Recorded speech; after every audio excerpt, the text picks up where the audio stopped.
这里是选手与水最密切的互动，速度、技术与意志在这片河面上交锋。台湾轻艇主流的运动有分主要是为3个，一个是轻艇竞速、轻艇激流以及轻艇水球。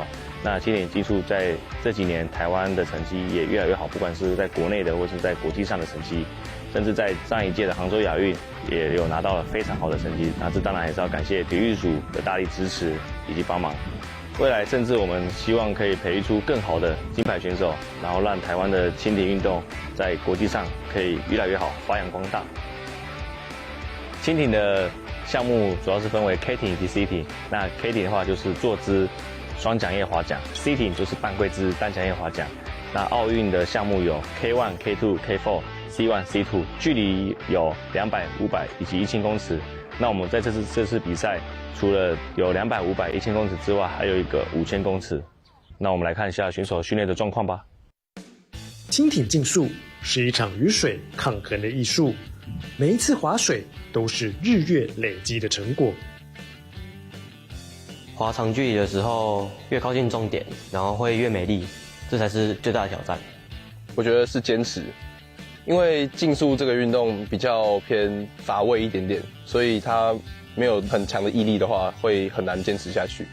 要比别人花更多时间在训练，然后把平常训练的东西发挥在比赛上面。我觉得最困难的地方是要在最短的时间内，然后平衡船身，然后用最快的速度到达终点。这次的比赛是我高中3年最后一场的全国赛，把它划好，然后不要留遗憾。经过这几个月的培训，我想要知道自己大概进步了多少，然后也想要知道跟其他选手之间的差距，然后想要借由这次的比赛来做一个小小的测验。不管是同年龄层的人竞争，还是跟比我更大的一起比赛，想要看自己能做到什么地方。可能之前在母队练习，跟在这里跟培训练习的训练模式不一样，自己也希望可以试试看不同的训练模式，然后看在比赛场上有没有更多不同的地方可以出来这样子。短短数百公尺是体能、节奏、心态的极限挑战。当起跑线响起出发讯号，谁也不能退让。看似平静的水面下，是选手们用千百次练习换来的稳定与爆发。极限在这里被不断推翻，荣耀在瞬间分出胜负。在这条水道上，谁能稳定心跳，谁就能主宰比赛。这一刻是速度与意志的极限挑战。我们在水上划出荣耀，我们已经准备好了，加油！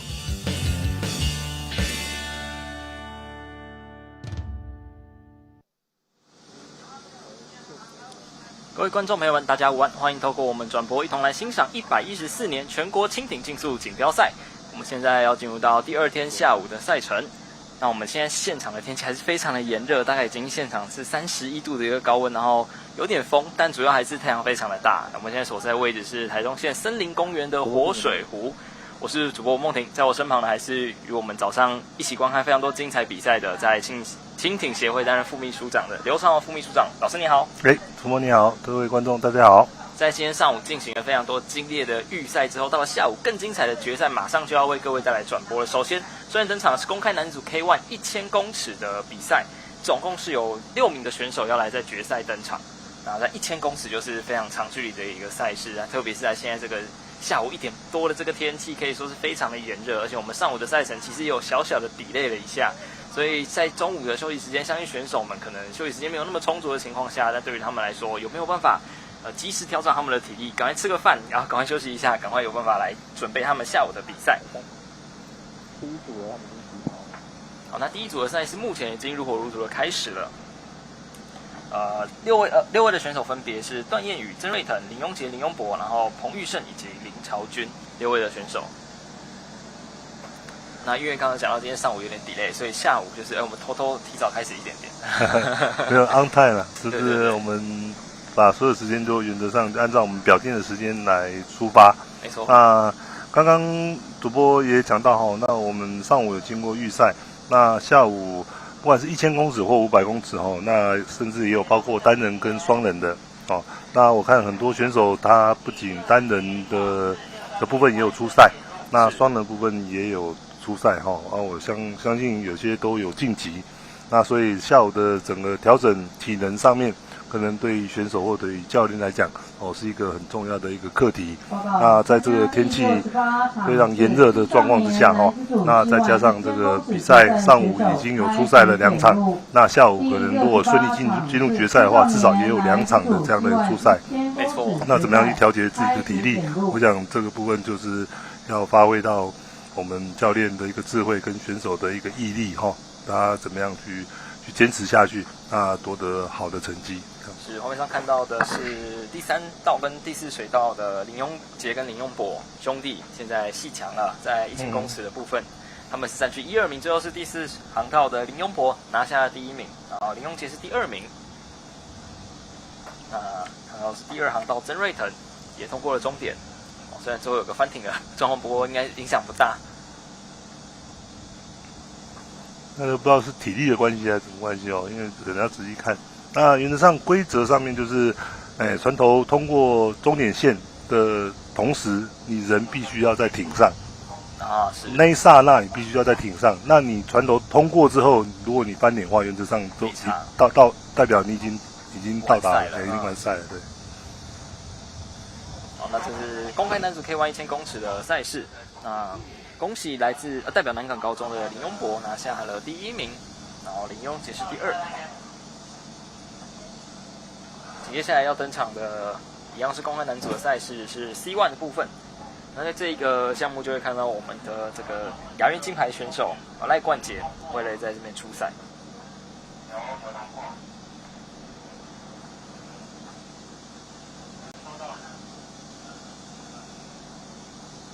那今天下午的赛事预定会是在5点15分来举行最后一项的青年男子组 K1 200公尺的比赛，所以我们今天到后面就会看到200公尺的赛事，应该会更加的刺激因为是短距离的赛事。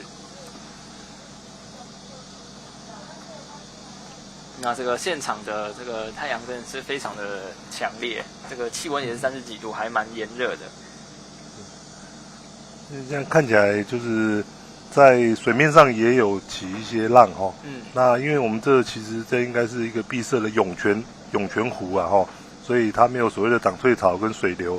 那如果有看到这样的一个波浪，原则上就可以判定出来说，大家在水面上的风力大概有达到一定的程度之后，才会造成这样的一个波浪的一个状况。所以我们画面上看到的就是确实有点小小的浪。对，所以这部分就是选手们都要去克服，而且要去了解。所以他训练的过程当中，其实我们有些时候会安排移地训练。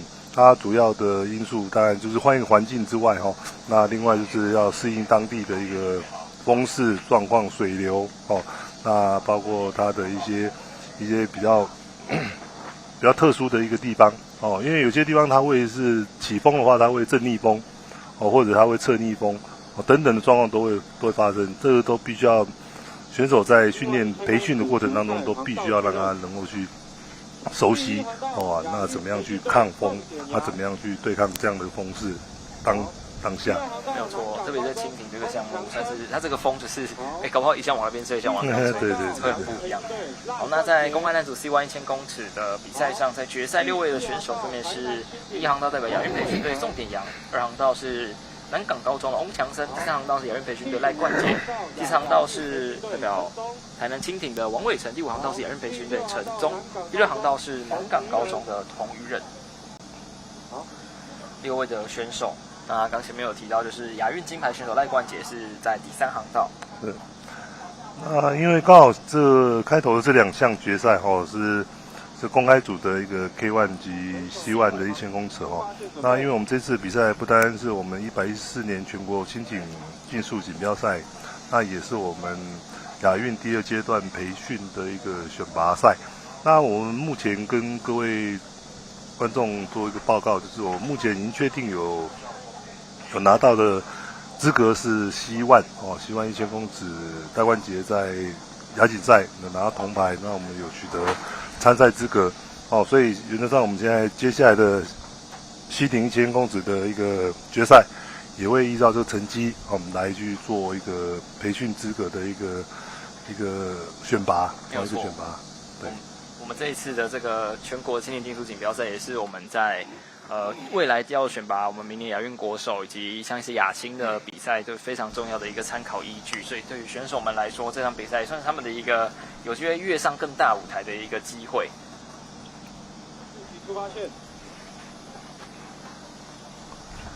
当然，在上午的比赛过程当中，也有提到哈，就是赖冠杰，当然现在目前是我们国内现在特别是竞速西艇的部分的最佳选手，那也取得很好的一个成绩可能最近就是亚锦赛拿到第3名那因为他还在调整期你会觉得亚运都拿第1名，那为什么亚锦赛会拿第3？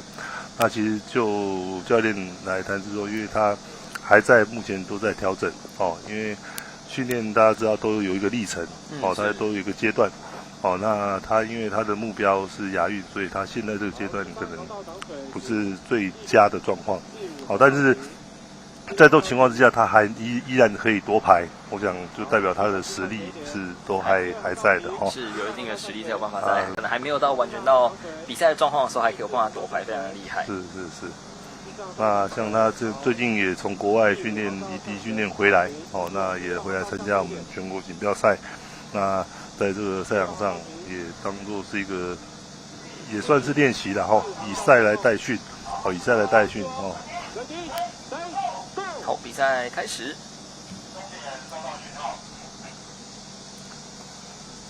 画面上白色艇的就是赖冠杰，没有错，已经稍微有点算出头来了。那也看到的是第5艇的陈忠，目前速度也蛮不错的。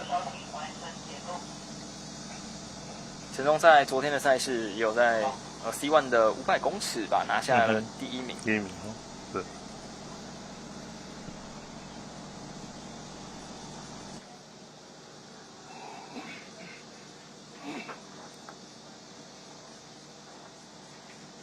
那赖冠杰选手，在之前都主要是练200公尺，然后之后为了配合这个国际的比赛，就是在 C1 的部分是只有1000公尺的情况下，他就改练了1000公尺，就这样逆练，还这样练出了一个金牌，非常的厉害。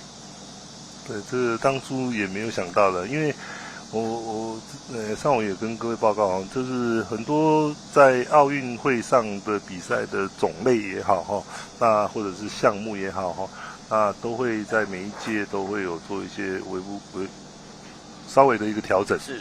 那在西艇的部分，那在上届的部分就已经确认说它就是1000公尺的部分。那当下我们当然也很错愕那所以那时候其实也跟赖冠杰讲说，这部分没关系，我们就慢慢来做一个加强那身体素质的部分应该都没问题那特别是在运科加入之后其实后来我们也发现说，其实他的强项应该不只是200从他的身体的素质上面来去做分析，心肺功能等等，摄氧量、最大摄氧量等等来看的话，其实他对1000的部分其实也不是他的弱项所以经过这些年大概2-3年的一个改造2-3年改造，那也尤志伟教练也非常用心那配合国训中心这边来让他有在训练上面的一些课表来做调整那慢慢的他从500到再来在1000慢慢渐进式这的确从去年开始就看到他的成绩的一个展现，没有错。对，在世界杯在世界杯也拿到金牌世界杯拿金牌，虽然他是分站的但也有那个实力在欧洲拿到很好的成绩。那回到亚洲，那也拿到我们的亚运的金牌，没有错。画面上看到赖冠杰是第1名的选手，目前差不多已经要准备到最后的阶段了。那第2名还是陈忠，第3名是洪宇仁。整个目前感觉速度还是维持的非常的不错。对，按照他的一个配速在进行了也没有刻意在冲刺，因为可能也没什么，竞争上也没有所以我说以赛代训，就是说他也当做一个训练，以调整自己状态为主。对。而且刚回来，可能时差各方面也需要一点时间哦。那另外特别提到，现在目前占据第2陈忠哦，就花莲的选手哦，那也是一个后起之秀了哦。那当然第一个，我们也希望说他有这样的实力哦，能够来跟戴冠杰哦来做一个竞争。那另外就是目前占据第3的洪于任，那也是非常值得一提的，就是他目前其实他也已经已婚了哈，已婚了啊，他也在执教，也之前也是在帮南港高中那边来带队，那现在目前还在师大读研究所。哦，所以都很积极的哦，很积极。赖冠杰顺利通过终点，拿下了第1名哦，对着镜头比了一个赞。那第2名是陈宗，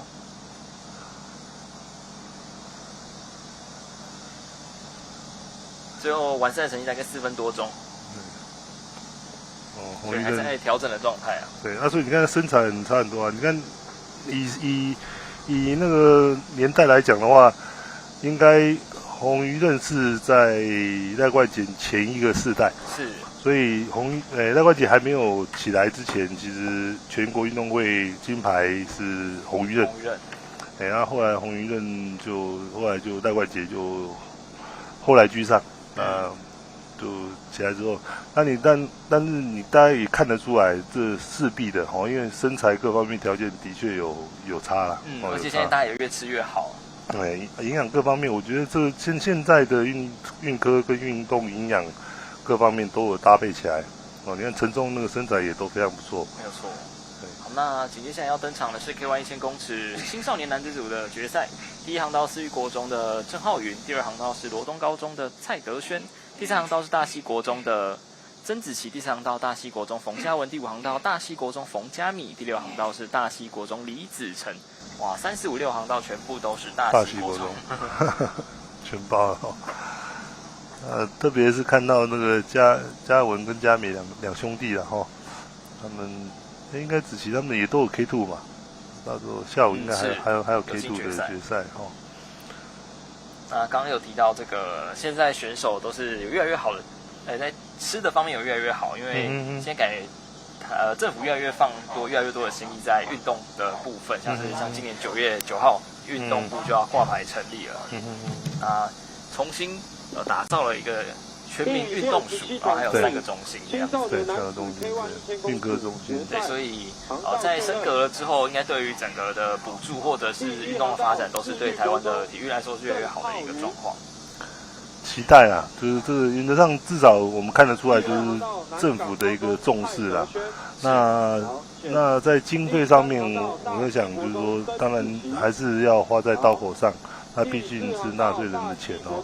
那我们希望说能够更有效的去运用这些资源哦。当然，运彩基金是我们国内我想目前一个很大的一个经费的一个来源支柱。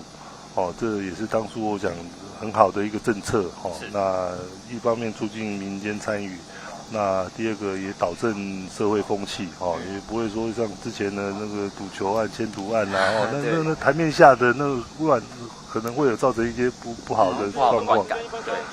对，那我们不如就把它正常化，那也把它公益化，是哦，让它能够在这样的一个关注赛事的一个情况之下，那也可以有挹注到我们选手培训的经费。对，玩运彩不只有玩而已，你投出去的钱，就算你没有拿回来，也是拿去做公益了，就是推动我们国家的发展这样。我记得最近的广告讲得很明白，你100块就是10块就是捐助啊。好的，那青少年男子组 K1 1000公尺决赛正式开始。有4位大溪国中的选手，冯家兄弟曾志奇还有李子成。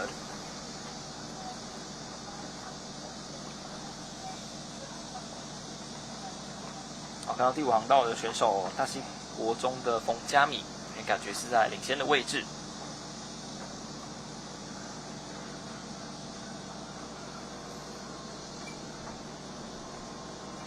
另外，思育国中、南港高中哦，这思育国中是台中的学校哦，那南港高中台北市的学校，那也有2位选手的进入决赛。那我们也希望有好的成绩啦，因为我想早上也提过那每个学校愿意花这样的一个精神花这样的一个资源甚至校长愿意支持这样的一个运动的一个培养，我想我们都非常感谢那我们也希望说，每个学校能够有好的成绩的表现带回去，让我们这些校长们也好甚至家长。甚至家长会，我听说也还有家长会也都会有资源，是我们有一个成绩可以让他们觉得说，我们这样的一个投注或关心那能够得到一个很好的一个回馈正向的回馈，那未来能够有更多的资源更多的资源来挹注，让我们后续的发展能够更顺利。好，我们想看到第3航道曾子琪选手在领先的位置。来自桃园大溪的曾子琪，目前都还咬着啦，都保持在一定的距离内啦。那如果有机会的话，进攻的话，都还是在有效的范围之内。没有错，还没有完全的拉开，然后准备要进入到500公尺的位置。曾子琪还是在第1名，然后第2名是第5航道的冯嘉米。第3名是冯嘉文，但距离都还蛮接近的。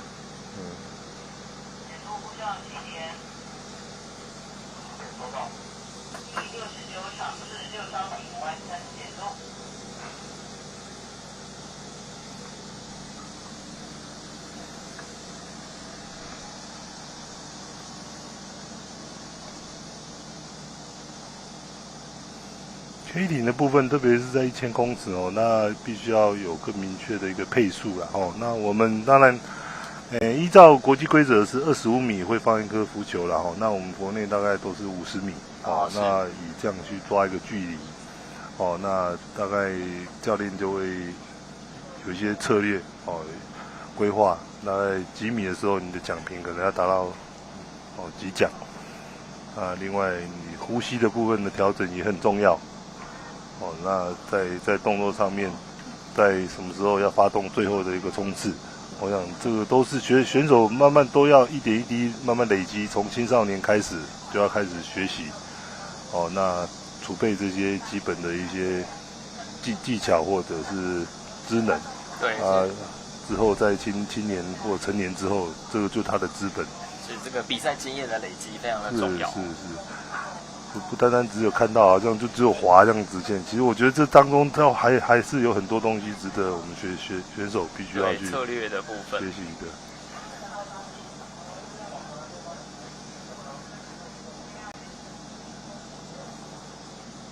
目前看到曾子琪还是在领先的位置时间差不多来到4分钟。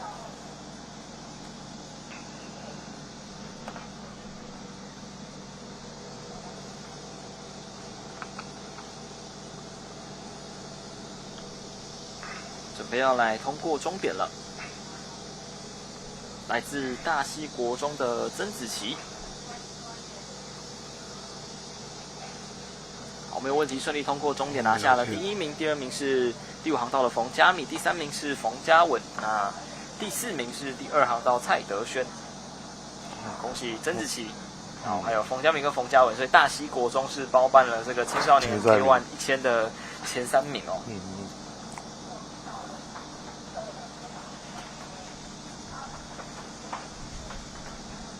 刚开赛主要就是曾子琪跟冯嘉米的部分，咬得非常接近，不过到了中段就是由曾子琪领先冲了出来，最后也一路顺利的抵达了终点。然后看到这个应该是第6航道的李子成选手有翻艇的状况。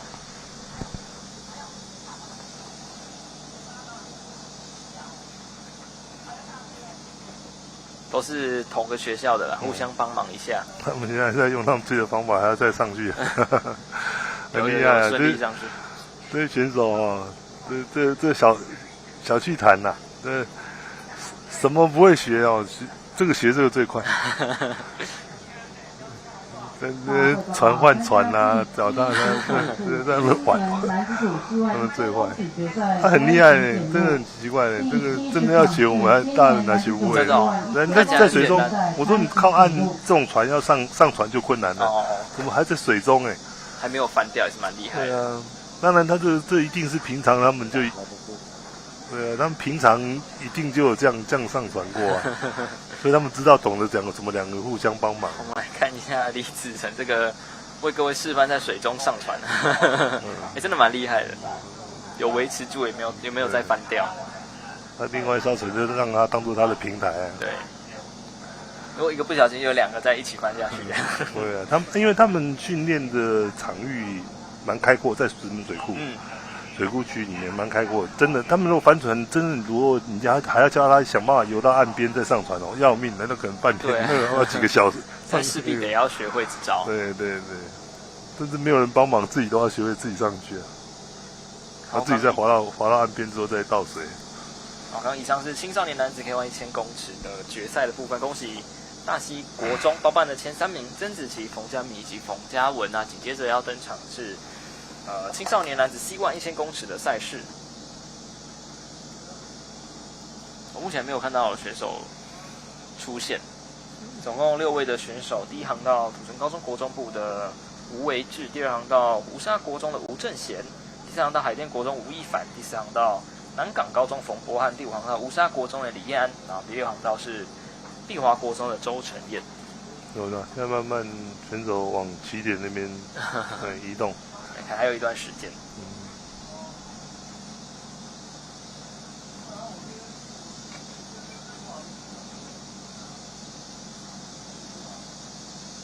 所以你在画面中，你看到赖冠杰，他比完赛之后，他为了要空档，在做热身，他还再滑去1000公尺，再滑回来。他可能有他基本的一个训练量嘛，或者是他必须要放松。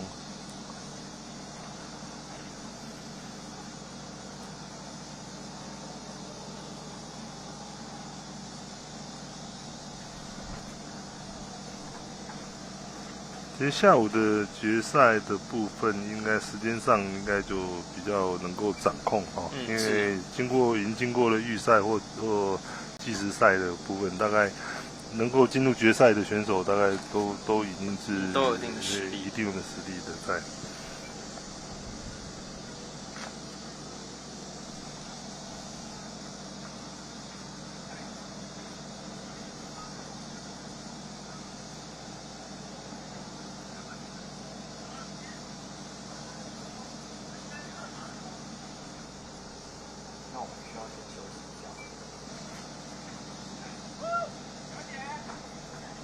这不用问题啊。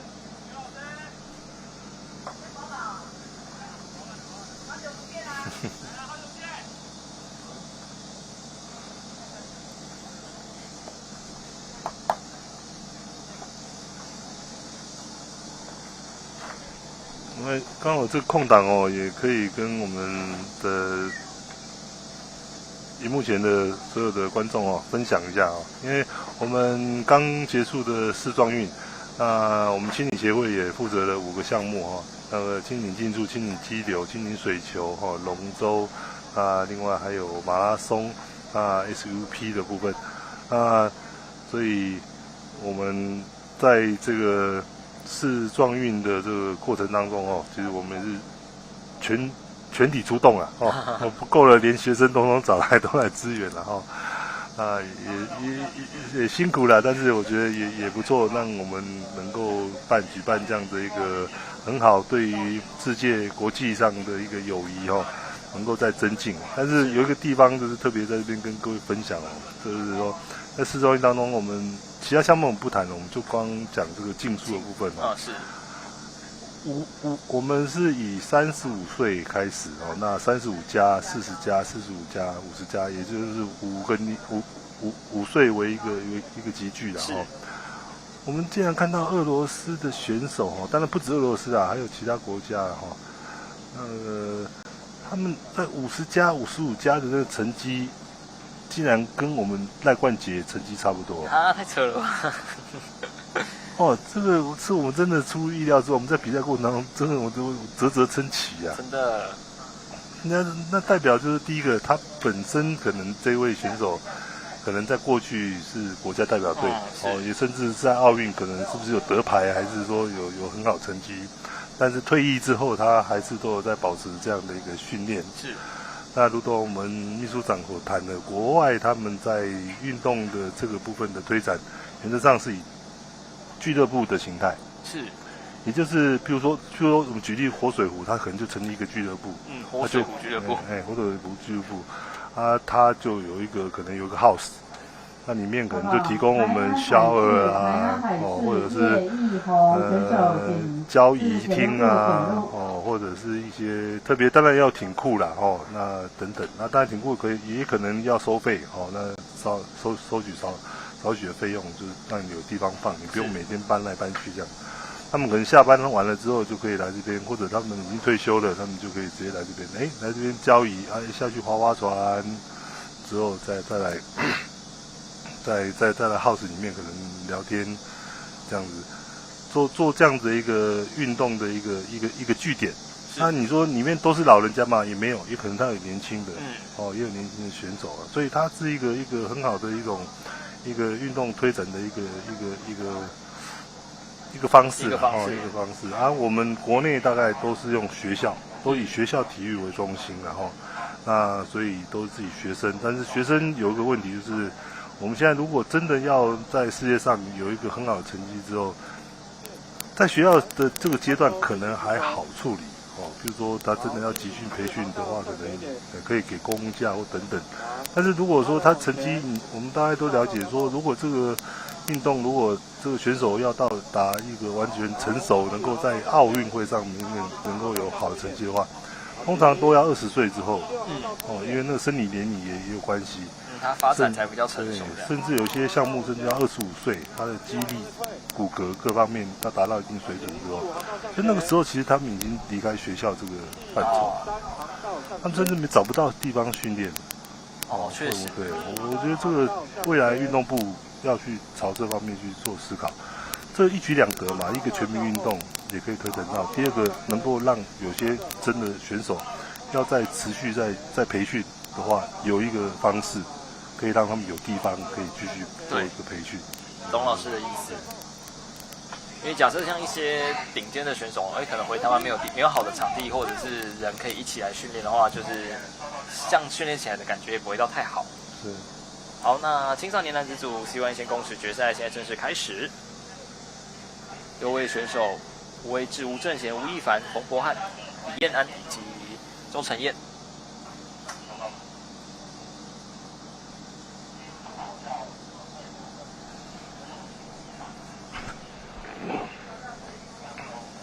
这些学校也都刚好都是我们国中组西艇的一些重点的学校了包括之前提到海淀五沙土城高中碧华南港也算是南港也有发展，但是南港可能在西艇的部分还有在加强空间南港比较强项是 K 艇了解。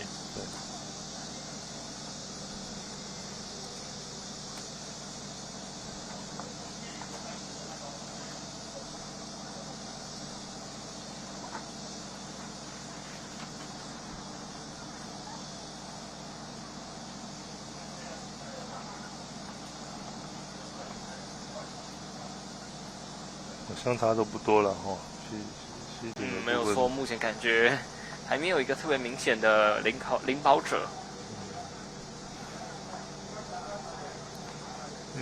西艇1000公尺来讲，体力真的是必须要有足够的体力，是，所以也应该没有人会太早就开出来，很怕最后这段可能后面就爆掉了，没力了。对。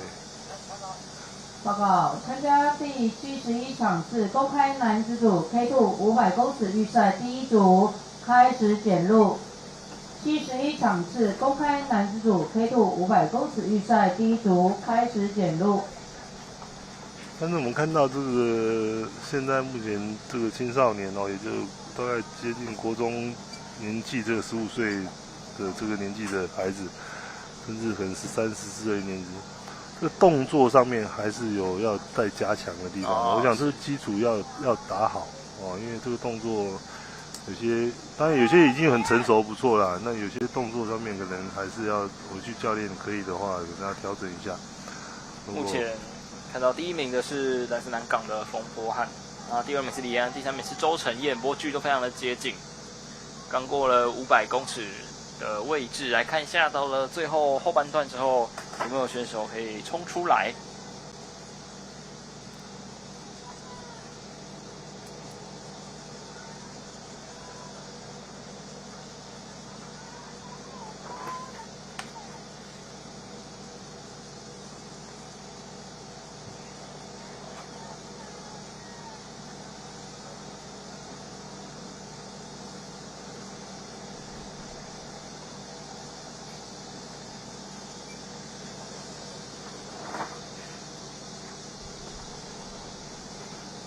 国内看起来是第4航道冯博翰在领先。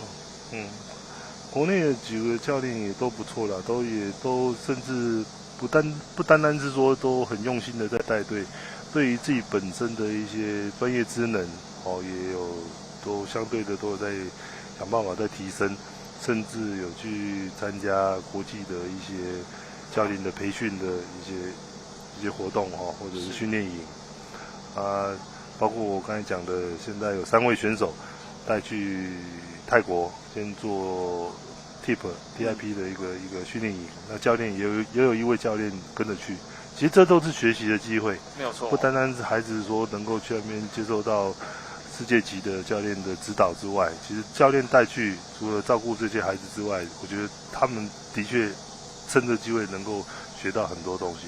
对，可以跟其他国家的选手有一个比较交流的一个部分。是，我觉得这个非常好，所以我们协会也都全力支持啊。我看到冯博翰跟李彦安感觉距离还非常接近哦。有在开了哦，现在就是看这个冯博翰是不是撑得下去，这样感觉是有被超越了哦。因为李彦安感觉今天逆转过来了，光看那个滑距滑距那个划桨的那个，李彦安顺利完成了一个逆转，冯博翰第2，然后第3名是周承彦，所以李彦安在一开始都是比较在落后在第2名的位置的情况下，在最后完成了一个逆转，拿下了第1名。这可能就是他的策略很成功啊，他就先咬着你就对了。最后他应该有十足的把握，最后的阶段他有那个实力可以超越。是在最后段的爆发出来，最后是逆转了过来，拿下了这一次青少年男组 C1 1000公尺的第1名。非常恭喜乌沙国中林玉瑶教练其实还有很多，他们林玉瑶是他们的专任教练，不仅是在竞速轻艇竞速的部分，在轻艇激流廖学武老师也都在指导。真的，宜兰真的是我们现在台湾轻艇的重镇那所以他们的成绩的表现也都相当的亮眼。是，他们主任委员也是当地的议员李彦安刚刚在完赛之后有做一个庆祝动作，就不小心奖没有拿好，就掉了，还差点重心不稳这样。不错啦，我觉得孩子也是要这样，该他努力认真的时候呢，该让他有秀一下，应该还是，我觉得现在的确这样的孩子，国际上也都这样子啊。其实一些国际选手在重大的赛事完成之后，他们都能够做一些庆祝的一些动作啊，甚至怒吼啊等等。像我们秘书长曾经就跟我开一个玩笑，他说他看我们自己国内的选手啊，他越看越不对，他就摇头，这样怎么可以呢？我说哪里不对呢？人家拿第1名对好啊，比完啊1、2、3名很好啊，对不对？哪里不对？比完了这种看不出来哪里不对。他说不对啊，人家这代表这训练不够啊。我说训练不够，人家怎么打第1名？他说人家那个比赛完之后奖举起来，甚至站起来，哇，这个兴高采烈，这样体力好像还没用完那种感觉。我们是滑完一个快死一样，趴在那边的啦，躺在那边的啦。是。他说你这个就是明显的训练不够。这样听起来好像也有道理的。然后大家好，秘书长、道秘书长，我是马上跟各队的教练这样讲，就加强训练。应该是说这个台湾人还是稍微害羞了一点啊，就是比较不会展露自己的情绪。像刚刚李安选手做了一个很好的示范。很好，对，我就说我的意思说，那我跟各队讲说，让孩子鼓励孩子，就是他有这样子，你可以去，不要去束缚他。对，不要去束缚他，说比赛完怎么样哦？当然他已经尽全力，相信他也真的没体力了，但是你不要去束缚他，甚至你可以鼓励他。对，你鼓励他比赛完之后就要比一下。那些动作其实都是正向的啦。有些选手比较害羞，怕会觉得这样太嚣张了，就觉得就是感觉我们从小到大不是学说我们要谦虚嘛，对不对？这就是一个改变啊，对，就是一个民族性的问题。好，那紧接着要登场是青年男组 K1 1000公尺的赛事，6位的选手，第一航道是亚运培训队的黄俊杰，第二航道是南港高中刘宇迪，第三航道是惠文高中严泽君，第四航道大溪高中陈徐佳丽，往大溪高中李佑仁，第六航道是新大附农的蔡佑熙。72场次公开男子组 K2 500公尺预赛第二组开始检录。72场次公开，像是在去年的那个世界棒球12强，那个陈建宪打出去全打之后比一个那个 Team Taiwan 的手势，结果最后还被运动部拿去当做 logo 这样当设计的那个哈。对，是一个非常经典的。对啊，就是这样。所以我觉得这时代在改变啦，当然不是说谁对谁错，或者是说哪里的风土民情啦，就是说我们也要让孩子能够有这样的一个想法，这样才有机会突破啦。我简单讲就是说这个突破，比如说我说，那也是你拿到第一名，你才有那个资格可以去展现自己啊。你这时候你不展现，那是你的权利，你应得的的奖励都好啊，对不对？那每个大家都会追求啦。那就像现在比全中运啊结束之后，我们还多留时间啊，让孩子就是让他拍照，甚至记者要采访，这你要让他有多元的一些的展现。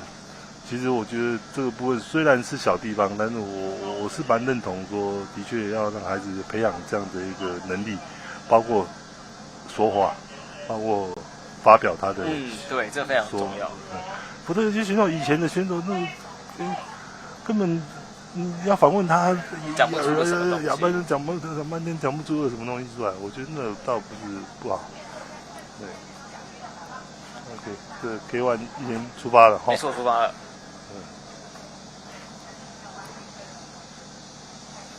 6名的选手：黄俊杰、刘宇迪、严泽君、陈徐佳、李佑仁跟蔡佑熙。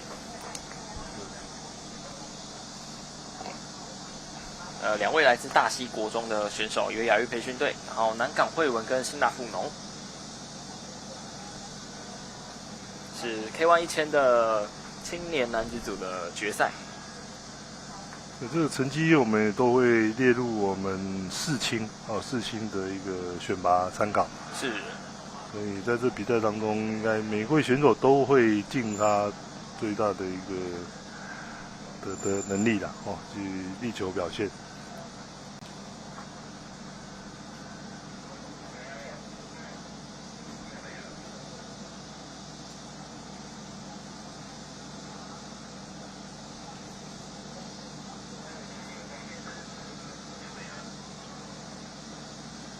现在目前可能还没有明显的看是哪一位选手是领先的状况。比赛还在前段，目前时间大概1分25秒钟左右。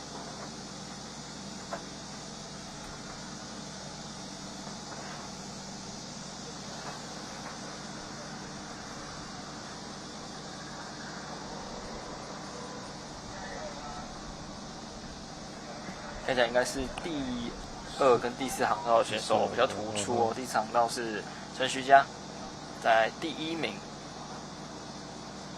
好，准备要来到500的位置了。在第5航道李佑然，好在第2。第3名选手是严泽君，不过3、4都距离非常接近，1、2、3、4都距离非常的接近。等一下到最后的可能100公尺、200公尺才会有最后的结果。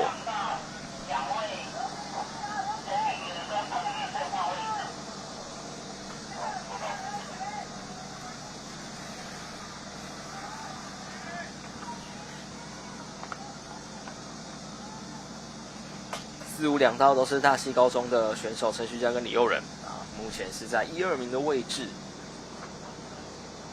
他们也有在报名，应该是 K2 的比赛，也会在接下来看他们的在 K2 的部分有决赛的部分要来登场。好，现在时间过了2分钟50秒。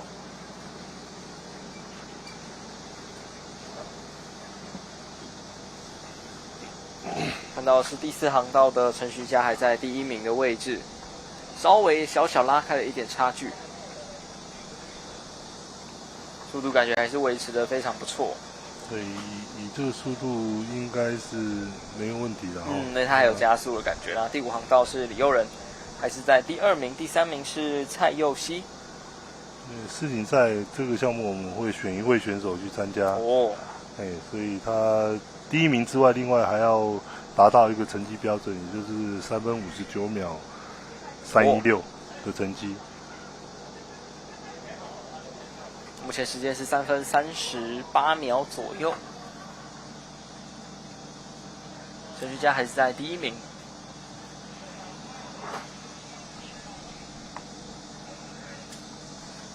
准备要到最后了，看有没有机会在4分钟内完赛。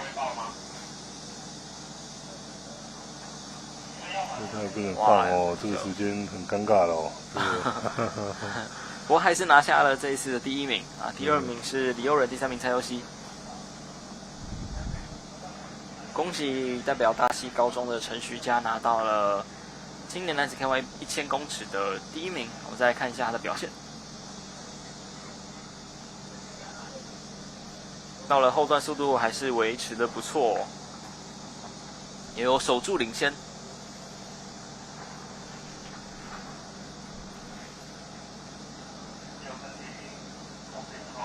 哇，也有这个振臂高呼哦，应该是非常的开心。恭喜代表大溪高中的陈徐佳。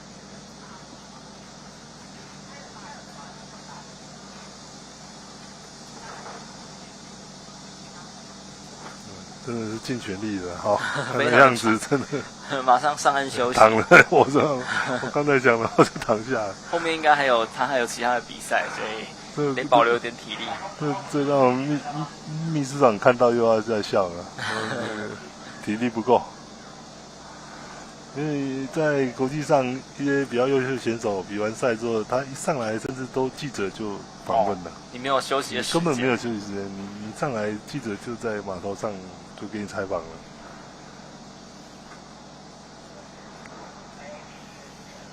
还是恭喜来自大溪高中陈徐佳拿到第1名啊，第2名也是他的队友李佑仁，第3名是蔡佑熙。是今年男子 K1 1000的部分。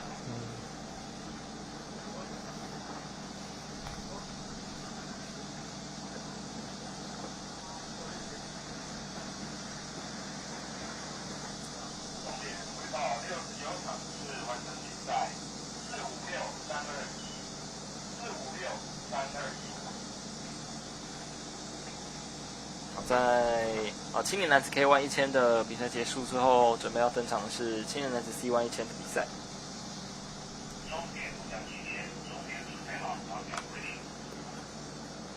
接下来在这个决赛结束后，要回到预赛的部分，是公开男 K2 的500公尺的预赛。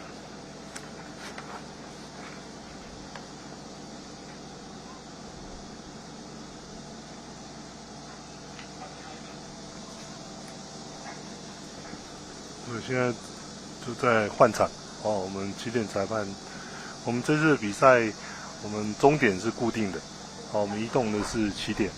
是。对。所以在换场的时候，可能这个时间就要等候一下，我们起点裁判要就定位，是到500的位置。好，接下来登场的是青年男子C11000公尺的决赛，6名选手分别第一航道是新北高中陈佑廷，第二航道头绳加上江丰邦，第三航道是台南海事的叶义宏，第四航道是罗东高中的田子成，第五航道是新北高中刘佑辅，以及第六航道大溪高中的李成富。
报告参加第73、74青少年女子组 K2 500公尺预赛的第一组以及第二组开始检录。现在准备出发的是我们72场次的公开男子组 K2 500公尺预赛第二组的南港惠文6名选手都是来自不同学校。这边特别介绍就是我们全国运动会。全国重点学校运动会的这个项目的第一名是我们台南的叶义宏，哦，是在第3航道。对，台南海事叶义宏。第二名是刘佑辅，第5航道的选手。对，那个时候差距一点点而已哦，他们只差0.2秒。哦，差距一点点。大家看一下刘佑辅选手这次会不会复仇了？是。今年的全中运是在台南举办。对。台南近几年也是举办了很多的大型的体育赛会，像今年全中运全大运，然后2023的全运会也是在台南举办。2023的全大运。全运会。全运会，对，是他先办的全运会。对。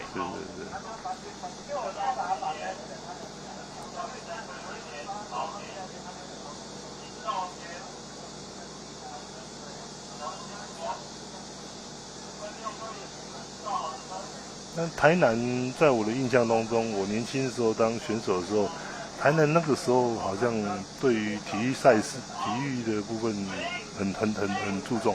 那时候我印象好像苏南成当市长。哦，我那时候可能还没有出生。后来好像也不是没有注重，感觉就好像销声匿迹一阵子。所以他这次在主办，他说已经隔了20年还几年。我记得也是隔蛮久的。全运会也是相隔很久才举办。好，我记得，而且。他们用的那些场馆好像都是那个时候，那个时候区运会那时候留下来，当然只有整修一下。有整修。我记得田径场就有大整修过一次。对。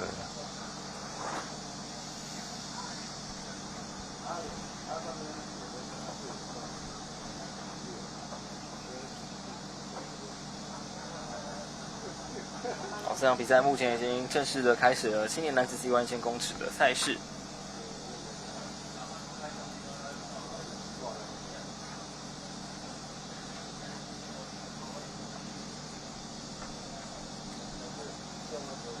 目前时间过了1分钟左右。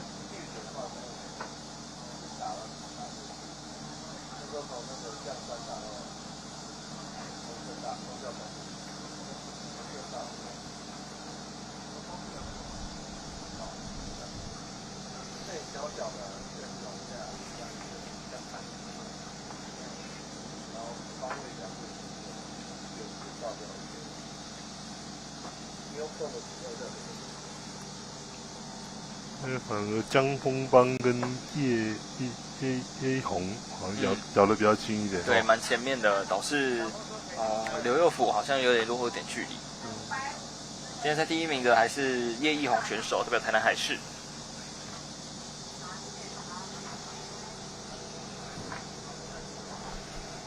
台南海事这边的选手，我印象中好像也是海淀国中这边升上去，所以他们西艇的成绩不错，很不错。画面上看到就是叶义宏，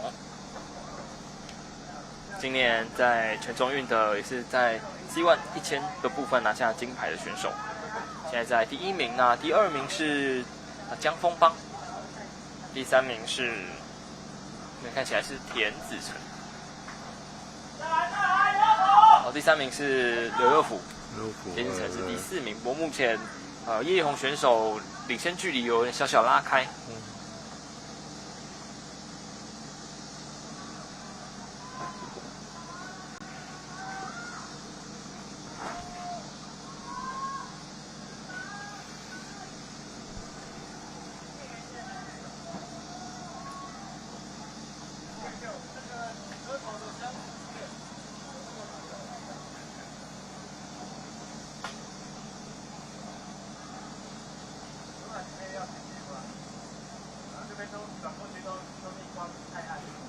叶义宏还是比较稳定的哈，那个江丰邦就好像讲评有点乱掉，那感觉有点，他感觉有点吃力，他的表情，看起来已经有点疲惫了。叶义宏还是有保持稳定的速度，持续的在往前推进。时间目前3分20秒，也稍微拉开了领先的距离。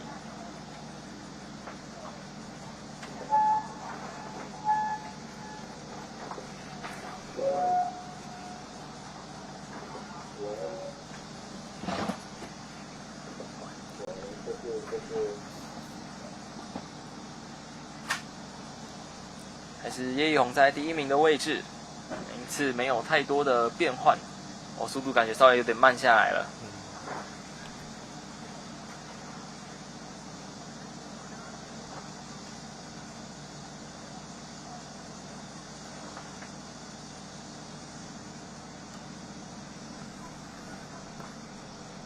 报告，参加第12场次的公开。这边要来到了尾声，叶义宏选手目前还是持续在第1名，跟后面有一点点的差距。水里队的林朝君、黄俊杰，请进数字检录处检录。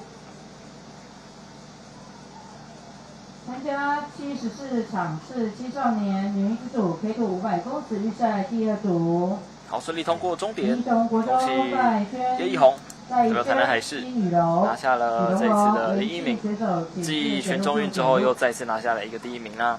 第5航道刘佑甫也是第2名通过了终点，然后江丰邦是第3名。这次就没有像全中运那时候那逼得那么近，反而是距离有点拉开了。拉开好。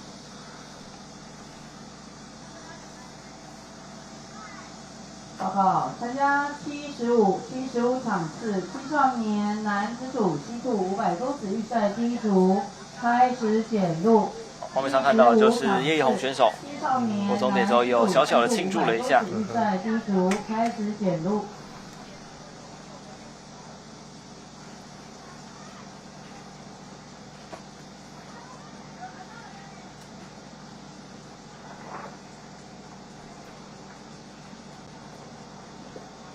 公开男子 K2 500公尺预赛第1组航道作乐。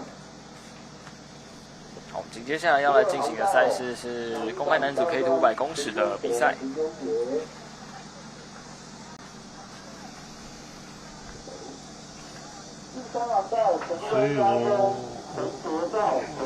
所以我在协会我讲说就是尽可能就是争取这个有直播的这个机会啦，跟体育署这边也提出申请，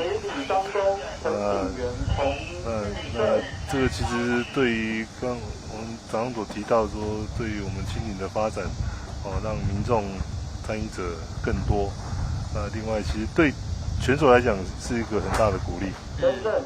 那再来就是我也有听到教练在谈到说，其实这是一个很好的一个资料，也就是说，透过直播，我们也还会留下这些影像。存档，对。他其实对于他们来讲说，对教练他都跟我反映说很好，因为这样他就可以做一些动作的分析。没有错。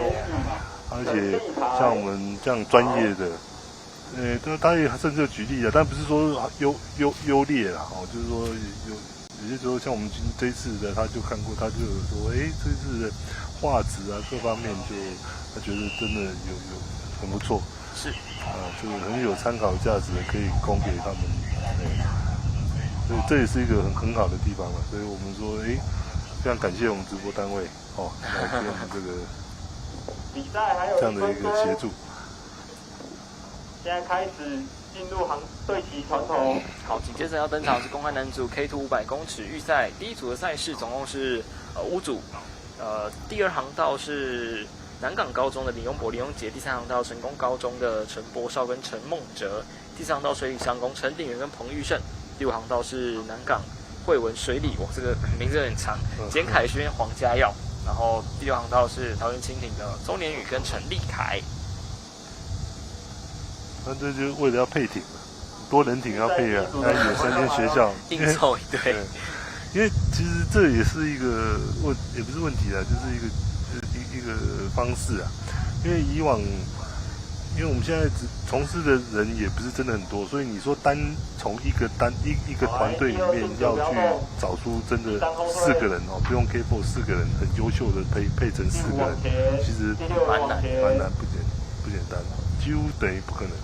但是最优秀的可能你有机会就是在别队，但是必须要有机会一起配艇，这样才有机会在国际上拿到好的成绩啊。你单从一个代表队要找4个出来很难。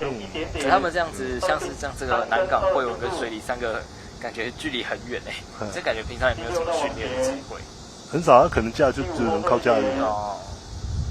当然，你个人单人的你自己要练习，要进来。它主要是这个配艇，这4个人配艇，那个也不是说每天要配，但是必须一定要花时间配。对，要练习一下，培养默契这样。第二后退一点，第二道进行这个出发位置的调整。第五后退，3也后退，其他顶住，好，准备出发，准定 ，3 go。好，比赛开始。公开男子 K2 500公尺的预赛第一组的赛事，整个速度感非常的明显的提升。目前在第1名的是简凯轩跟黄家耀，我看一下其他选手有没有追上来。第6航道的是周年宇跟陈立凯。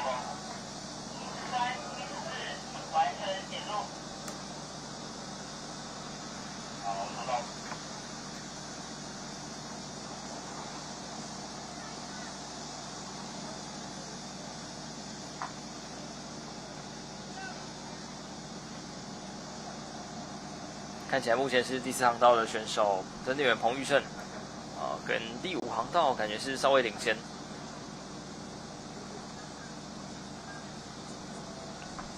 那大概成一排哦。是。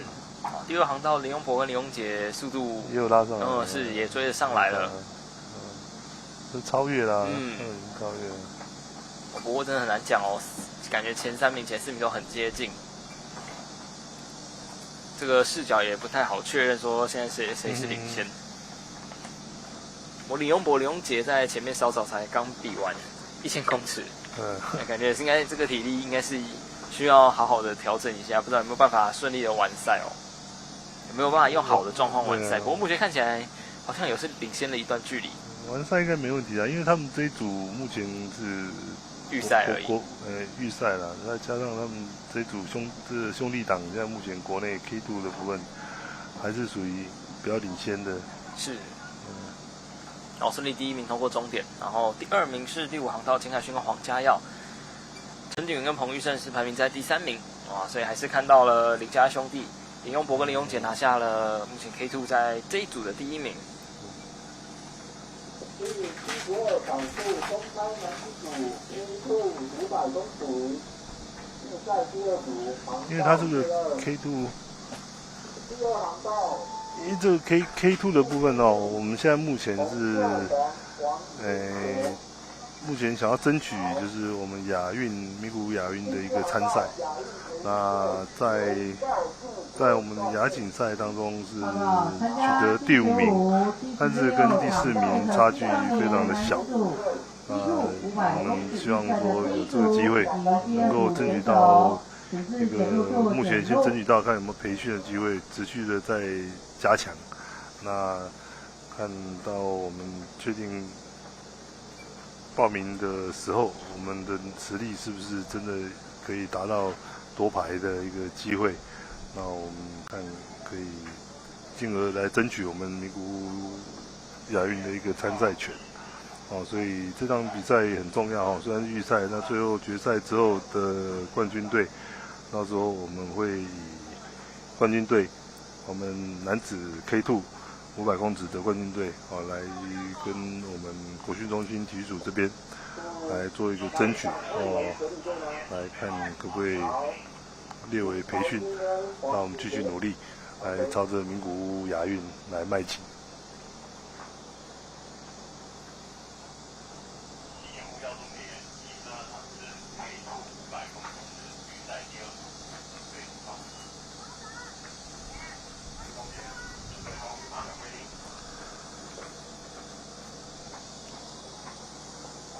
接下来就是我们男子 K2 500公尺的预赛第2组。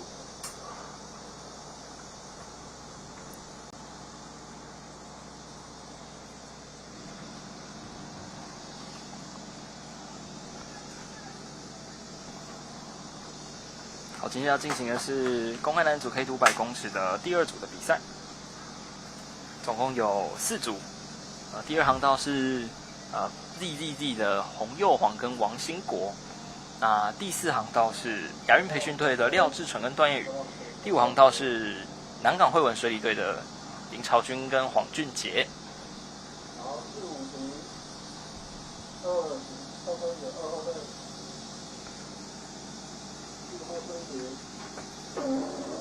总共是3组的选手来做参赛。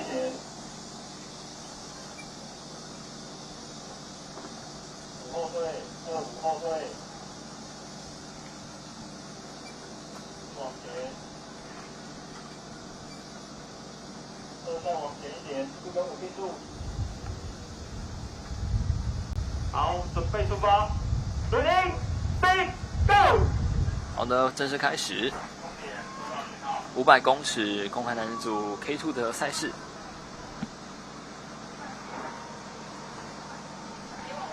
开始取得领先的是林朝君跟黄俊杰。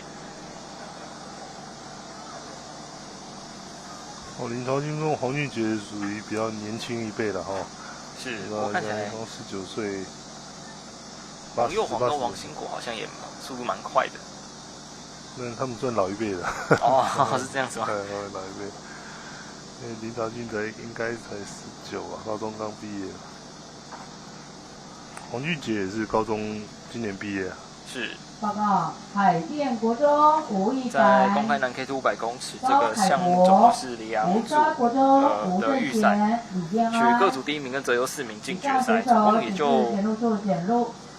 总共8队，然后取6队，应该是只要不要垫底都蛮有机会可以晋级的。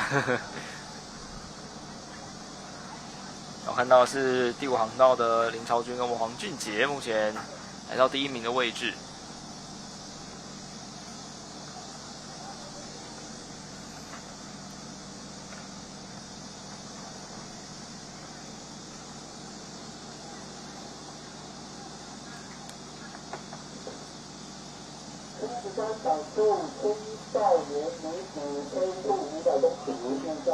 不过第4航道的亚运培训队的廖志成跟段彦宇好像也冲了出来了。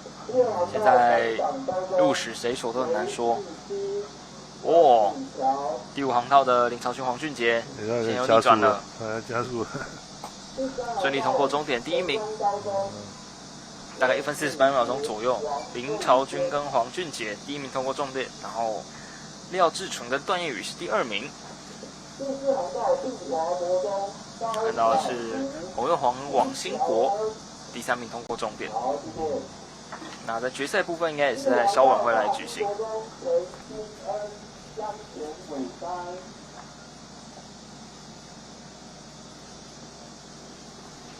公开男的 C2 500公尺决赛是在K2 200公尺决赛是在大概下午3点钟会来做举行。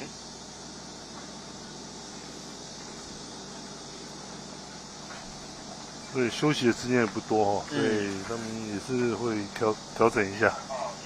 好，紧接着要来回到预赛的赛事了。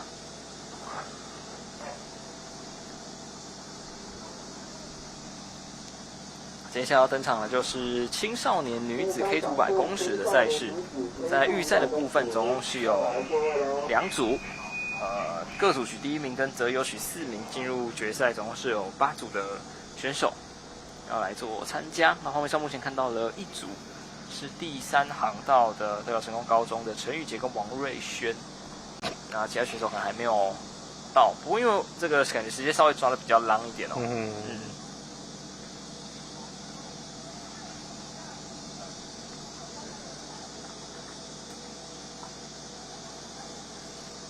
那照道理这个时间点也是也该出现了，应该要集合，因为照规定出发前5分钟就已经要先。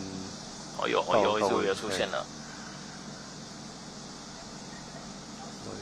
也都靠过来哈。所以其实裁判的部分也是要有一个程序啊。是。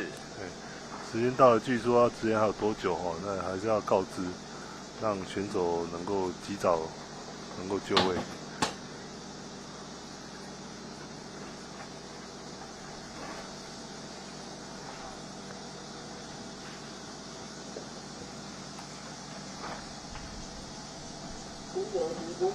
报告，参加第77场次、78场次青年男子组7度500公尺预赛的第1组以及第2组开始检录。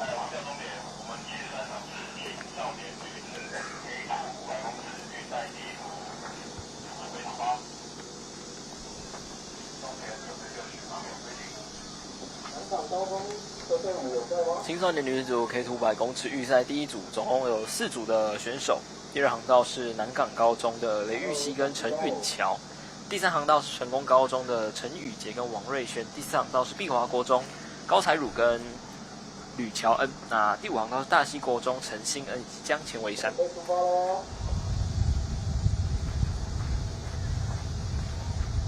第2航道。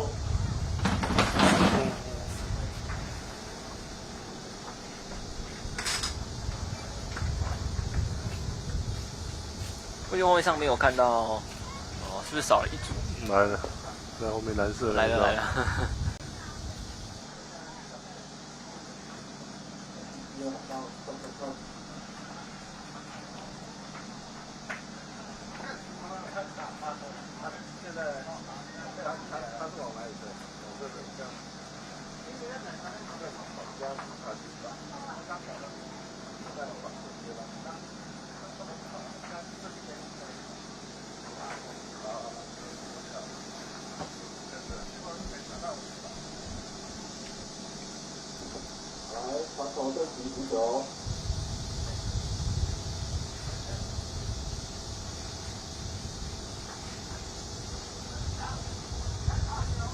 好，第3道定住，第2道后退，第4道往前，4、5往前，全部往前，你们都要往后。好，第4道定住。好，比赛感觉准备要开始了，目前在进行出发的位置的调整。要挡一下，稍微定一下哦。2、3再后退，第4道定住，5道往前。好，2、3停，2、3停，第4道后退一点。好，第5道停，第2道往前，第5道后退。好，第2道停。好，我们准备出发。Ready, set, go！ 好的，比赛开始。第5航道的陈先跟江前伟山哇，这个马力直接开到底哦！目前整个领先的幅度还蛮大的，跟其他3组选手感觉实力有一小段落差。现在在第1名的位置。碧华国中已经出发大概100公尺就翻艇。哦，对，碧华国中翻艇了。女生好像对他们女生可能刚练而已。我印象中她好像女生还不是那么熟悉。对。好，画面上看到大溪国中还是持续的氮气开下去，继续保持领先。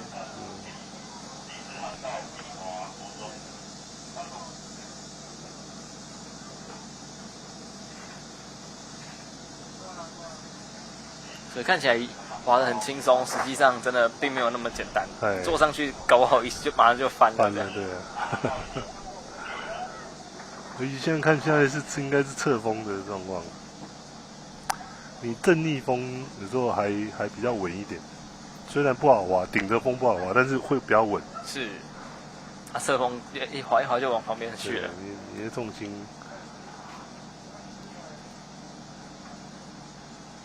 哇，这个领先幅度拉开的还蛮多的。陈希恩跟江前维山来自大溪国中的组合。时间过了1分半多钟，还是取得蛮大幅度的领先。这个陈兴安跟江前维山好像在个人的部分成绩也不错了哦。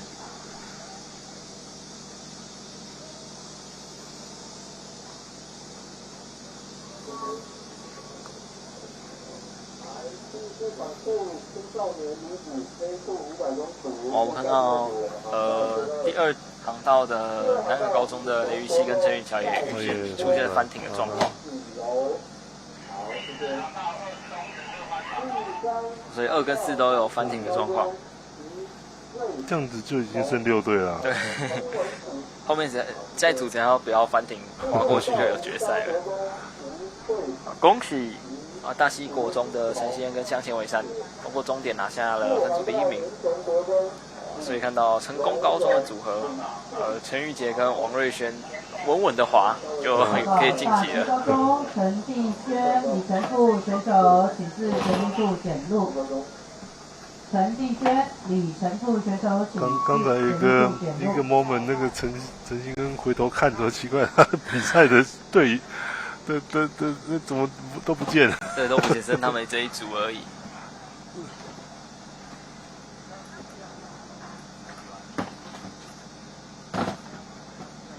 好，顺利的通过终点，来个完赛成绩3分多钟。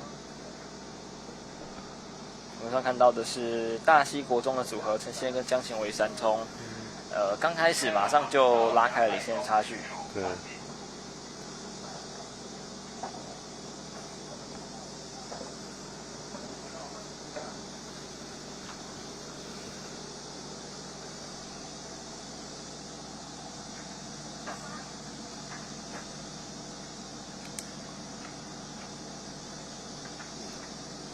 预赛的时候成绩还是会有一些落差起伏了哈。是。比较。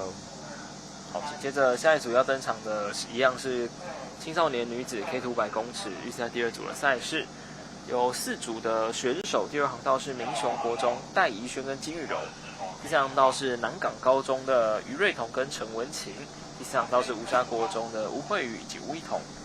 那第5航道是民雄国中的许荣荣跟林静。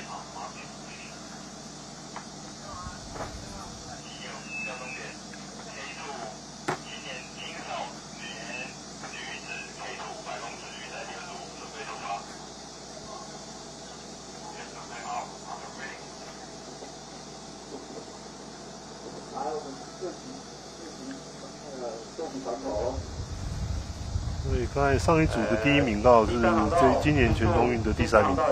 哦。今年全中运的第1名就是我刚才提到的，就是陈文琴跟于瑞。哦，南港高中的组合。后退，好事情。2-3后退，4也跑掉了后退。感觉在针对这个早上赛程有 delay 的部分，下午可能裁判这边有要求比较严格，就是下一组选手要马上在后面准备这样。就是照那个时间呐，主要是就都决赛，可能也比较稳定一点，时间比较稳定。就只有预赛，这预赛的部分可能要注意一下，有特殊状况，比如说刚才像翻艇要处理，这种都多少会影响到比赛进行。不要动，5也不要动，好，事情。5准备出发，水平，3 ，Go！ 好，比赛开始，我可以看到是南港高中组合岳彤跟陈文琴，还有吴慧瑜跟吴艺彤，两组目前是在领先的位置。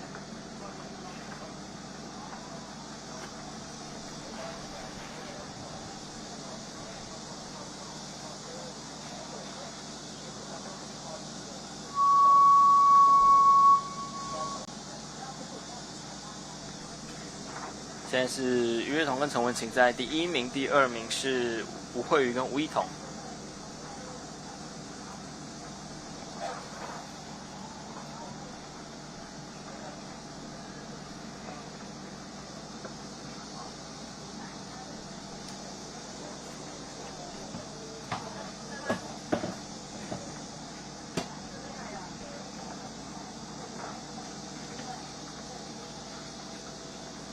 目前感觉还是非常的稳。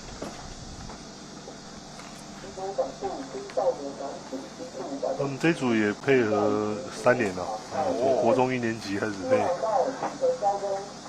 配到现在今年毕业，今年国中毕业，距离有小小的拉开了。第2名是吴慧瑜跟吴艺彤。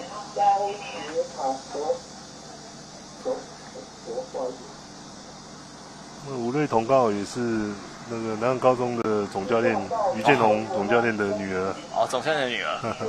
所以他一双儿女啊，他儿子也有滑。儿子有滑。儿子也有滑。现在是也是国中吗？还是还是高中？高中。高中。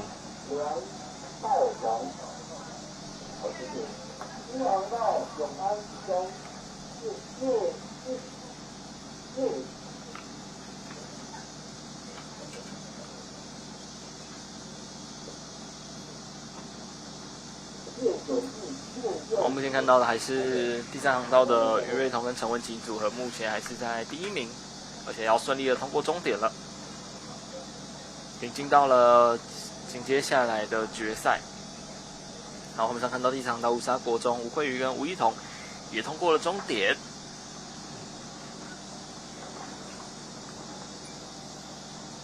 接着是第2航道民雄国中的组合戴怡萱跟金雨柔也通过了终点。所以应该都是可以晋级到接下来的决赛啊，因为在青少年女子 K2 的部分是这个项目是有8组的选手，那有2组就已经在比赛过程当中翻艇，没有完成比赛。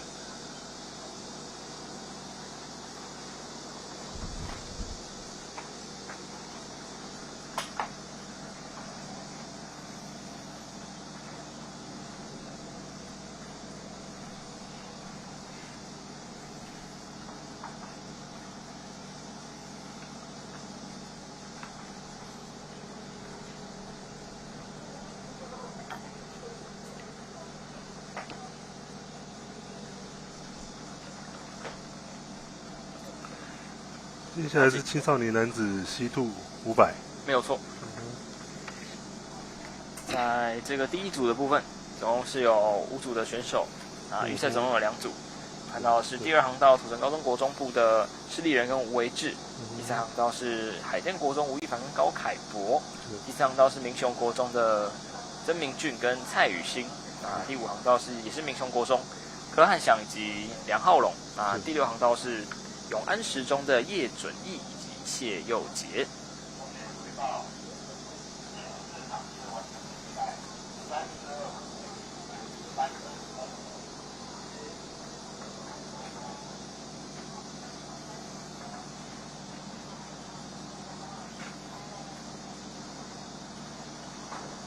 这个嘉义的民雄国中哦，真的是都很全力的在支持这个运动了。没有错。我看每个项目很多都有看到民雄国中的一个报名哦。他们教练郭泰妍，那他们这叫民雄国中的游立伟主任，亲自带队。哦，两个亲自带队。我们准备出发，传头对齐足球。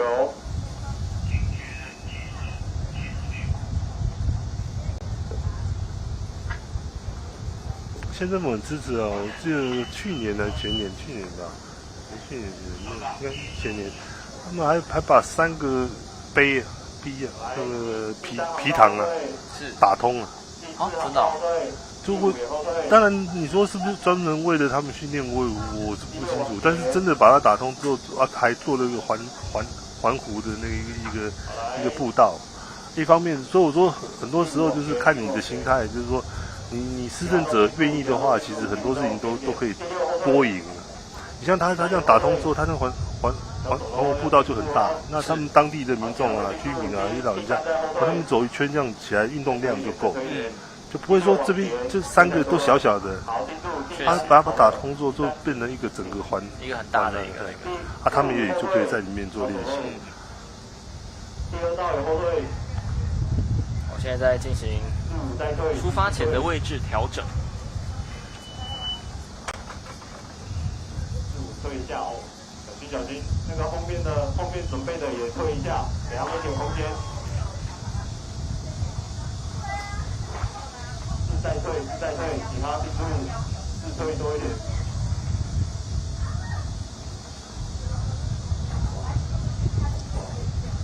3再退，3跑走了。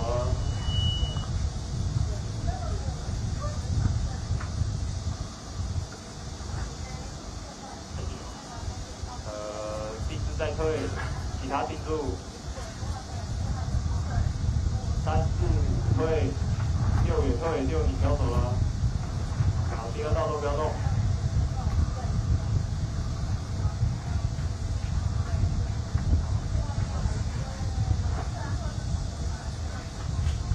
第6退。好，6往前一点。6往前。好，我们准备出发。第2再往前。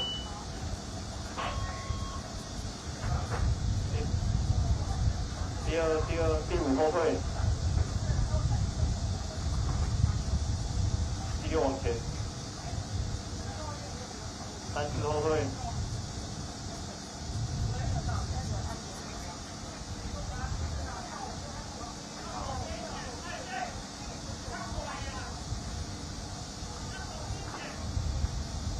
同志反后退一点，第3道你们飘走喽。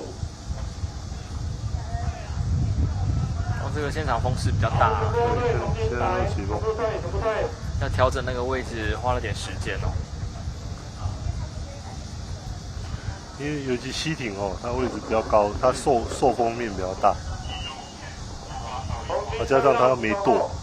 好，船只往前，第2航道向前，第3航道向前，4量道5、6向前。2、3、4、5向前，再向前。第4道后退，好，稳住。第4道向后。3、4向后，3、4、5向后。1、2、3、4、5向后。第6道不要动。第4道向后。好，第3道向后。第5道向前。好，停。第5道再向前一点。第5道向前。好，稳住哦。Ready, set, go！ 好，比赛开始。哇，这个调整这个花了蛮多时间的。好，看到的是青少年男子100公尺的预赛第1组。画面上看到目前领先的是第3航道的海淀国中组合。报告参加79青少年女子组1500公尺决赛的选手开始点入。参加第80场次青年女子组 K1 500公尺决赛的选手开始点入。还有第3航道海淀国中的组合，目前速度维持不错，目前是第1名。后面的是土城高中国中部的组合。参加公开女子组 K1 500公尺81场次的选手开始点入。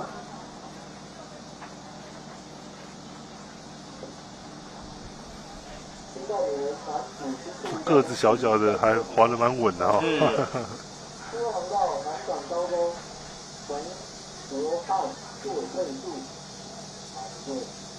第三航道大溪国中徐子成，好。第四道碧华国中徐景安周成，还是持续在海淀国中组合在第1名的位置，而且拉开了一小段的领先。将近50米的领先了哈。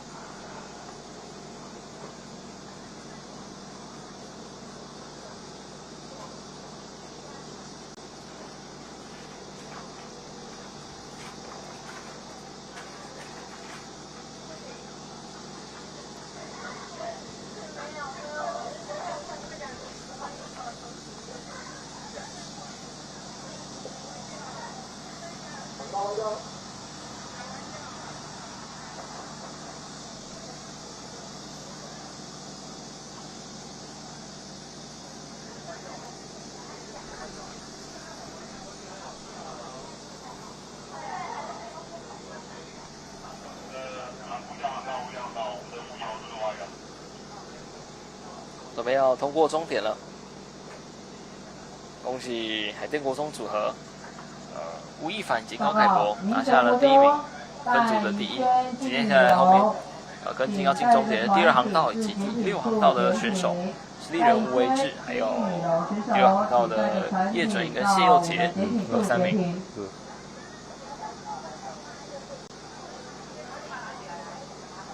从出发。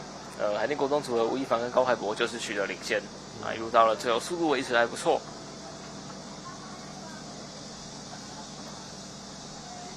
虽然没有什么加速啊，反正就是很稳的，对，稳稳的滑。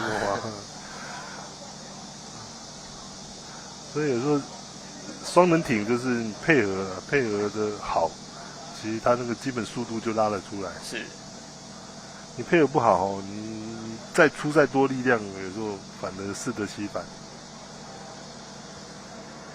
好，接下来要登场的是青少年组 C2 500公尺的赛事预赛第2组4组的选手。第2航道是南港高中冯博翰、谢佩树，第3航道是大溪国中李子成跟李宏成，第4航道是碧华国中吕炳恩跟周晨燕，然后第5航道是吴沙国中的吴正贤跟李燕安。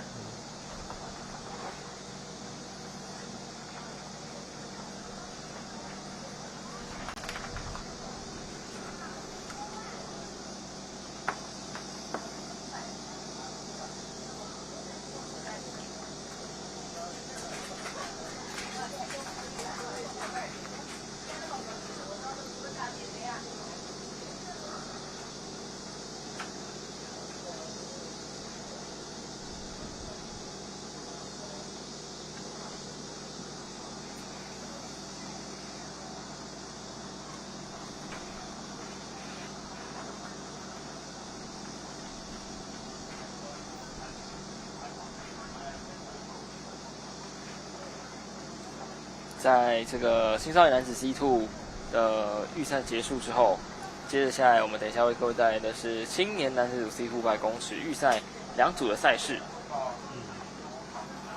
那在这个赛结束之后，就是要进入到 K1 500公尺的部分的决赛。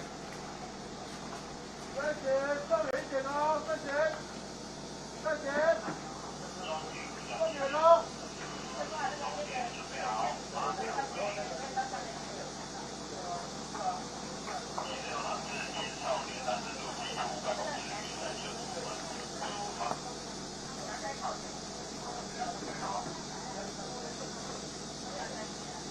参赛还有1分加，我们准备出发，顺时成头。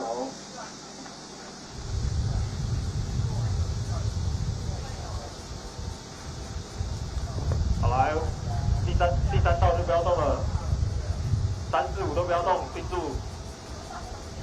好，我们准备出发。第4道往前一点，2道推一点。哇，第5道推，第5道跑走了。视野退，慢慢来，不要急。好，其他定住，4退。再退，继续再来，其他定住，很好，定住。第2道往前，第5道再推一点，第5道退，其他定住，其他定住。第4道推太多了，往前，其他定住，其他定住哦。4往前，还在调整位置，那就要准备出发了。再来一点，再来。好，ready, set, go！ 好，比赛开始。青少年男子 C2 100公尺第2组的预赛，目前刚开始学，领先的是乌沙国中组合吴正贤跟李彦安。然后冯博安、谢佩树在第2名。第二水道哈，第2航道。第2水道好像没有错，就是冯博安跟谢佩树。第3水道的部分好像还在调整。我在他们调整的时候，这个第5水道已经冲出来了。因为他们是2位选手都滑同一边，同一边都同左桨，比较少，但是还是有，国际上还是有这样子的滑，成绩也不错的。好，参加第82场次、83场次青少年男子组飞度500公尺。滑同一边会不会有歪掉的风险？还是其实也不会？以及青年男子组照道理是应该不会有歪掉的风险，因为你单人的时候单边也是滑直的，对。那为什么会有这个 C2 会有一左一右的部分？一左一右是它重心的平衡呐。哦。你这样仔细看，那个第2航道的船是比较平，那你现在看到这吴沙这条船，它会稍微有点往右倾斜嘛，但是你只要保持的好是没问题，没有差。但是问题你的角度就会有点会吃，有时候吃水会吃比较多这样。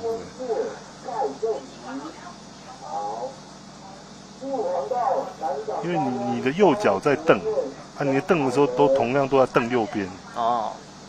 所以你会看船会有点往右边倾斜。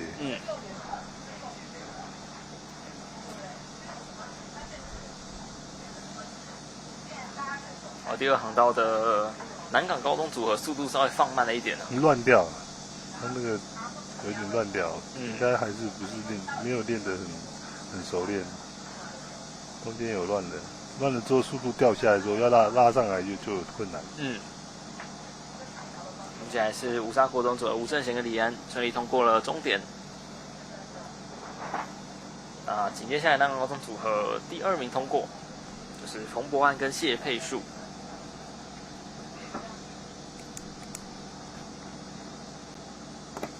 网上看到第4航道的碧华国中吕炳恩跟周晨燕也要准备通过终点，目前还在前进当中。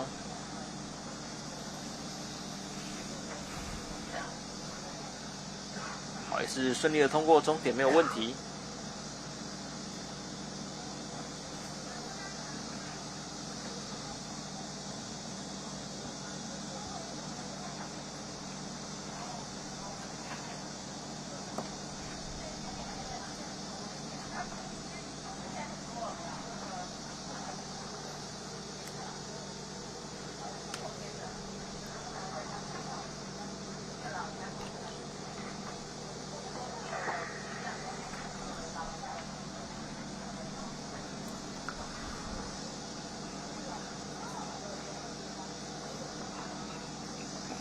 好，以上是青少年男子组 C2 的预赛，接下来是青年男子组 C2 100公尺的比赛，一样是在进行预赛的部分。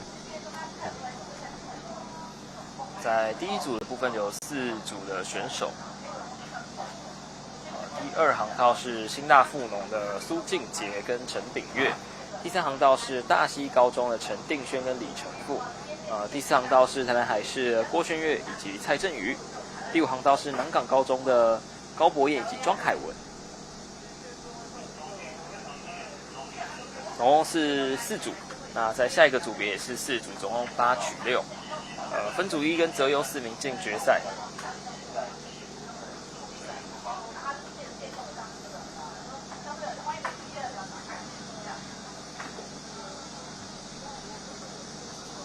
好，进入赛第一组，准备出发，来往前对齐，传球对齐。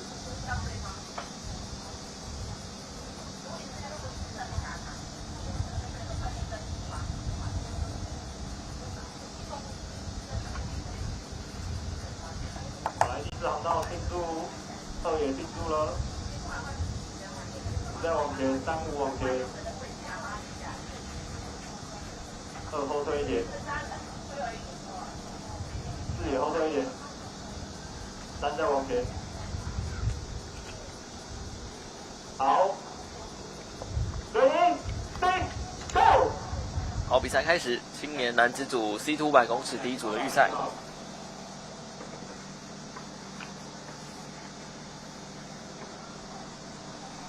可以看到的是，台南海事组合跟南港高中的组合目前在第2名啊，新加富农在第3。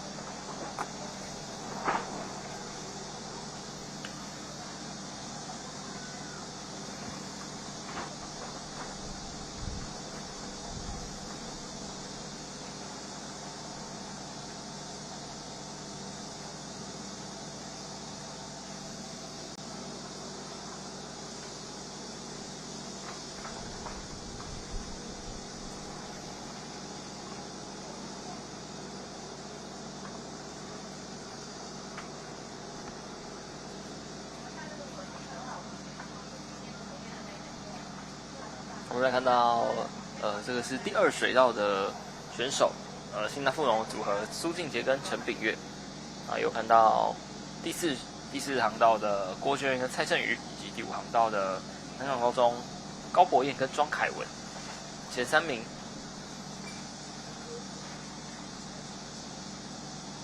第5航道南港高中组合感觉稍微加速哦，第2航道也稍微慢了下来。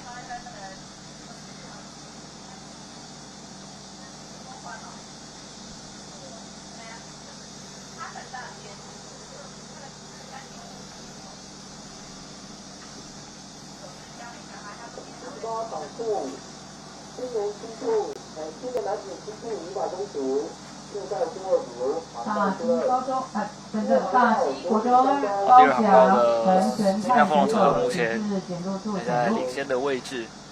第3航道玉成高中赖国瑞、黄冠德，好。第4航道台南海事，大溪高中陈徐佳、李佑能，第1名通过终点没有问题。那第4航道台南海事走了第2名通过终点，然后第5航道的南港高中第3名。好，谢谢。好，我们等上一组的，你们先交通一下。新加富农的苏俊杰跟陈炳月。那这几组的这样看起来很明显，我们现在青少年的选手的整体的这个体能状态也不是就没有还需要再加强啦。是，好像到后段那种感觉，第一个速度提不起来之后，在通过终点之后那种好像精疲力竭那种感觉，感觉不够游刃有余这样。这个训练量可能要再加强一点。这其实跟体制也都有关系啦。我们大概很多，尤其在这个阶段，像如同之前讲的，我们都是学校体育为主哦，那都是学生身份。那教练也很辛苦啊，这个早上就一大早就要练习，那之后还要让学生回到学校上课啊，对。那下午啊，小朋友上课完之后，还带出来练习。好，紧接着要登场的是青年男子组 C2 500公尺预赛第2组，第2航道是水里上攻曾玉祥跟曾杰廉，第3航道是玉成高中赖博瑞跟黄冠伦，第4、第5都是台南海事的组合，分别是苏一成、徐尚哲以及叶义宏跟吴佑杰。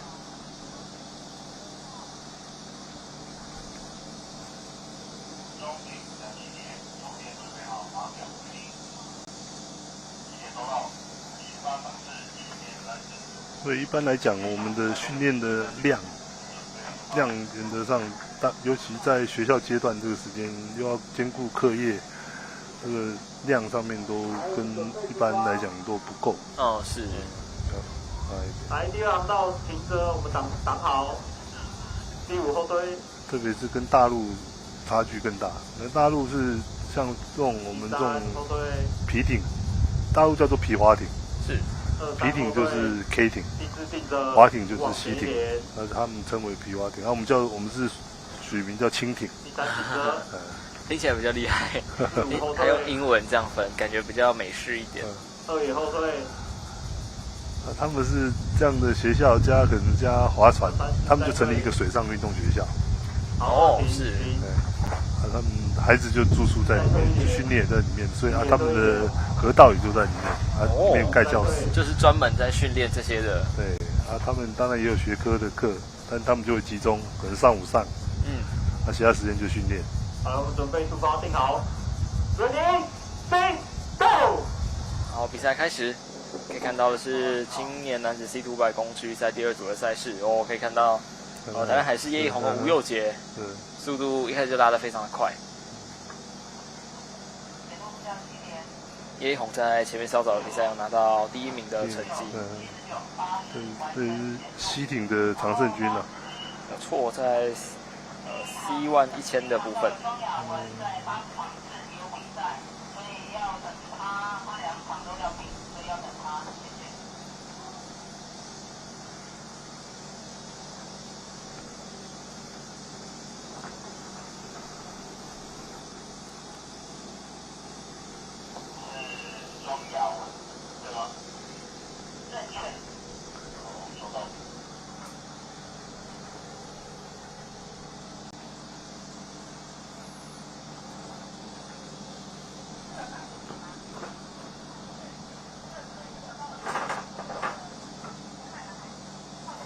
报告，参加第84场次公开男子组梯度500公尺决赛选手开始点入。叶一红跟吴佑杰。83场次青年男子组 K 度500公尺决赛选手南港高中邱子佑。第3航道的是玉长高中组合赖博瑞跟黄冠伦在第2名。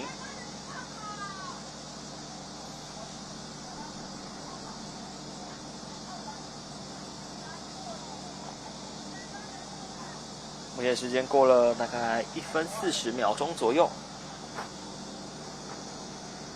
那在青年男子 C2 的部分，总共是有8组的选手，那再取分组的第1名以及择优4名进入到接下来的决赛。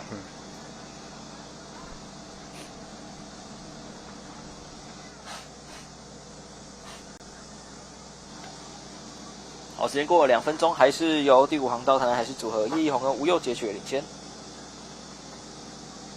顺利通过终点，紧接下来通过终点是第3航道玉成国中组合赖博瑞跟黄冠伦，接着是第2航道水里上攻组合曾玉祥跟曾杰廉也通过了终点。好，第2航道大西国中前尾山，好，第3航道大西国中陈新恩，好。第4航道南港高中陈文群，好。第5航道。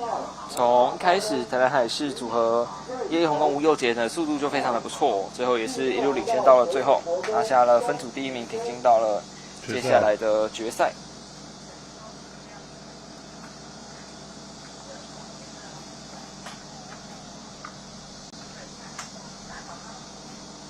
晚上看到的就是叶一红选手以及吴佑杰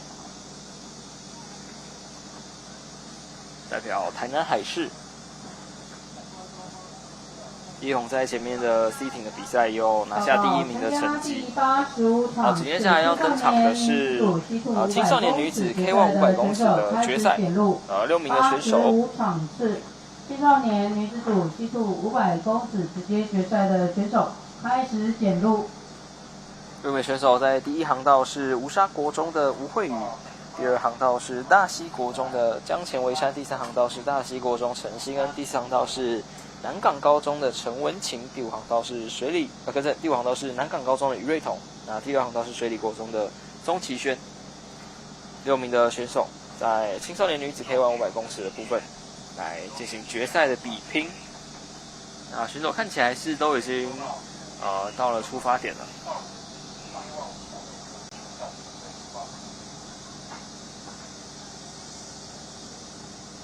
距离出发时间1分钟，请选手队形出发线。好，向前传投对起浮球。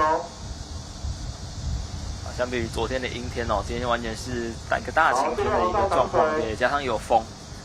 整体来说，虽然说太阳很刺眼，不过就如老师所说的，还是有风势，导致应该比较不会那么热。好，是3、4、5向前，第一航道退。对，这一组当中，在全中运就是陈文琴拿到第2名，陈清恩拿到第3名，宋奇轩得到第4名。哦，好停。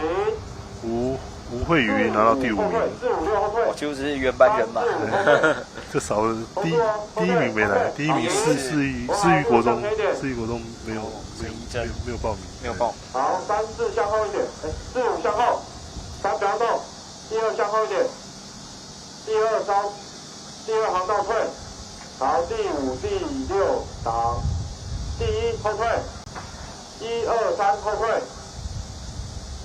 第1、第2、第3后退。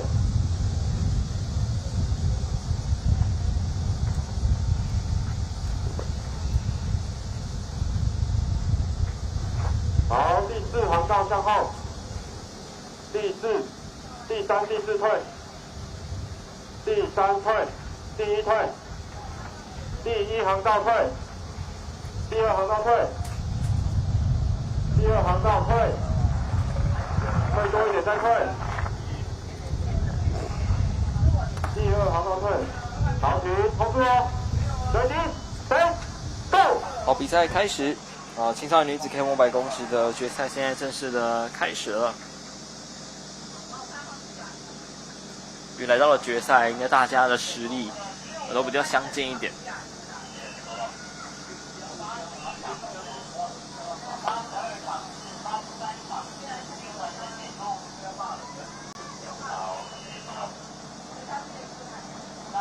距离都非常的接近。对。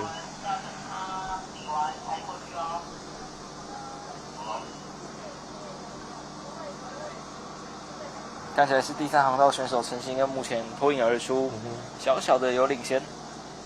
第2跟4还有5都非常的接近。江前维山，然后陈文景跟于瑞彤还蛮接近的。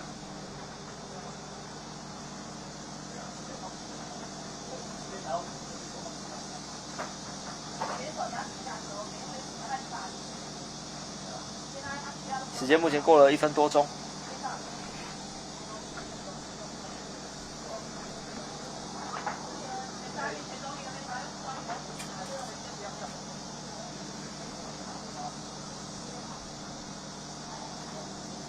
我看到第4航道的选手，陈文婷目前超车了，然后陈兴恩掉到第2名，距离还是非常的接近啊。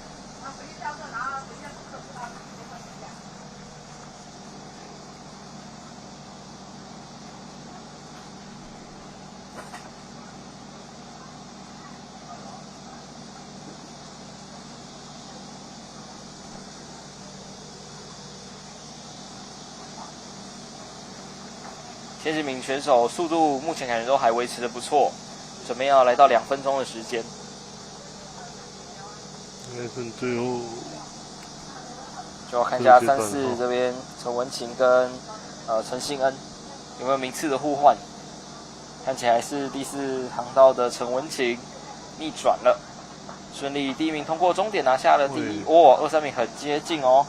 陈兴恩跟于瑞彤几乎是同时通过了终点。陈文琴拿下第1，这有机会，只是就是配速什么时候最后的冲刺才开出来了。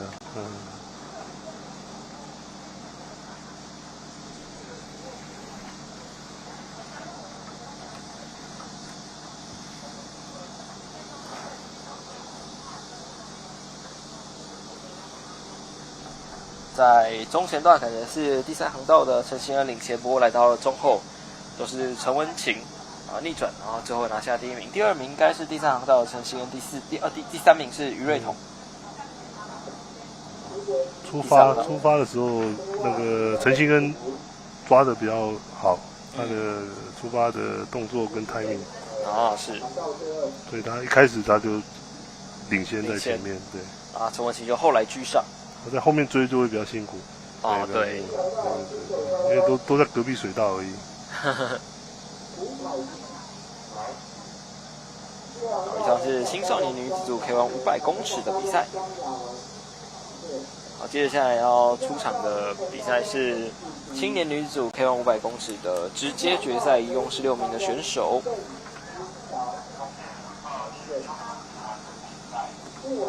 6名选手分别是第一航道新北高中的卢凯琪，第二航道是南港高中钟雅文，第三航道是玉成高中的林子琪，第四航道是水里小红邓云桥，第五航道是大溪高中的江前玉安，第六航道思育国中的陈怡珍。那个陈怡珍就是今年全中运的那个这个项目的第一名，所以他跑去报那个青年，对，跑去报青年女子组了。他也可能他满18了，可能他满，也不可能啊，他应该是满15吧，15，国中升高中是15岁。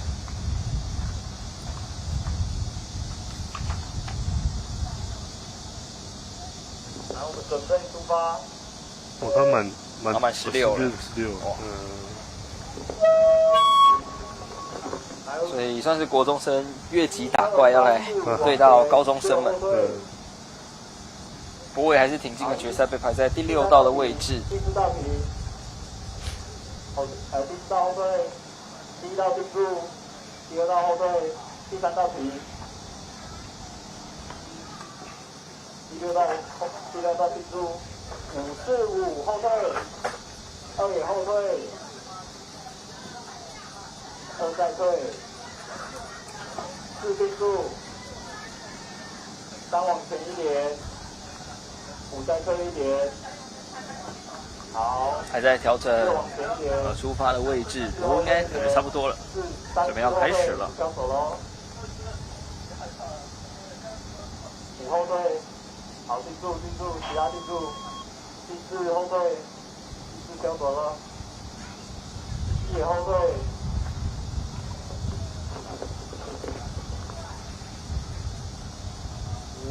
，5后退。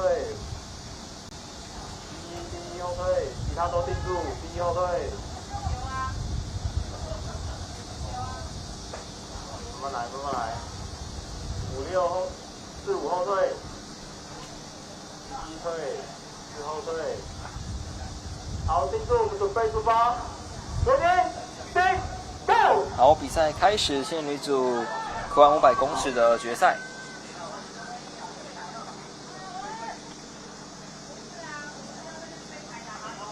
第6航道的思育国中的陈怡珍，速度还不错。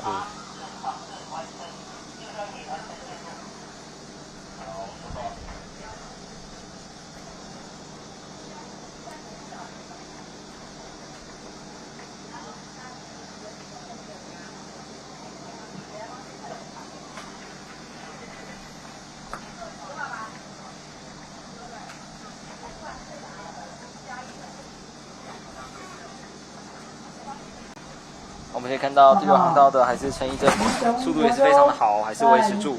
金羽楼选手请至检录处检录。参加第86场次青年女子组西渡500公尺以及公开女子组的西渡500公尺决赛选手请至检录处检录。这个现场的风势真的还蛮大的，我们的摄影师的阳伞也被吹倒了。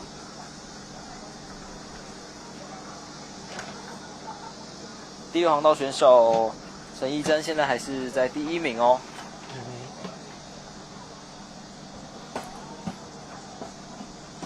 这有50公尺。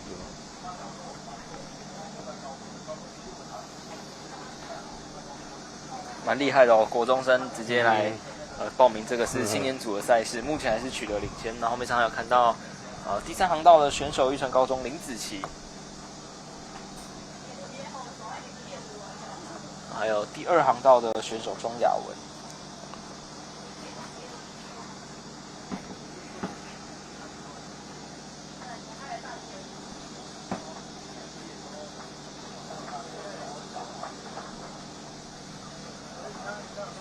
们上是第2航道的选手庄雅雯。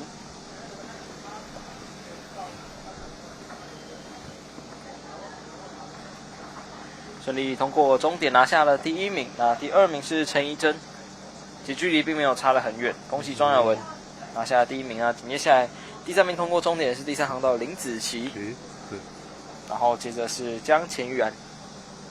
所以在第2航道的庄雅雯拿下了青年女子组 K1 500公尺的第1名。我们来看一下她刚刚精彩的表现，因为主要是进行直接决赛，没有比预赛。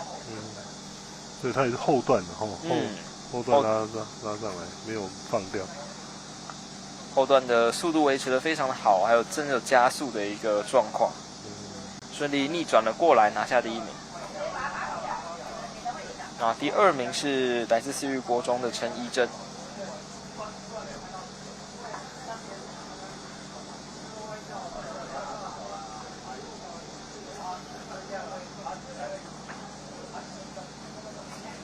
恭喜来自南港高中的庄雅雯拿下了青年女子 K1 500公尺的第1名。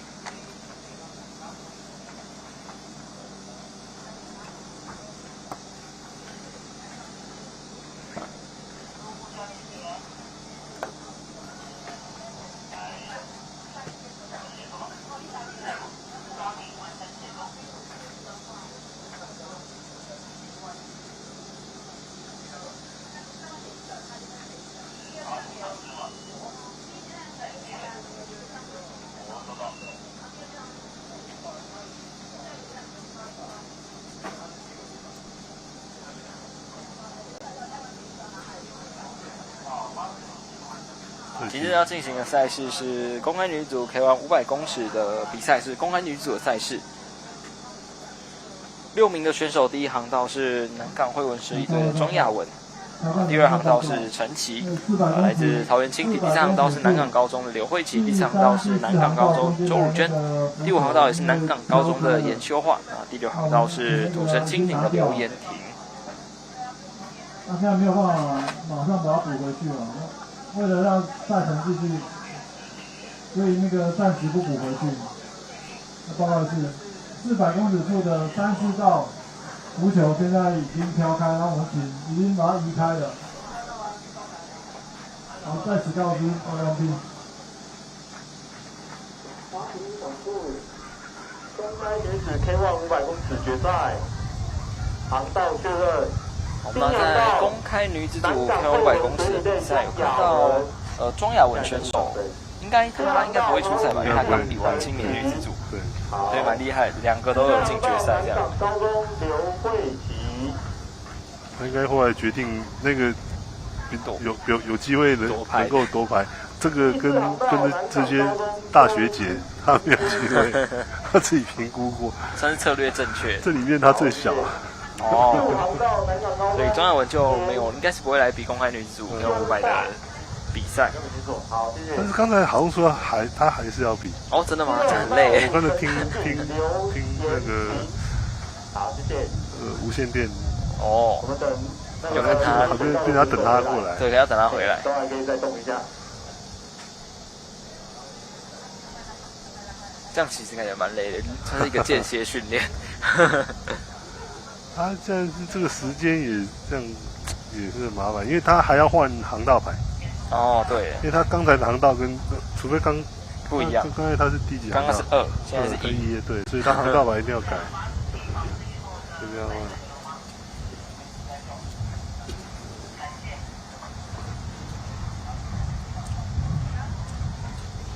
所以在荧幕上他换航道牌了。这一招换1了吗？哦，是。他现在要下去了。刚才2拔掉，现在换1下去。所以这个蜻蜓的代表队虽然它都是个人项目，虽然也有 K2、K4，但其实它是一个团队。对。所以有些还是必须要互相帮忙，包括器材啊、艇支的帮忙。这个要互通的队，要互相帮忙这样，不然自己一个人太累了，光搬那个艇感觉就很耗体力。刚比赛完都会有队友就直接在码头在帮你，等你的船帮你抬起来。是，那大家互相协助。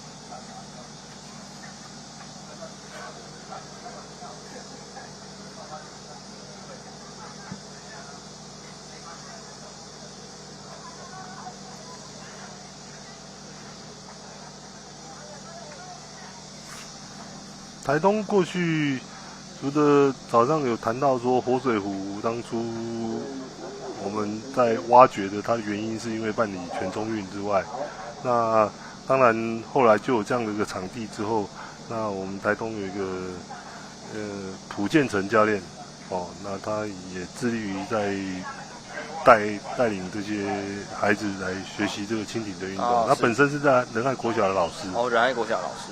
但是他就开始从小就培育，之后后来也有些像国中、东海国中，那台东高中也都有，那甚至有些是体中的，台东大学这样子。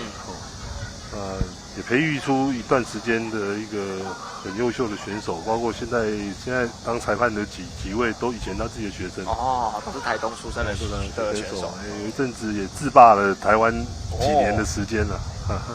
那因为他现在就身体不适啊，没有继续带了，这真的没办法继续带。但是还是很鼓励啊！我现在就是说他们几个年轻的也长大了嘛。像这次的比赛他们帮忙很多，因为毕竟还是要在地的人去帮忙接洽联系啊。对，确实比较熟悉。有些东西的不管大小东西啊，有些东西都必须要在地的人来准备，不可能很多东西都从台北运下来，那就地准备这样。那他们也都做得很好，那也都不错。那就鼓励他们未来就是看可不可以接棒。是，台东不要这样，就有一个好场地，结果就这样子中断掉，也很可惜。但是说实在的，我像我自己在学校教书30年的加上我自己运动生涯，我是从国小3年级就开始接受训练，后来出来教书，大学毕业出来教书30年这样，而且台湾有比以前的环境好很多，不管是对于选手或者对教练，对于整体环境上面的改善有，但是我觉得在教练这一块还是有点不足啦。就是说，我简单讲，像我现在，就是说我鼓励年轻的教练，第一个他们参加讲习，拿到 C 级奖那个教练证 ，B 级、A 级。但是你如果真的希望说他能够出来带队，尤其像我们这种项目的场地、器材，很多部分要去克服啊。不是只有纯粹带选手出来比赛那么简单。对，你可能游泳也很困难，也必须要花时间。但是游泳就是那条游泳裤、游泳衣挖进带着来，算是简单，游泳算简单。码表记得我是往最基础的，当然有它复杂的地方了。但这个不是啊，这动不动就是要有那个船，而且船又要讲。还有一个很大的因素是，他没有像大陆是他就在学校里面的，他都一定要带去外面，那就是风险了。是。谁愿意啊？这个时候是谁愿意这样投入？教练带小孩出去比赛就是会有风险。训练不是比赛是久一次训练是每天的。确实。对，这也是算是基层教练的难处啦。对你拿什么去保障他？你有那么多专任教练可以聘请他吗？那你没有薪水给他，那他吃什么？有道理。好，那公安女子 K1 500公尺的决赛现在是开始了。刚刚连续参赛的钟雅雯，目前确实速度就是稍微慢了点，在最后一名的位置呢，第4航道、第5航道的选手，周汝娟跟严秀桦都在1、2名的位置。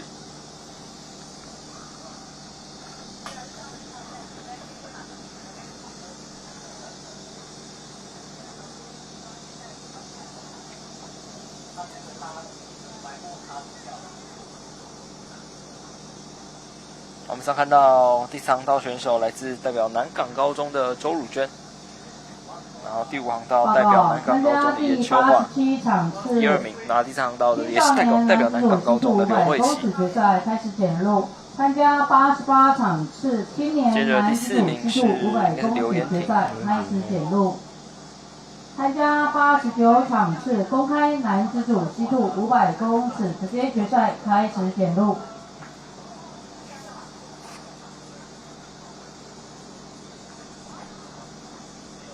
就看到300、400这边看还有没有排序上的变化。是，现在距离还是没有拉得很开，都蛮接近的。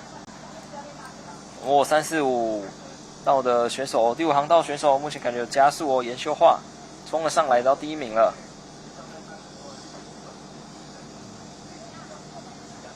原本是在第2名、第3名位置，现在加速来到了第1名，时间过2分钟，顺利通过了终点，哇，算是一个逆转胜，恭喜代表南港高中的严修化。然后第2名也是南港高中周汝娟，第3名是刘慧琪。我们上看到就是第5航道严修化选手拿下这一次公开女子组K500公尺决赛的第1名，我们来看一下刚精彩的表现。黄子霞，好，第2航道大溪国中高翔陈泰，好，第3航道大溪国中冯嘉敏、冯嘉文，好，第4航道碧华国中陈其恩、黄振杰，好，第5航道吴沙国中黄仲。所以在最后的部分是严修化，然后在后段最后的加速逆转过来拿下了第1名。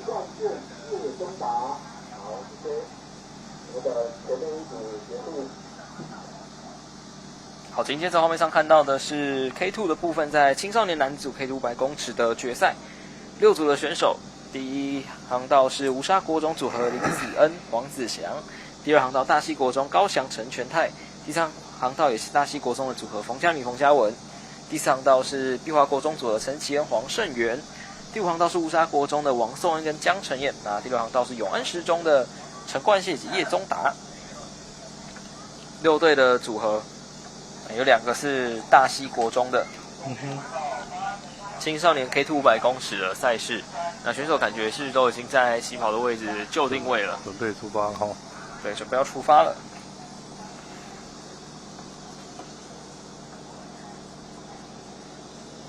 现在就看，我在想应该就是嘉米、嘉文兄弟对上碧华国中没有错，就是3、4道的对决，第3道大溪国中的冯家兄弟要对到碧华国中陈谦跟黄胜元，应该是这2个组合是蛮有机会夺下第1名的组合。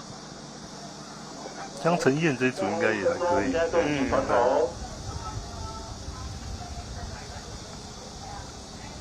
第6道往前，2和4定住，1也定住，不要再往前了，5往前，5、6往前。第2后退一点，好，5停，5后退，太多了。来，1、2定住，4往前一点，好，5停。第2后退一点。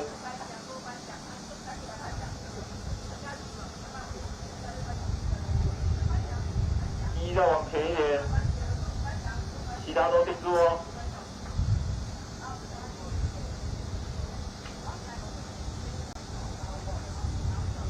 来，我们准备出发 ，Ready, Set, Go！ 好，比赛正式开始。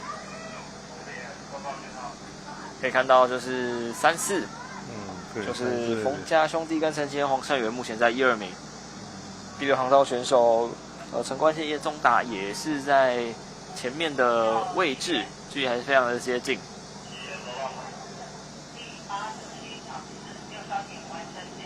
然后第3航道的冯家兄弟冯家敏跟冯家文目前在第1名，小小的拉开了一点领先的位置。不过第4航道陈其恩跟黄胜元，还有追赶的距离。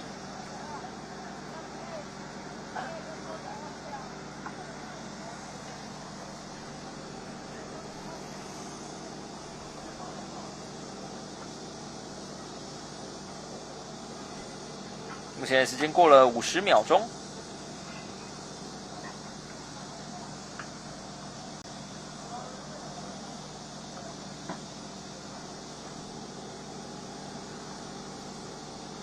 报告，请第我们看到的是第1航道的选手速度也维持的还不错，林子恩跟黄子祥。虽然是咬着哦，但是看现在的状况，应该要抓过去，可能会有点困难，因为奖评什么都很稳定，参加第90场没有减速的迹象。女子组 K2 500公尺决赛过了1分30秒，开始检录第90场次。青少年女子组 K2 500公尺决赛开始检录。第第3航道的冯家兄弟冯家明跟冯家文还是在领先的位置。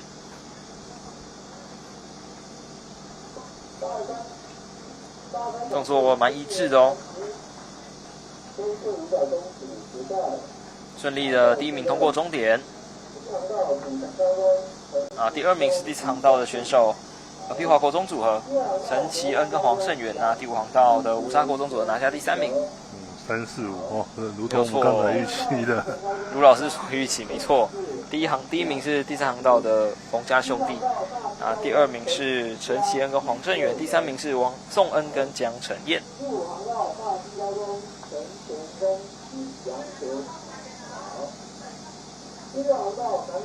在 K2 这个部分，就是算是冯家兄弟的天下，就跟公开男子组的一样啦。兄弟档是比较有优势。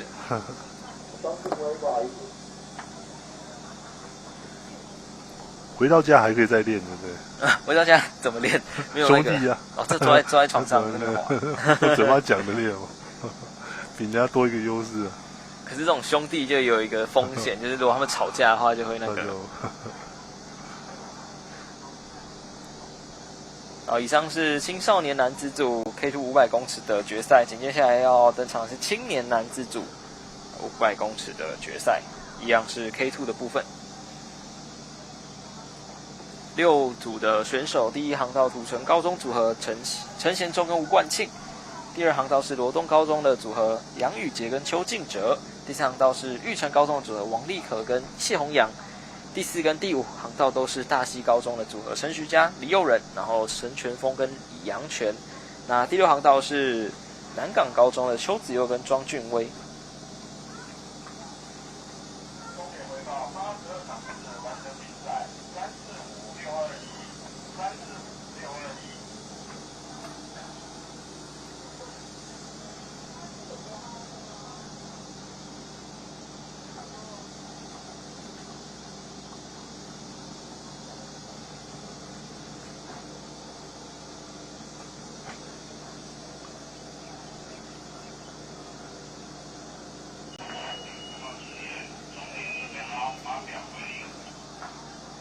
准备要进行的是青年男子组 K2 500公尺的赛事，接着要进行的是公开男组 K2 500，然后接下来是青少年女组 C2 500，然后紧接下来是青年女子 C2 500跟公开女子 C2 500会一起混在一起来做最后的决赛。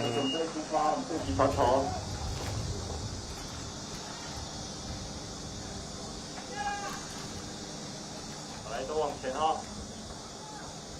来，第1航道。定住，3也定住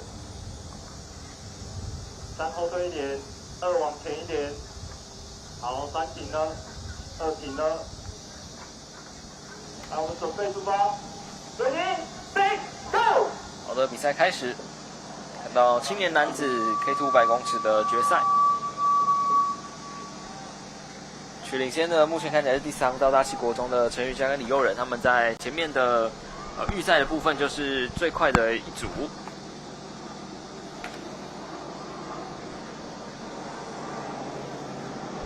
没有错。目前感觉速度还是维持得非常好，大溪的组合。接下来可以看到的是第2航道的选手排名在第2名，罗东高中组合杨宇杰跟邱敬哲。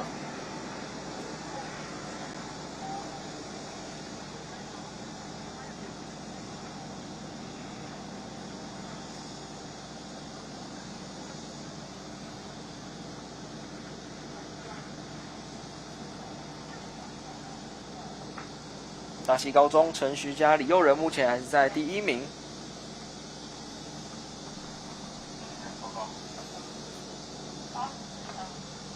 然后第2航道的选手目前还是在第2名。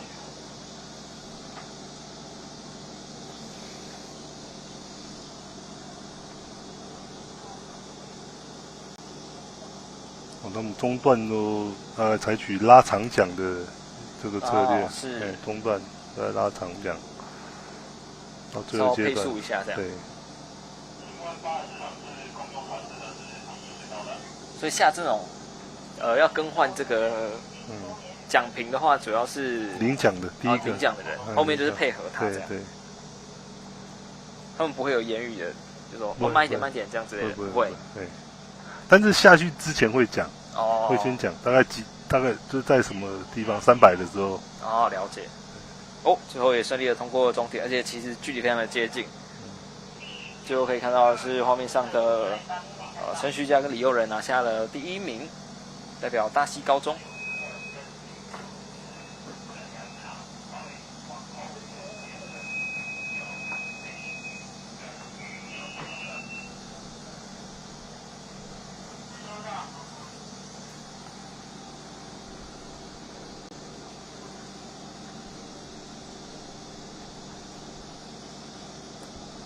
2、3、4名的距离都非常的接近。那第1名比较没有悬念是大溪高中组合。2位而且都是穿着中华队的这个培训服，应该都有入选。对，过国家队的竞争。应该这次要去，不对，他们好像是背心嘞。麻烦，请大家等着船只动作快一点，全部来等你们啊！今天要上场的是公开男组 K2 500的决赛。刚那个广播的老师，请大家快一点。裁判长，对，裁判长，因为现在又有点小delay了。看到的是有6道的组合，第一航道是桃园蜻蜓的周年宇跟陈立凯，第2航道水里上攻的彭玉胜跟陈鼎元。第3航道是南港汇文水里队的林兆军跟黄俊杰，第4航道是南港高中组的林庸博跟林庸杰，第5航道是南港汇文水里队的简凯勋跟黄家耀，第6航道是亚运培训队廖志纯跟段彦瑜。好，谢谢。我们要走第1航道，因为它有公众船只，可以再稍微动一下。所以第1航道的选手可能还在准备中。桃园。跟刚才的那一组青年 K2 有共用船只，是，所以变成要他等他的船只回来之后，再他划他们的船来比赛。共用船只这件事情是会还蛮常发生的吗？其实还好。其实还好，只是我们因为比赛紧凑，是，所以我们接着进。这就要稍等一下。对，甚至我刚才早上有提到说，如果去国外比赛，如果像租船的话，租船也有可能碰到共用船只的问题，但是原则上都会闪开。不会这样子直接接着这样。让他们出来了。来了。对，这组有比较特别的，也就是像水里商工，这个彭玉胜跟陈鼎元，这是师徒啊，师徒。陈鼎元是他教练，师徒同一组。这个蛮特别的体验诶，像那个选手压力应该很大。滑不好，后面教练头敲下去，不至于啦。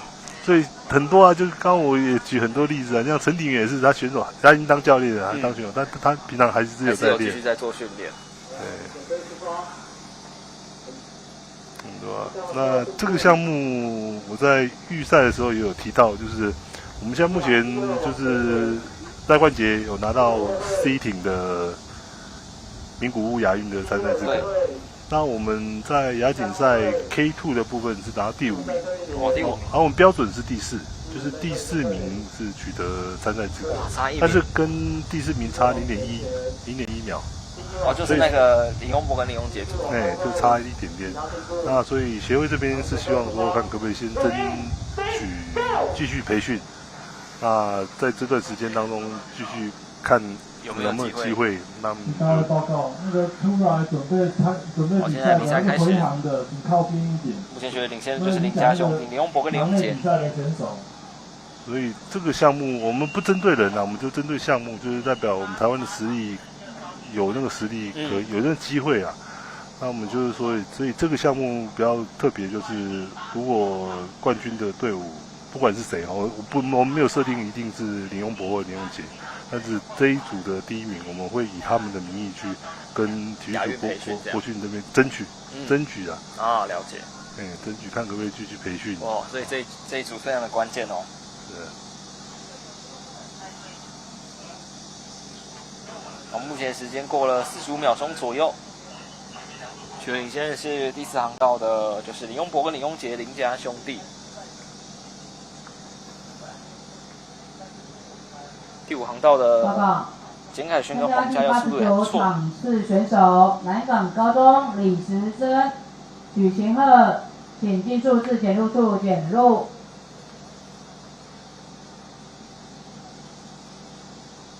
我们刚看到就是林家兄弟目前还是感觉状况蛮好的，维持的不错。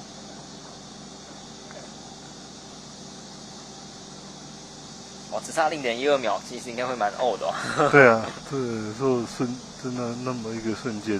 好，最后顺利的通过终点，是南港高中的组合，林庸博跟林庸杰呢。第2名是第5航道简凯轩跟黄家耀，紧接下来是第2航道的选手，接下来是第3航道的选手彭玉生跟陈女元师徒组合拿下了第3名。我们再看一下这组精彩的回放。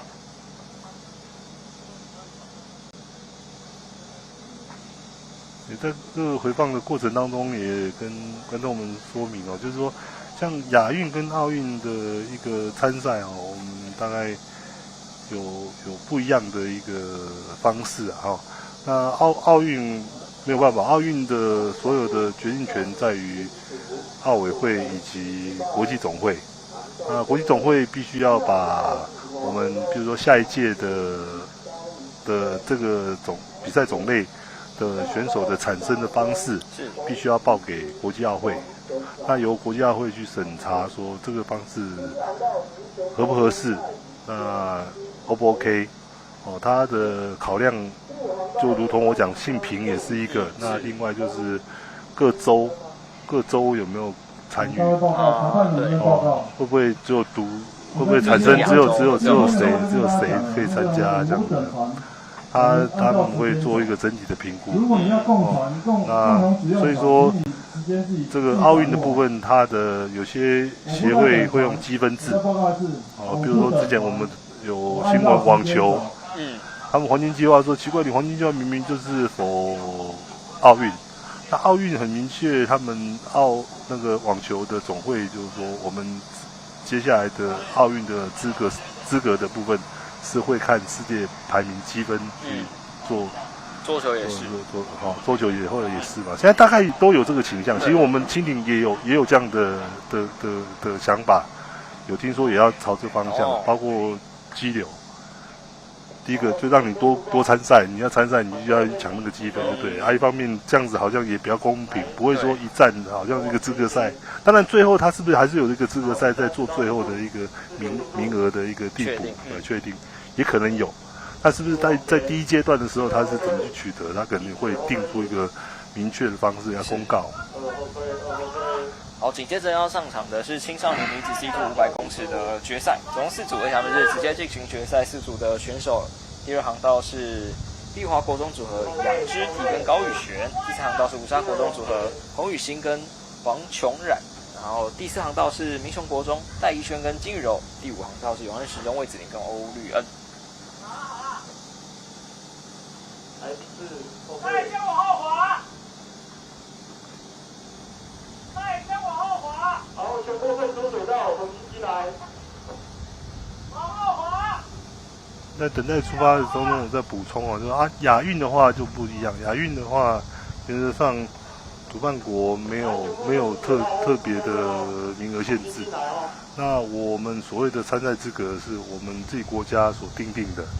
的标准，当然我们订立的标准原则上的目的也是希望说取得好的成绩，也就是说也有机会得牌，甚至最好是能够夺金的这个方向去定由各协会去定选材的标准，3个阶段，3个阶段，第1个阶段，第3个阶段的培训的人员，那最后决选原则上最后的参赛权取得之后才有决选的名额。那这个部分就是你要符合你当初写的时候，最后取得参赛资格是哪一个比赛，要达到怎么样的成绩，而且要客观，所以他们会有一个国训中心会有一个训辅委员的一个会议，会去帮每个协会去做一个审查。那我们当初就是审定，就是说亚锦赛的前4名，那也通过会议这样。但是我们现在拿到第5名了，就有点尴尬。对啊，但是我们还是争取啦啊，因为有培训才有一些资源可以运用，那选手才有机会再往上提升。是，如果没有培训的话，很难把选手可以调出来集中训练，或者是说能够再有更多的资源，甚至移地训练，可能到国外啊，这样可能就会比较没有像这样的资源，所以我们积极的争取。好，目前画面上看到的是青少年女子C2 500公尺的直接决赛。目前看到领先的是第3航道吴霞国中组合洪宇欣跟黄琼冉。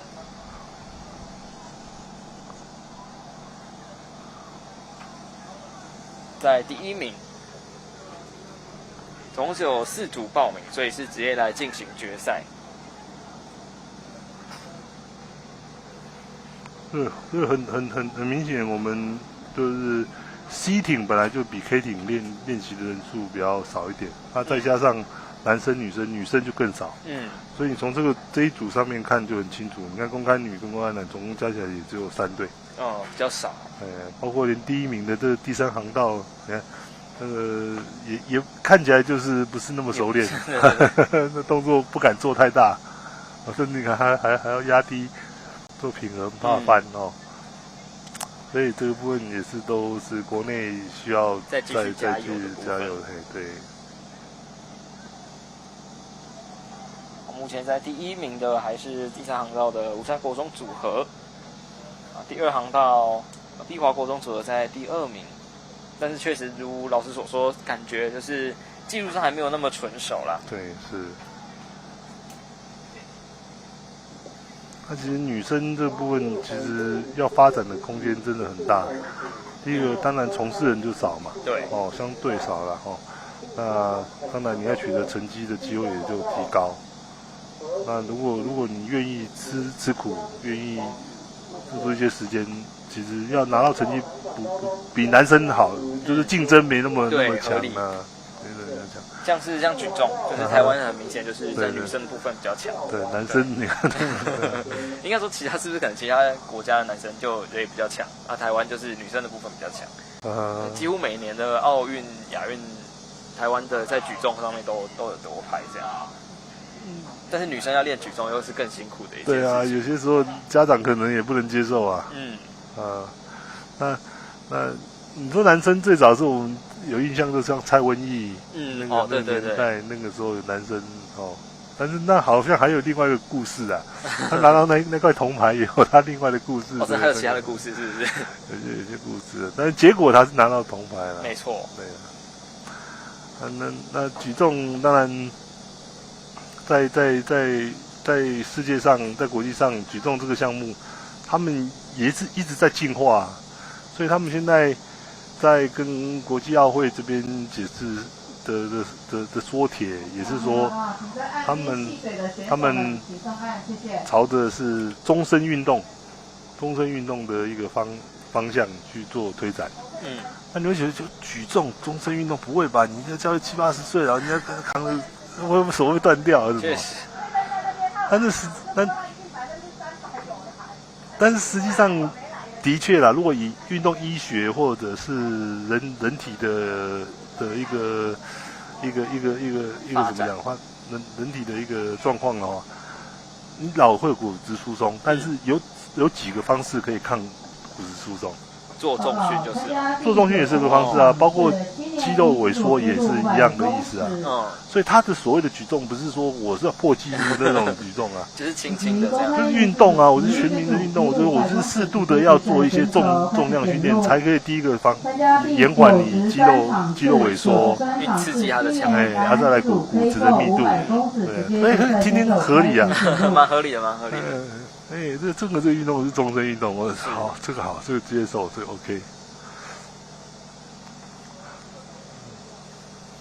之前我播过一次举重比赛，然后就确实我也是女生的选手破比较多记录，是。但是我访问他们，就是他们都觉得说，因为这样就是会变得很壮，对，所以就是很多人应该说更多人都是选择他就不要继续练了。OK。就是我觉得坚持下来的女举重员都非常的厉害。厉害，对。你讲到重点，坚持下来，因为他后来因为举重有几个像现在的国训中总教练，跟我也都认识啊，大家其实都很熟。他也有提到说，小学他也想要说从小学开始着手培训孩子。我说不会吧，小学对啊，长不高。会不会？对啊，你第一个反应就是这样。我只要是跟家长讲，我不是死了，我等着被骂就好了。他说没有啦，不是你这样想象的啦，我们也可以没有重量做空的啊，动作。对，动作就是那个动作，瞬间爆发的那个动作，就是那个他有技巧的，他有什么提杠，他讲一堆啊，我们是不懂，也不是很懂。提杠转什么，又什么样，又上杠，又什么东西杠。他说小学阶段我们不是真的要他去比举几公斤得名，去判定他的名次。反而是什么，你知道吗？反而是他的动作标不标准评分啊，了解，懂你的意思。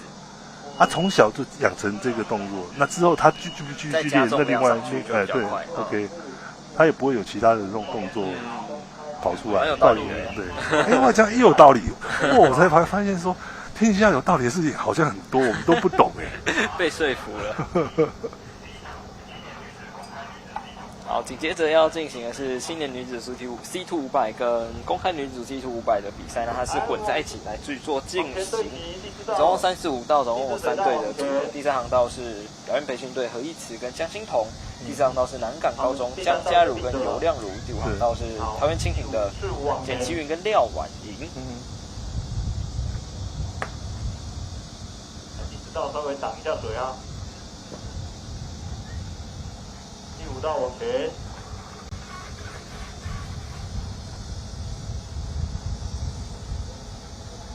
我们定住。我们第5道后退，第4道往前一点。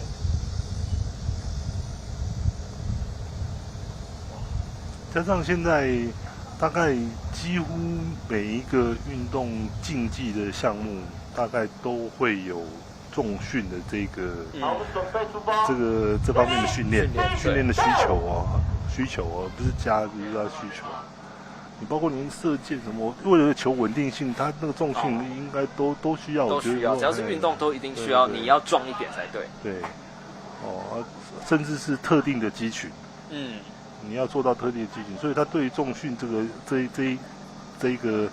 个训练上面，其实也必须要有一个专门的一个人员，能够去判定你的需求。比如这个我们轻体项目重的是哪里，田径是哪里，哪一个区块，哪个肌群这样。不可能是全身都要练到一样均匀，一定会有一些肌群是特别需要加强的。这是训练，这是为了成绩。另外，复健也是一样啊，运动伤害也是一样啊，也是靠重训来做一些支撑啊。画面上看到的是第3跟第4航道的洋园培训队跟南港高中的组合，在1、2名。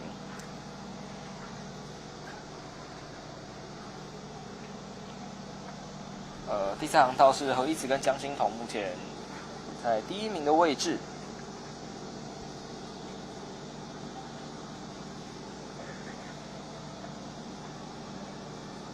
第5航道的组合好像刚是有点状况，落后的比较多。这组也是刚练，刚练，老人刚练。我们看到第4航道、第3跟第4航道的选手距离感觉越来越近哦。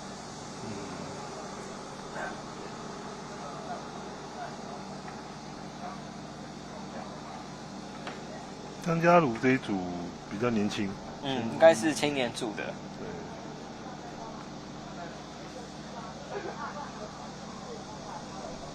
我们这组好像全中运拿第3。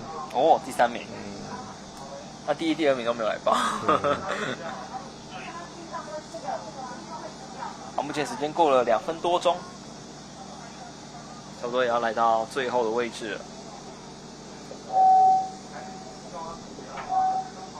那这阵子集训有用啊！我现在看起来张嘉如这一组集训有差，他们也要去泰国，参加亚青。第3、第4几乎是同时通过终点。第4航道后面那位小朋友，不行了，好累。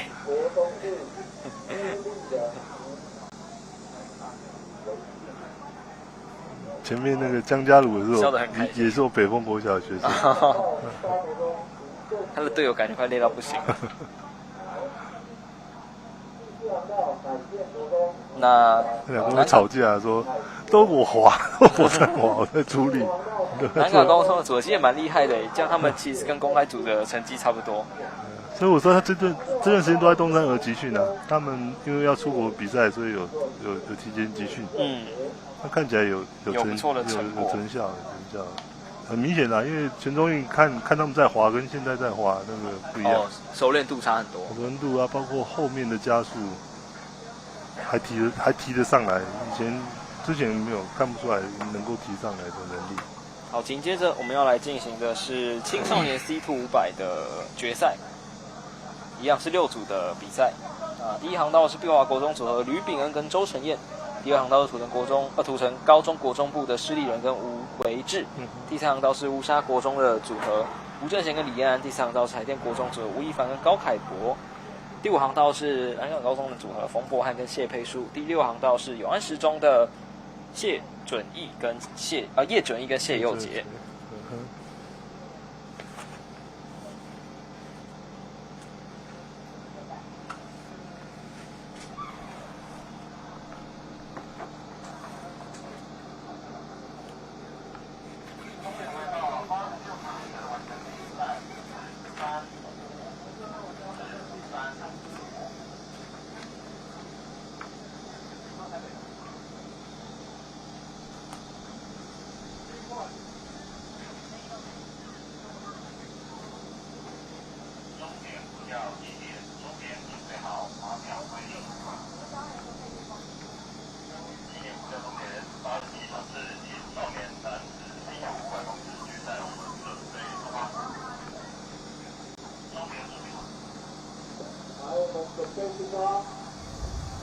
传球对齐，无球。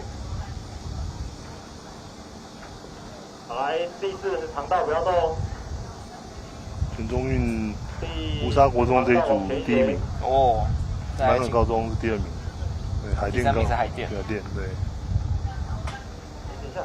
在全中运国中组的 C2 500公尺的部分，就是如老师所说，乌沙国中的吴正贤跟李安是第1名。那通通在这边啊，这第4名啊，原班人马。对啊，前4名都在一起啊，这有仇报仇了，对。看有没有机会第2名的来复仇一下冯博翰跟谢佩树。有不甘愿的就趁这个机会看可不可以平反，讨回颜面哦。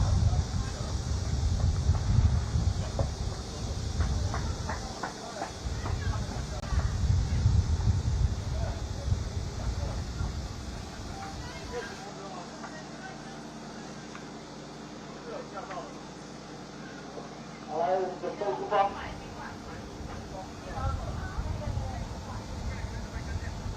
好，第3定住哦，4也定住哦，5也定住，6也定住，等1、2， 3后退1点，好，1、2定住，挡水，5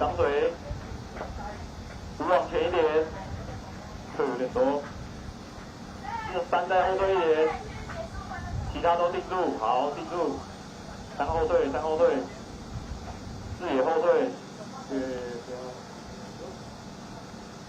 ，1、2往前1点。3再后退1点，其他定住，好，1、2定住，3后退，3再退，粉红色船头有点明显。那个4后退，3 OK 了，3定住，4、5后退，4再退，5 OK， 5定住。现在调整开赛的位置，往前，6你不要动，还是花了点时间。第4航道后退。有没有很担心说下午会不会下雨？不过目前感觉本来天气预报好像说会，天气预报说会，目前感觉好像还没有那个感觉。对，因为希望是不要下雨。风保持这个风应该还不会，风停了就可能就不妙，就闷了。对，就开始。现在比赛开始，感觉取得领先的是南港高中组合，目前在第1名。不过海淀国中跟乌沙国中都还蛮接近的哦，目前感觉好像是海淀国中在第1名的位置。不过距离都非常接近，1、2、3名，3、4、5道的选手们。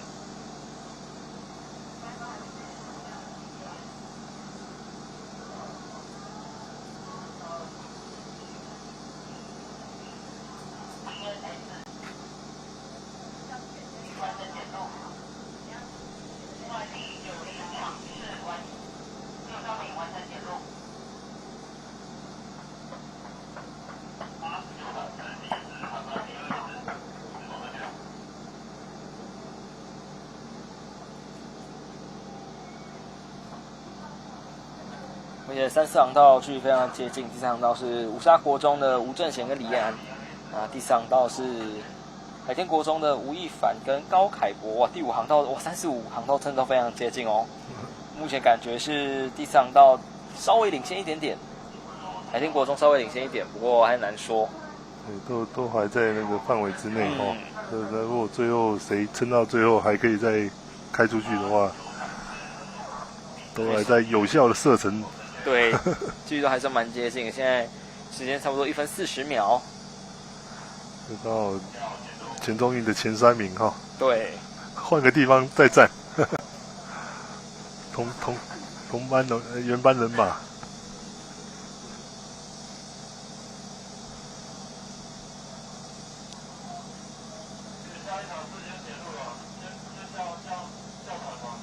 我感觉要准备进入到最后阶段，已经在奖评在加快。有在加速哦。哇，最后应该是第4航道的海淀国中组合拿下第1名，第2名是乌沙国中的组合，然后第5航道的南港高中组合是排名在第3。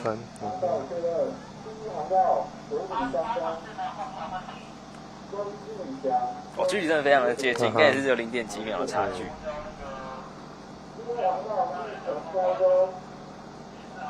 来看一下3航道跟第4航道的最后的这个拼搏。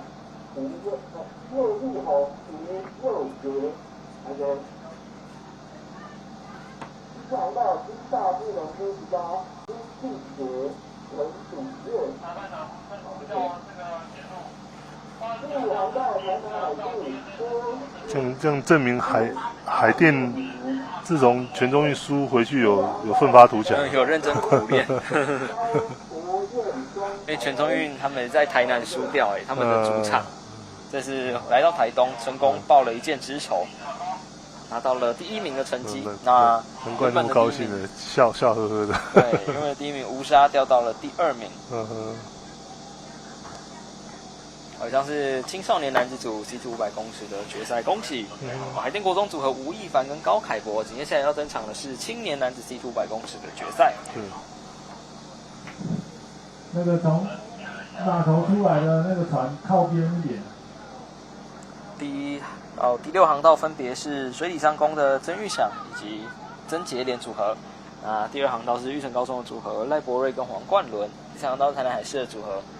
叶一宏跟吴佑杰。第4航道是新大附农的苏静杰跟陈炳月。第5航道是台南海事的郭轩月跟蔡振宇。然后第6航道是南港高中的组合高博彦跟庄凯文。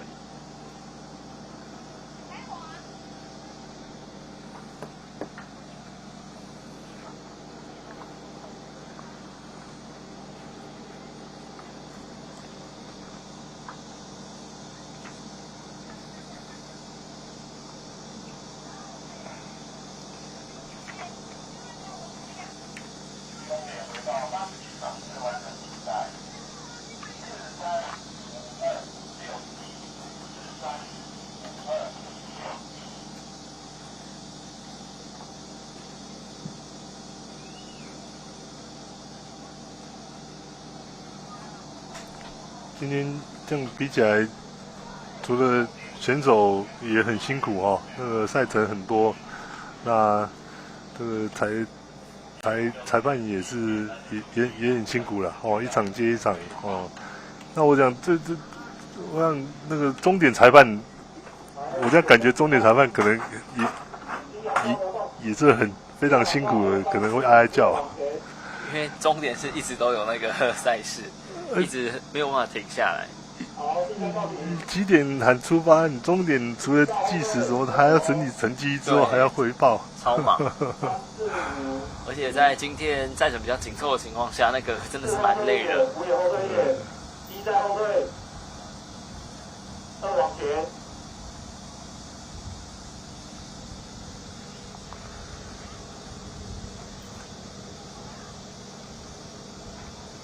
5后退，超出来了。2再往前一点。1后退一点，其他定住。5后退，1也后退。好，我准备出发。Ready, speed, go！ 好，比赛开始。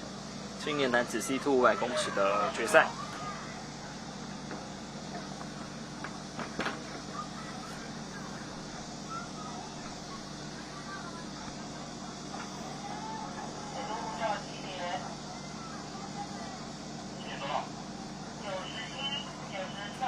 台南海事在出发的时候就先抢到领先的位置哈。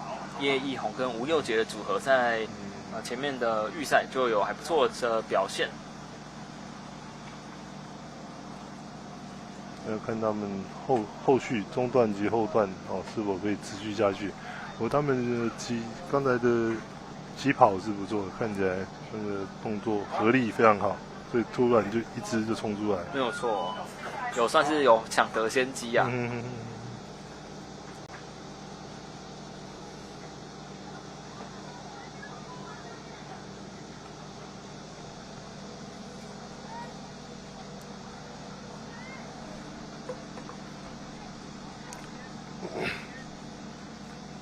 目前看到第3航道的台南海事组合还是在第1名，然后第4航道的是新大富隆组合，距离蛮接近的。第6航道南港高中的组合也是还没有脱离到领先的位置，还是在前面。目前时间过了1分30秒。第1航道古城高中黄威龙、周瑞秋。报告，参加第96场次青少年男子组 K1 200公尺第3航道的台南海事组合叶义宏跟吴佑杰目前还是保持很好的状况，持续在往前。第5航道南港高中苏国安、洪参加第97场次青少年男子组 K1 200公尺计时决赛的第2组，所以通过终点以2分钟左右的时间拿下了青年男子 C2 的第1名。哇，非常的接近465，是接近了。那第2名是新大富农组合，第3名是南港高中组合，第4名是台南海事的郭轩月跟蔡振宇。这次恭喜第1名的台南海事组合叶义宏跟吴佑杰拿下了这一次的第1名。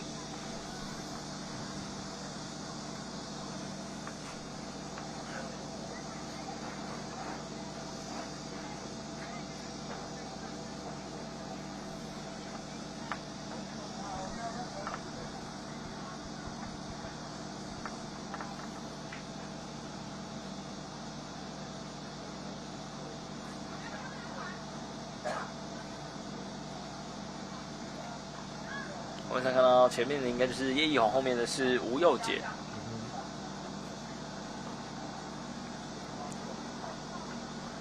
那我们在台湾，因为也比较有少机会直播跟转播的机会。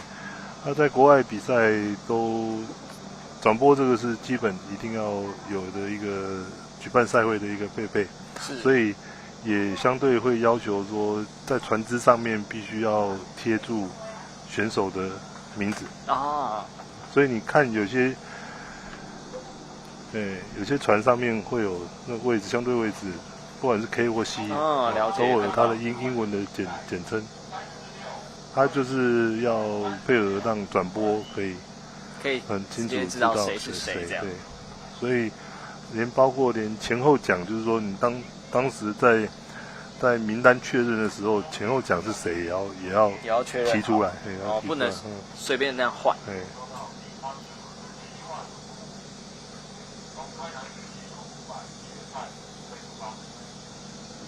好，紧接着要上场的是公开男子 C2 500公尺的决赛，直接进行来决赛有6道。第一航道是土城高中的黄威荣、周瑞修，第二航道是台南蜻蜓王伟成跟戴成林。3到5航道都是代表南港高中的翁强生、洪玉任，然后李时珍、许庆鹤、苏国安、翁江伟，以及第6航道陈忠跟宋鼎阳代表亚运培训队，所以应该会蛮精彩的。第2道往后一点，26往后。好，就要停。第2道往后，第2道往后，第6道停。好，稳住哦。准停，3、2。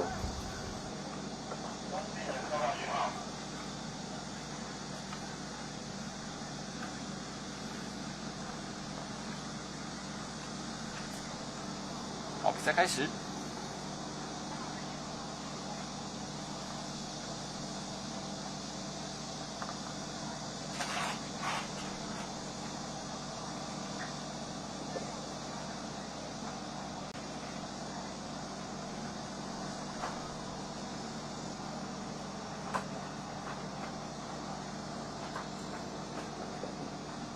目前看起来举领先的是第3航道的组合哦，翁强生和洪玉任。不过现在这个视角还并不是太清楚。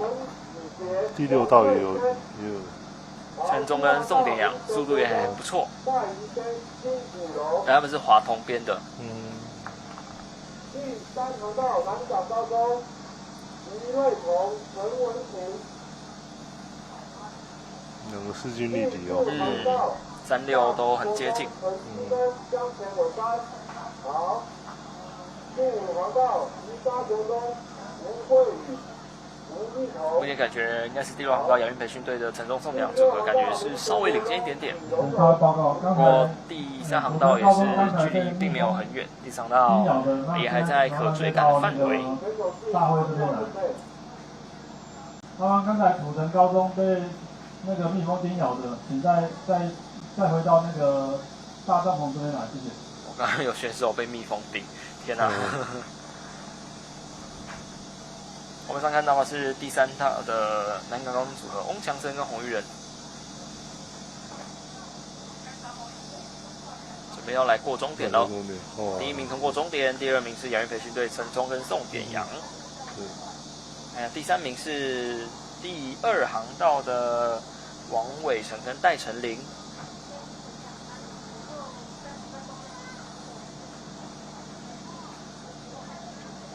洪玉仁跟翁强生，对，拿下了这一次公开男子 C2 500的第1名。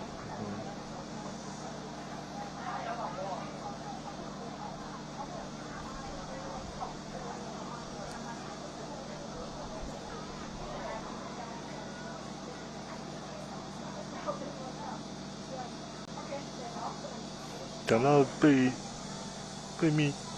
蜜蜂咬，我们裁判那什么比赛我忘记了，反正在日月潭比赛，所以他起点是在对面的那个湾里面，最里面那个船坞那边。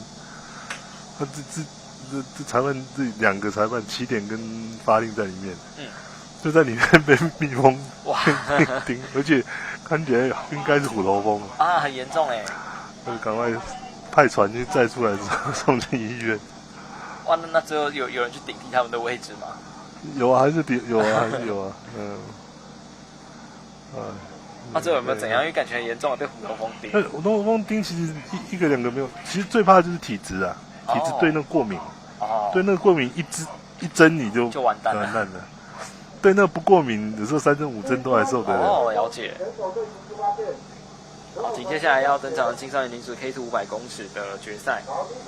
第1航道是成功高中的陈宇杰跟王瑞轩，第2航道是民雄国中戴怡轩跟金雨柔，第3航道是南港高中的吴瑞彤跟陈文琪，第4航道是大溪国中的陈信恩跟江贤维生，第5航道是吴沙国中的吴慧瑜跟吴一彤，第6航道是民雄国中许荣荣跟林静。好，比赛开始。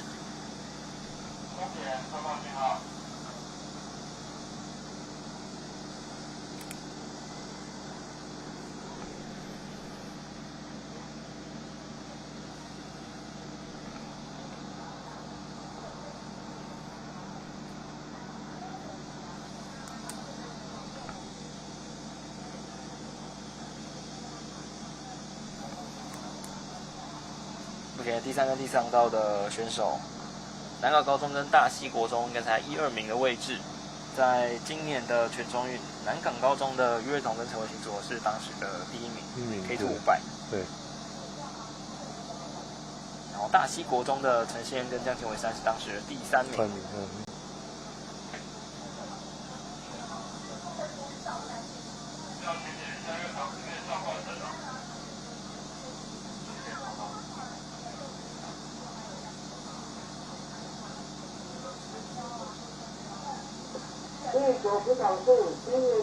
目前还是第3航道南港高中的组合暂时取得领先。时间过了1分多钟，1分15秒。好，第3航道南港惠文水里，对，张雅文收集。好，第4航道大溪高中。目前的排序跟全中运那时候的结果差不多。还是南港高中组合在第1名的位置。第5航道吴沙刚好也是第4名，全中运第4名。本来第2名去挑战青年组了。哦，去挑战青年组了。对，就那个陈，都没有报，青年组。好，目前时间过了2分钟，也差不多要来进入终点了。领先的还是第3航道的瑞彤跟陈文琴，顺利的通过终点，拿下第1名，第2名是第4航道的大溪国中组合陈新恩跟江前伟山。所以在记忆全中运之后，他们又拿下了这个项目的第1名。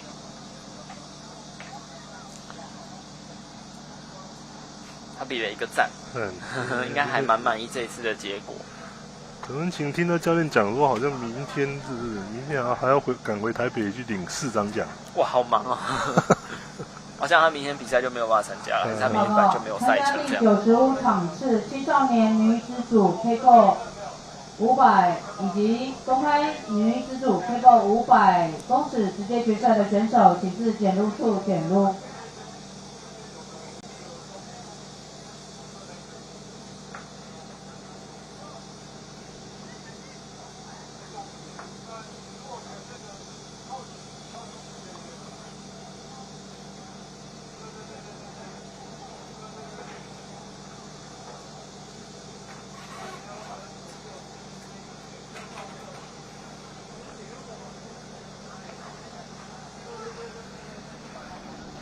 现在是青少年女子 K2 500结束之后，准备要进行的是青年女子 K2 500跟公开女子 K2 500的决赛，一样是会混在一起来竞赛。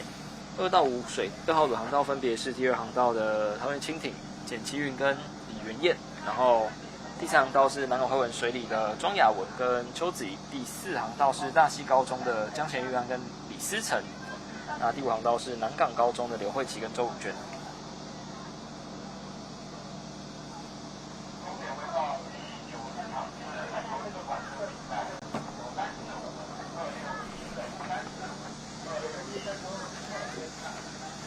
出发时间1分钟，请选手对齐出发线。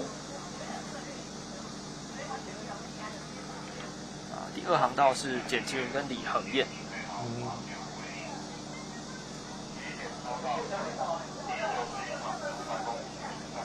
在这个 K2 比完之后，就要准备进入到 K4 的部分。500公尺，然后就会有4位的选手。第5航道向前，第4航道向后。好，第4航道长水，第3航道向后。但第2航道的简其云跟李恒燕都在学校当老师了，都已经在教书了。李恒燕也当妈妈了，我忘记她好像生1个还是生2个了。真的那也是放不下对这个运动的热忱，继续来当选手这样。好，现在比赛开始，看到第5航道的南港高中周慧琪跟周汝娟。刘慧琪跟周汝娟目前在第1名，他们也是全运会的第1名，也是全运会的第1名。南港高中就刘慧琪跟周汝娟的组合。第93场次青年男子K-GO 500公尺决赛航道确认。第2航道南港高中林正阳、刘宇武、张继佑、庄信辉。第3航道玉成高中王立可、谢宏良、蓝永杰、吴凯明。第4航道台南海处黄德汉、古光正、曾义勋、陈海仲。我们现在进行的是青年女子 K2 500跟公开女子 K2 500的赛事，那是混在一起来做竞赛，因为主要总共就只有4队来去做报名。现在领先的还是南港高中的组合刘慧琪跟周汝娟。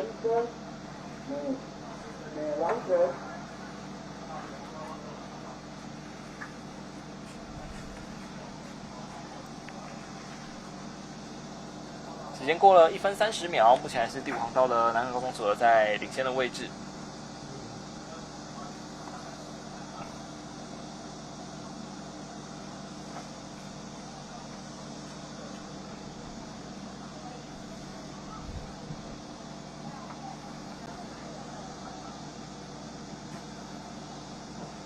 顺利的通过终点，恭喜南港高中代表南港高中的刘慧琪跟周汝娟拿下了第1名。紧接着要通过终点的是第3航道的南港惠文水里庄雅文跟邱子怡。王顺恩，请至。接着是第2航道简千云跟李恒燕。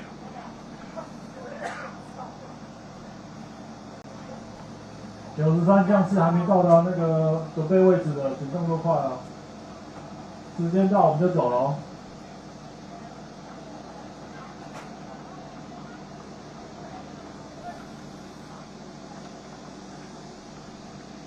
好，从一开始就是南港高中的组合取得领先，一路到了最后，拿下公开女子 K2 500的第1名。那报告的是青年男子组 K4 500公尺还没到位置的，我们准备要出发了哦。紧接着要进行赛事的是青年男子 K4 500公尺，也是我们这2天第一次看到 K4 的比赛。对。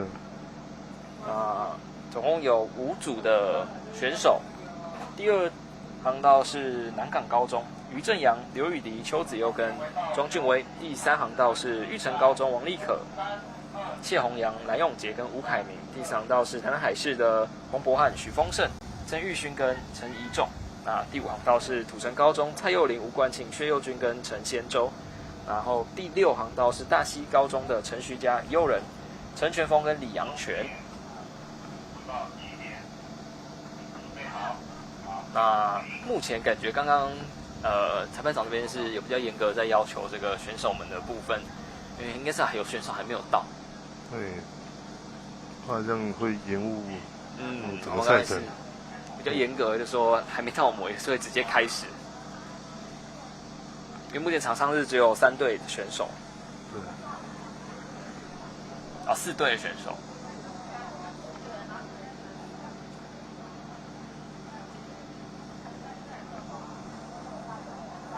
看起来是第6航道的大溪高中组合，目前还没有出现。大溪这个组合在全中运是第2名，是在高中组，高中组是第2名哦。那玉成高中是高中组第4名。那南港高中特别介绍，这个组合是越级挑战，是国中组的，青年国中组的。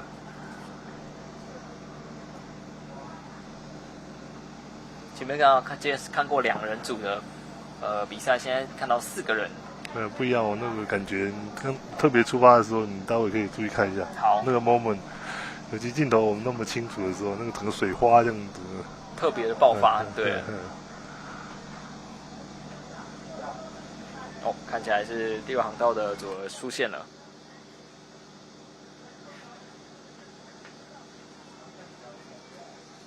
第6航道大溪高中的组合目前是姗姗来迟，不过还是有出现比赛就要准备开始了。主要是应该是陈徐佳、李佑仁、陈全峰跟李阳全，他们应该是几乎都有比 K2 比赛。现在在进行最后的调整，比赛就要准备开始。好，第4道档稳住，第2道向前，第4道档，第6道向前，第4道向后，第4道退。好，第4道再退，稳住，第5道稳档。好，比赛准备要开始哦。好，准备，ready， 3 go。哇，4个人的速度感不一样，整个又再提升了一个档次哦。第6航道的大溪高中，哇，一去不回头哦，虽然是最晚到的，但是最早走，迟到又早退哦。现在是在领先的位置，现在在第1名。对。哦，而且领先其他蛮多的。大溪高中的陈旭佳、李佑仁、陈全峰、李阳全目前在第1名的位置，而且速度还是非常的快。在今年全中运是第2名的成绩。大会报告95项次，青少年女子组公开女子500公尺 K4， 请尽快就位。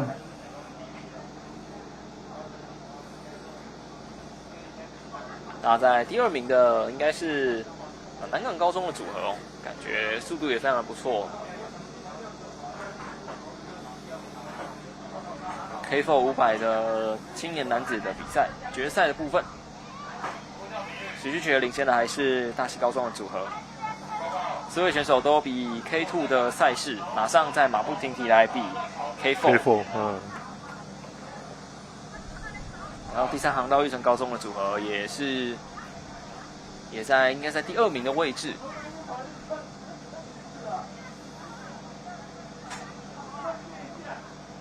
哦，可以看到的是南港高中的组合在第2名，那玉成高中是第3名。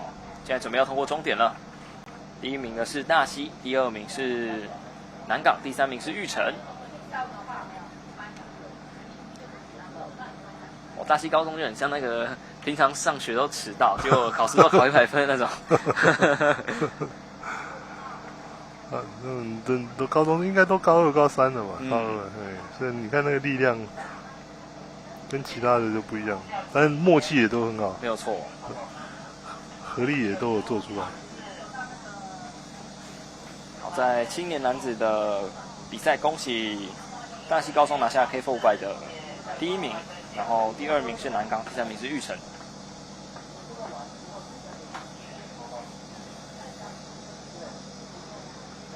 K4 的船可能比较可能会有要共用的哦，是。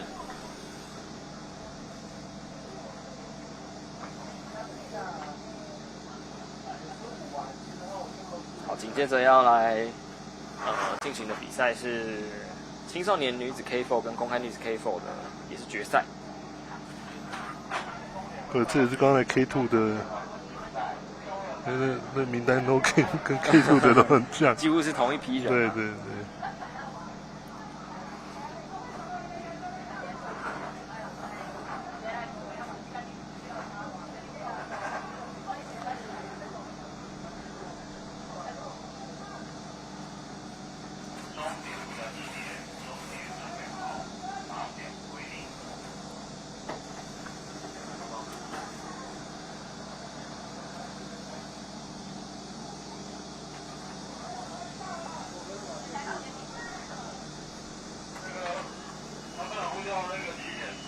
那等一下 K4 的女子组的赛事结束之后，就要进入到短距离的200公尺的计时赛了。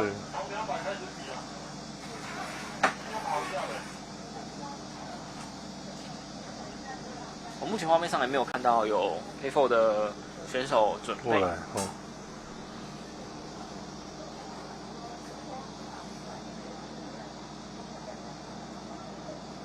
大会报告。因为那个95场次的人，他们同步填，然后事先有跟大会报告了，所以我们现在从96场次先开始比。那麻烦96场次青少年男子 K1 200公尺计赛的第1组请就位。好，因为标95场次在4点预计举行的青少年女子 K4 500跟公开女子 K4 500，他们因为有共用船只的部分，所以这个部分他们可能会比较延到后面来去做举行，所以青少年男子 K1 200的计时赛要来先进行，从200公尺的比赛来去做开始。参加95项次的，请先到那个500公尺起点做准备。200公尺的赛事，它就会从800公尺然后到1000嘛，还是它是不是从前面200到终点。请选手就位，谢谢。所以我有跟观众们报告，就是我们终点都不动啊，是移起点。了解。所以我这边主播可能看不到，就只能从只能看荧幕了。嗯。那200公尺就算是短距离的赛事，所以整个速度应该大家就是会直接冲刺这样子的一个状况。这个终点计时也是压力很大啊，因为差距都一点，就像那个田径的100公尺一样，都差一点点而已。都必须要看那个摄影，终点摄影。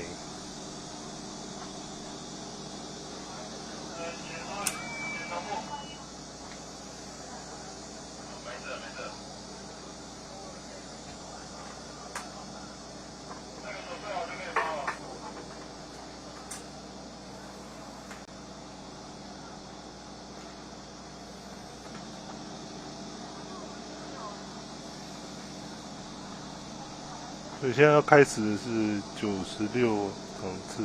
没错，青少年男子K1 200公尺计时赛第一组，第一航道是水里国中的王杰，第一航道是大溪国中陈全泰，第二航道是永安实中的李守善，第三航道是大溪国中曾子琪，第四航道是南港高中的陈其源，第五航道是南港高中高敬杰，第六航道是乌沙国中的林子恩，第七航道是碧华国中的陈场宏。计时赛的部分呢，应该是明天会来举行预赛和决赛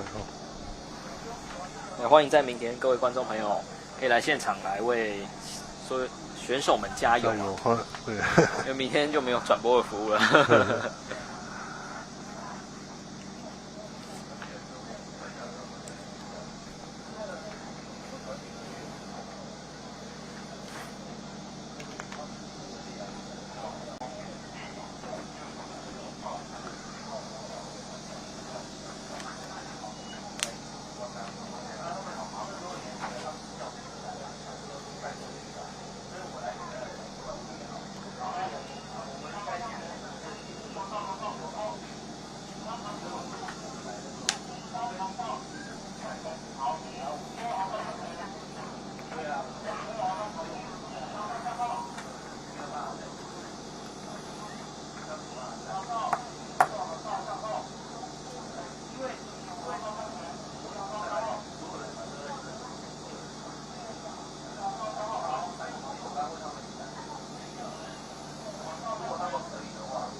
那因为在200公尺报名的选手比较多，所以几乎在计时赛的部分都是蛮多，都是要把这个赛道填满的状态。对，至少都有7位的选手。因为200公尺对选手来讲，相对比较容易啊，比较简单200公尺，所以大概有报名的选手都会想要说尝试看看，我来比一个200，看一下有没有基本项目有好的成绩。对。好，比赛开始。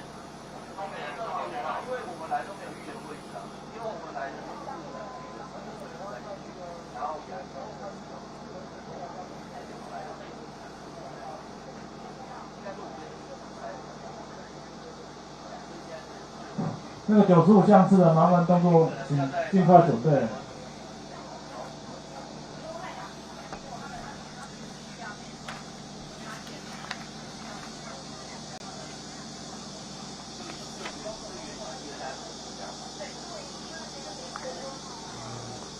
看到第3航道的选手，曾子琪目前在第1名的位置，没通过终点，大概41秒钟左右的时间拿下了分组的第1名。接下来是第1航道的陈全泰，然后第0航道王杰，第5航道高敬杰，然后陈长宏陆续通过了终点。最后第1名呢是曾子琪，大概41秒钟。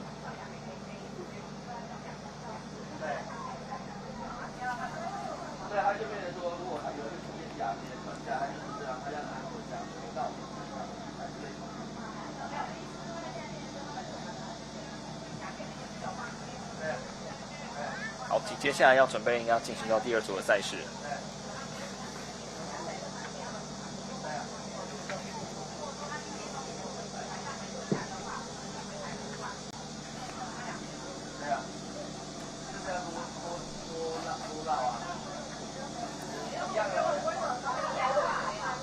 青少年男子 K1 200公尺预赛计时赛第2组。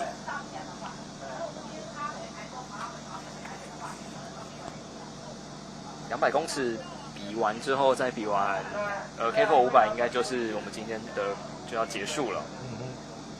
在青少年男子 K1 200公尺计时赛第2组有8位的选手，第1道是碧华国中的吕成静，第1航道是信义国中的何木，第3航道是林廷浩来自大溪国中，然后第4航道是陈冠宪来自永安市中，第6航道民雄国中来自民雄国中的庄敬行，以及第7航道东海国中的林安卓。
我们上看到目前出发了领先的，看起来应该是第4航道的选手陈冠宪，然后第2航道林廷浩好像速度也不错，我还是要看一下最准确的位置。那第3航道跟第5航道选手陈徐安跟徐玉伟是请假。我们可以看到第3航道选手永安十中的陈冠宪，感觉在第1名。第1航道的何木哈，何木，速度也在后，准备通过终点了，35秒钟，比刚刚上一组快很多。所以是陈冠宪拿下了第1名，何木是第2，大概36秒。取前12名再晋级到预赛。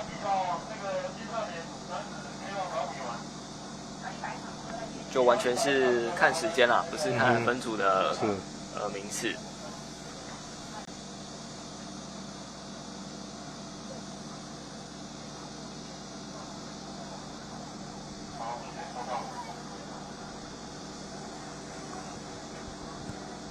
我们上看到的是青少年 K1 200的第3组的比赛。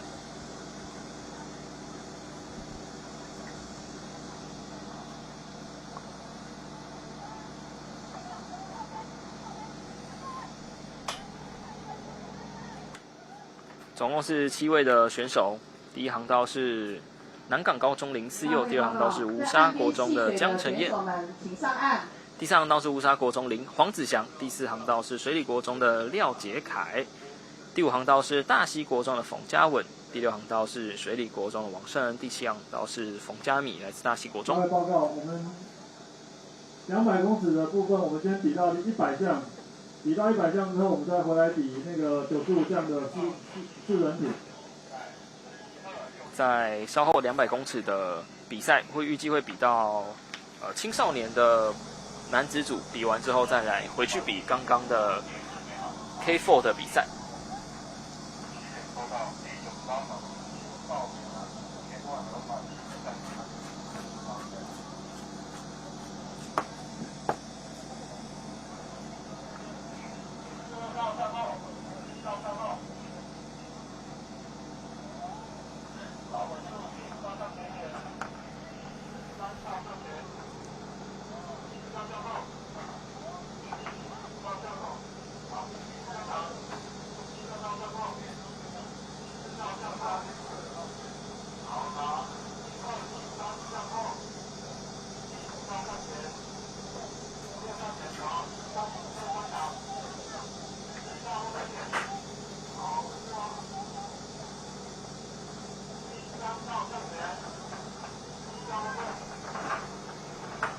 因为是200公尺哦，所以出发的那个队旗要比较精准一点。对。好，比赛开始。200公尺的赛事，目前看到的是，最外面的是冯佳米，速度非常的快哦。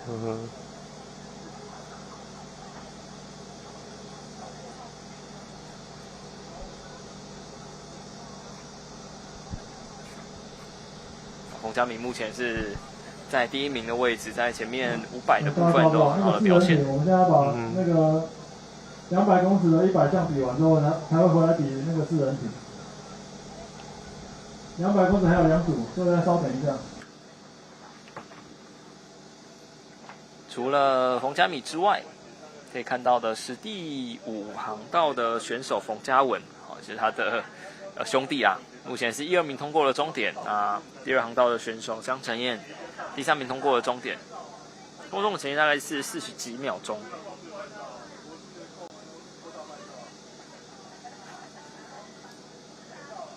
所以在这一组也算是冯家的这个内斗，最后是包办了1、2名，那江承彦是第3名。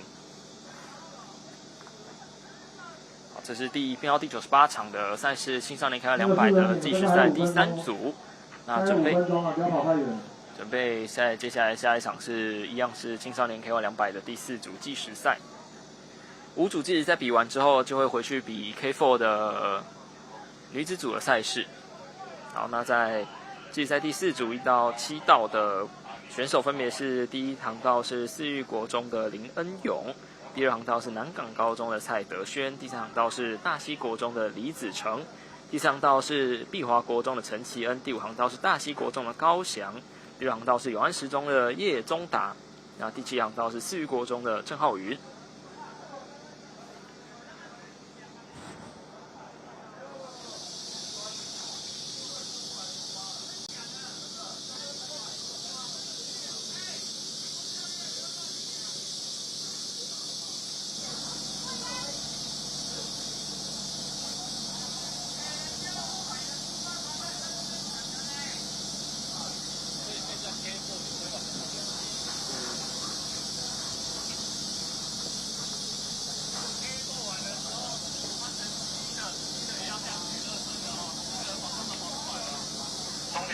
98场次完成比赛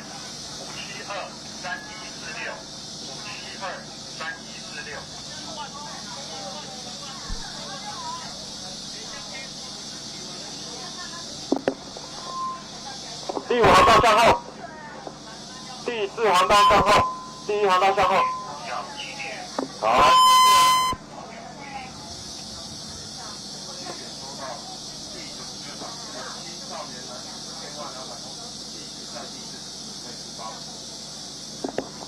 第7道向后，3、4向前，第6道向前。好，第7道跟向后，第3道停，第4道向前，第1道退，第4道停，3、5、6向后，1、3、5、6向后，第7向后，好，第6道停，第5道停，第3道往后退，第2道退，第3再退。第3再退，好停，第2道退，第1、第2退，第7退。好，第2道停，第1道停，第7道退。5、6、7退，3、4、4、5、6、7退。好，6停，5停。好，稳住哦，ready， go。好，比赛开始。编号第99场的赛事，青少年男子 K1 200公尺的计时赛第4组。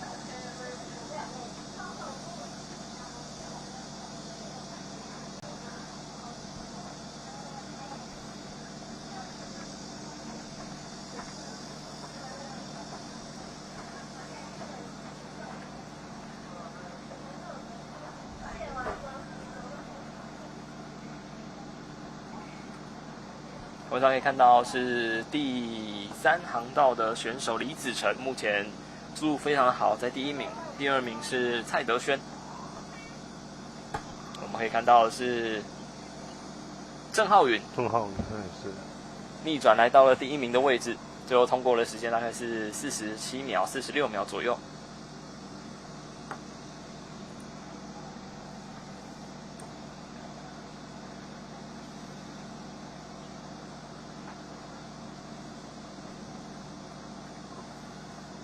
世玉国中哈，没有错，台中的选手，最后算是逆转，最后的加速非常的漂亮。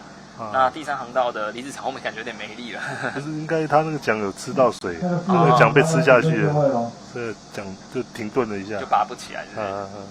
因为竞速的 K 艇的桨都是所谓汤匙桨，它有一个凹槽像汤匙一样，它包覆性会比较好，就是抓水会比较好。你先离开，待会要准备进行那个。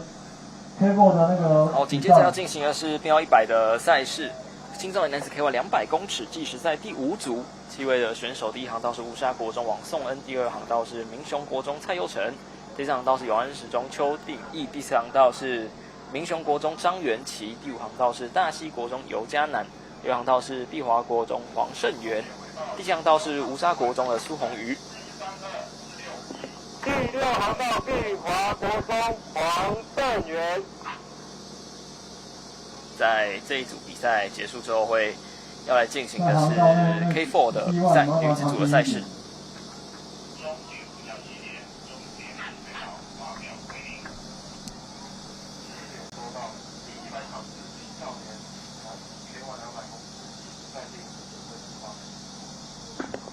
来，发现第7航道向后，第6航道向后，1、2、3向前，其他船速稳住，好，第7航道稳住，再退一点，开脱，再退，第7航道退，1、2、3打，第5道退一点，第5道退，再退，好，停，第2道退，第2道再退，第7道退，第2道退，好，第2道停，3、4向前。好，稳住，第7道退，第4道退，3、4退，3、4退。好，第5道向前一点。好，稳住哦，ready， go。好，比赛开始。第6航道黄胜元速度一开始就非常的快速哦，取得领先的位置，200公尺很快就结束了。所以一开始能占据到好的位置就非常的重要，会吃到其他人的水。K4 500公尺，那请在航道内的那个机艇先靠边。下一个场次要比的是 K4 500公尺，请在航道内准备200公尺的那个机艇先离开，谢谢。然后第6航道的黄胜元目前在第1名。速度保持得很好，准备要来通过终点了。45秒钟，通过了终点，拿下分组第1名。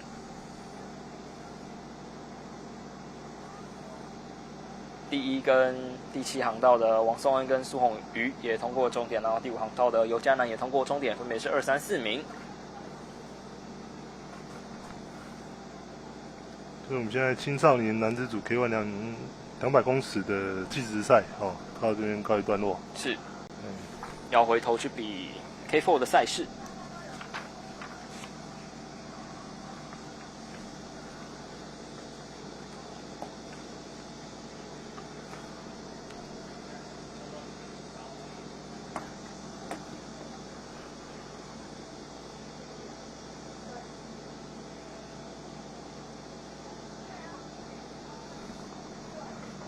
在青少年女子 KF 500跟公开女子 KF 500的比赛会一起来举行，进行直接决赛。第三场道是民雄国中戴怡萱、许荣荣、林静跟金雨柔。第四场道是桃园蜻蜓陈琦、简其云、李恒燕，然后廖婉莹。然后第五航道是南港高中的于瑞彤、陈文晴，然后雷于熙以及陈允乔。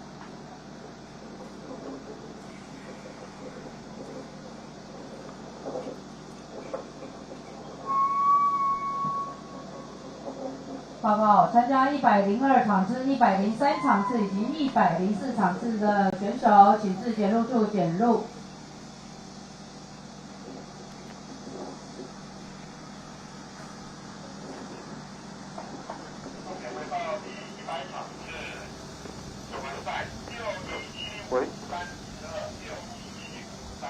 第95场次青少年女子公开女子500公尺决赛，航道确认。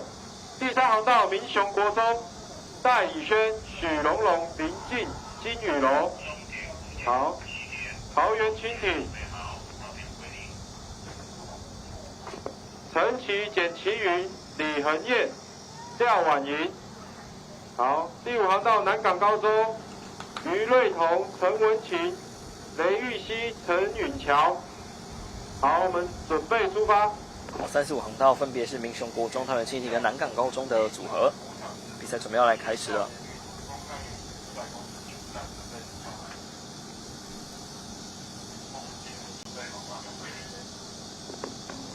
这组是合并哦。第3航道向后。民雄国中跟桃园蜻蜓是应该是公开女子组。应该是南港高中跟桃园蜻蜓是公开女子组，民雄国中是民雄国中才国中而已。对。桃园蜻蜓目前在一开始取得领先，绿色蜻蜓的队伍。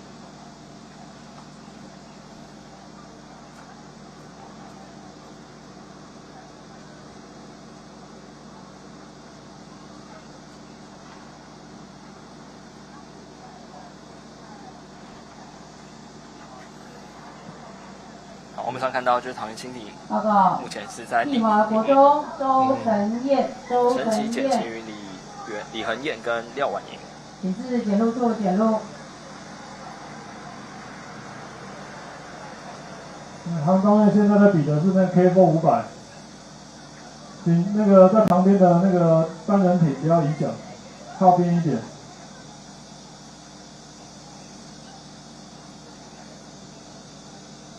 因为我觉得看到南港高中跟民雄国中，这都是国中生啊，这应该是桃园蜻蜓，它一队是公开啊，哦，这2队是青少年。青少年哦，他应该抽航道并的时候，并组之后抽航道抽这样子。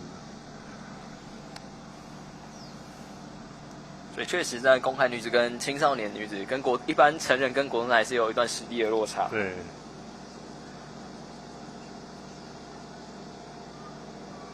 我可以看到，刚刚蛮明显的，就是成人的部分他们的奖是非常的统一的，但是刚刚像是其他国中的，就是会比较不一致。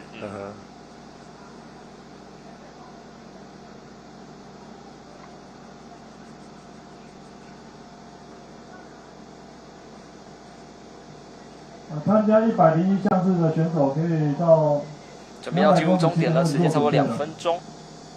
参加101项次200公尺希望。桃园蜻蜓通过终点。到起点做准备了。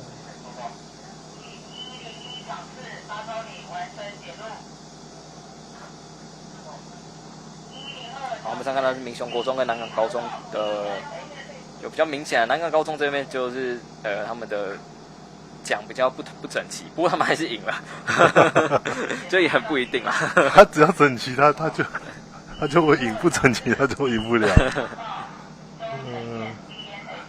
你看南港高中左边最后一个选手就稍微慢一拍的感觉。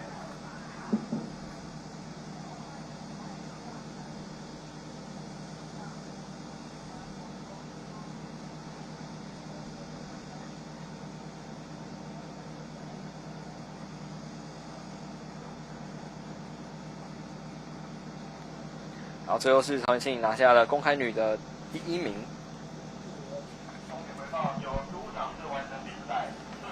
好，准备要来进行到编号101场次青少年男子C1 200的比赛。今天还有10场的比赛要来进行。青少年男子C1 200公尺，在计时赛部分总共有4组，然后 C1 结束之后是青年男子 K1， 然后报告参加105场次、106场次以及107场次的选手开始检录。K4 500哦，所以后面还有青少年男子 K4 500的比赛要来进行。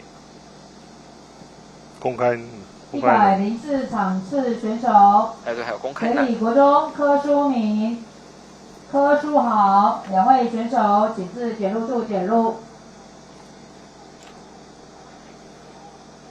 好，我们请出团队。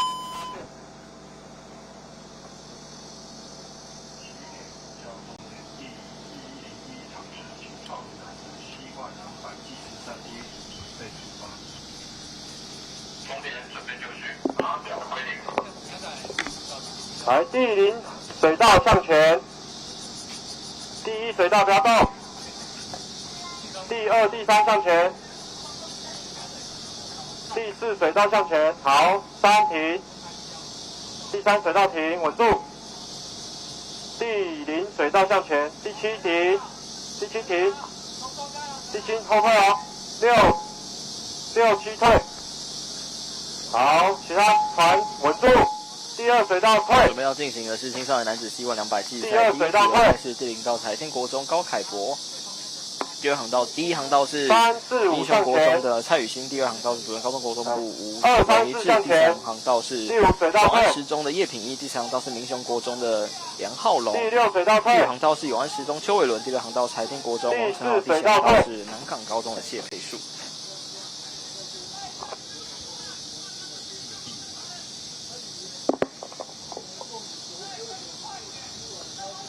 来，第1水道退，稳好。第1水道退，船头对齐浮球。好，不要动。第2水道向前。要往后。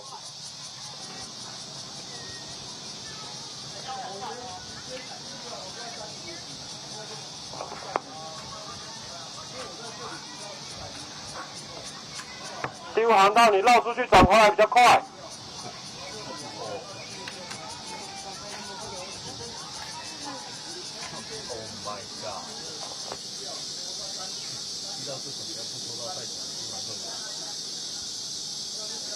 那现场目前应该还有选手好，还在等待当中，还没有后退，进行比赛。第6后退，3、4、5向前，2、3、4向前，好，稳住，不要动。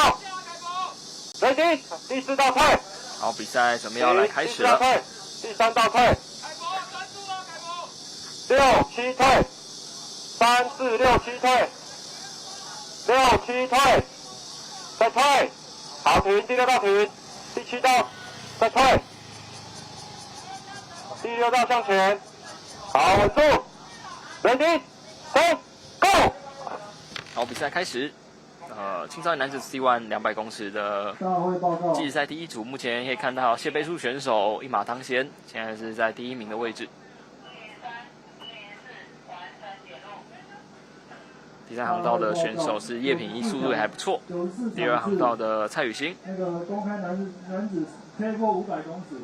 第1航道的高凯博，还有这些选手目前感觉在领先的位置，还有第3航道燕皮哦，不过可以看到是在第7航道的谢佩树。我们准备在谢佩树的奖评还是比较快一点，是94场次的，因为200公尺而已哦，奖评跟你的抓水都一定要提升到最高。你只抓水，奖评不够快，速度也抬不起来。是。 哇，最后是第1名通过终点，第3航道的叶品一是第2名，几乎同时啊。我应该是谢佩树稍微快了一点点。对。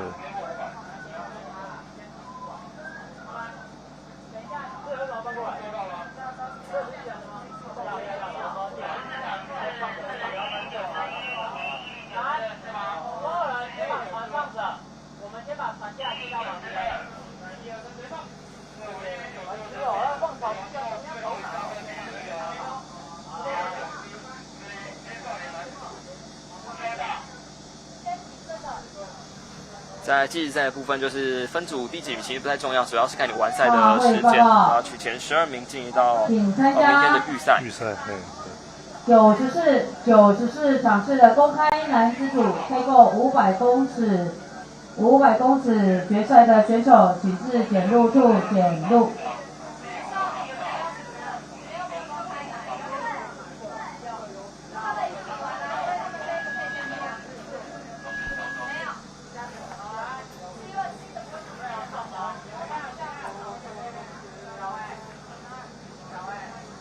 大家出发了。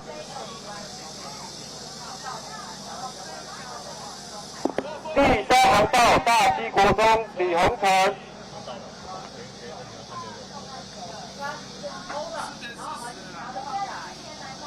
第5航道吴沙国中于承汉。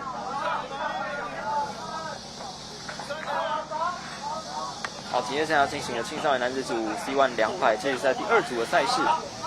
7位的选手，第1航道是宁和国中胡子晴，第2航道吴沙国中的吴正贤，第3航道是大溪国中的李宏成，第4航道是土城高中国中部的杨义宏，第5航道是吴沙国中的徐承汉，第6航道是土城高中国中部之立人，第7航道是碧华国中的周承彦。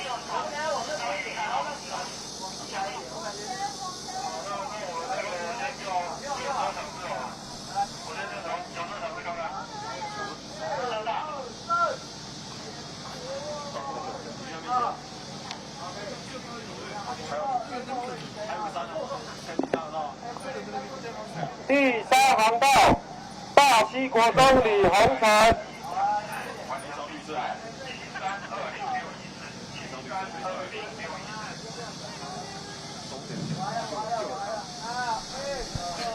报告，那个原本95场是要插在104之后，那现在修正，改成92场是109之1青少年男子 K4 500公尺，我们插在104项之后。那所以有参赛的单位，有参加青少年男子 K4 500公尺，来，所有船只向前队形出发线，第1、第2不要动，检录完之后到500公尺起点去做准备，谢谢。第1道向前一点，好，第3道档退，第3道档，第4道档，第5、第6向前一点，第3道退，第5道档，第5道档，好，第1道向前一点，第2道退，第2道退。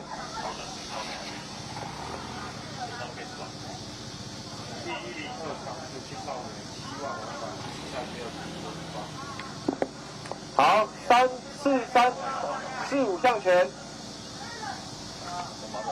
停，3、4、5向后，第2道向后，第2道向后，4，好，停，第3道向前，第6道向后，好，第3道档，第4道档，第6道向后，第2道向后。好，第6道档，第5道向前一点，第5道向前，第1道向前，好，第5道档，第1道退，第1道向前，第5道退，第5道退，传头对浮球，好，稳住，不要动 ，ready， 3 ，go。好，比赛开始，现在进行的是青少年 C1 200公尺计时赛第2组。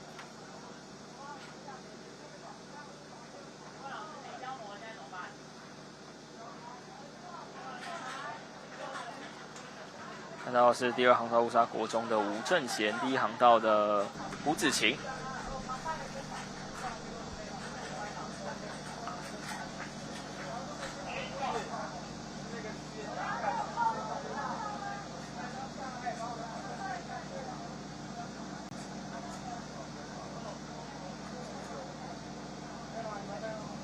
现在第2航道的吴正贤还是在第1名的位置，速度维持的还不错哦。参加第92场次的青少年男子组 K4 500公尺决赛的选手，请至检录处检录。10秒钟左右的时间。参加青少年男子组 K4 500公尺决赛的选手，请现在到检录处都非常的检录。接近，大概就是58、59秒那边。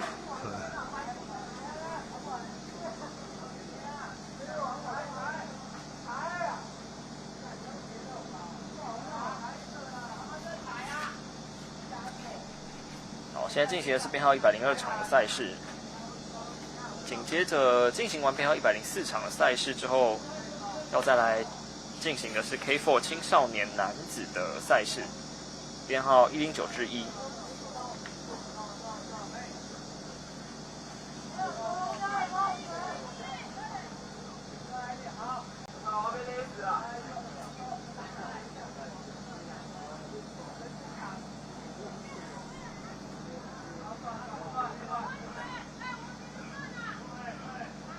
好，接着是 C1 200，继续在第3组的比赛。第一航道是五沙国中李彦安，第二航道彩电国中吴亦凡，第三航道是民雄国中的柯汉祥，第四航道是五沙国中黄子维，第五航道是碧华国中林品仲，第六航道是成功高中黄博少，第七航道是南港高中冯博翰。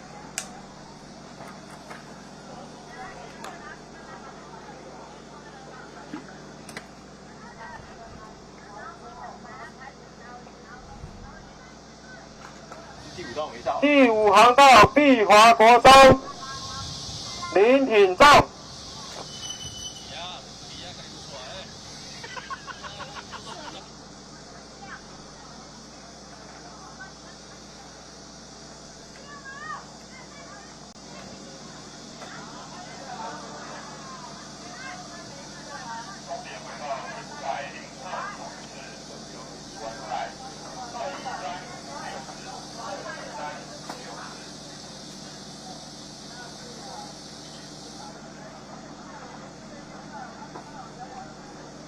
这看起来应该不是天气的因素哦，应该是我们在东部，所以它太阳下山的时间会比较早一点。哦，是就看不到太阳了，被山挡住了。不像西部哦，西部应该像这个时候应该到6点的天都到6点都天还都亮了。对。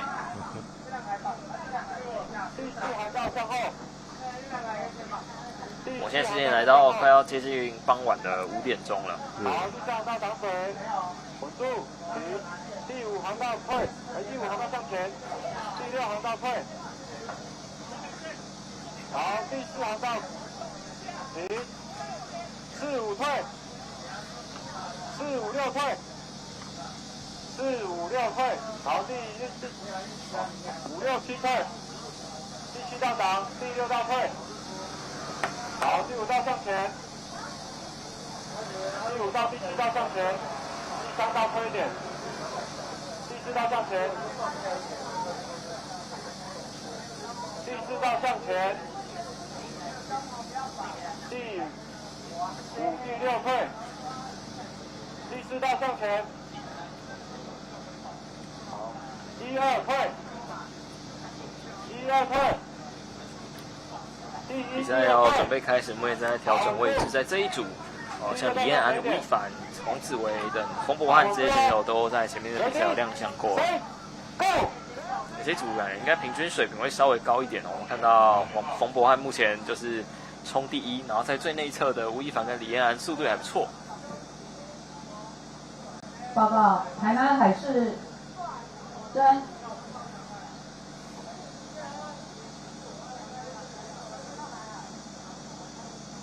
我上看到的就是代表南港高中的冯博翰。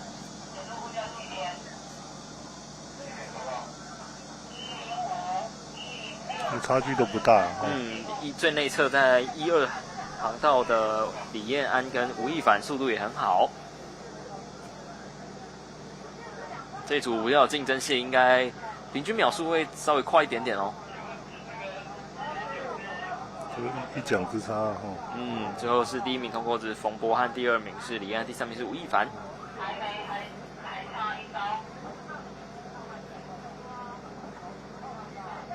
民雄国中参加 K4 青少年男子组 K4 的选手，请尽数字减入。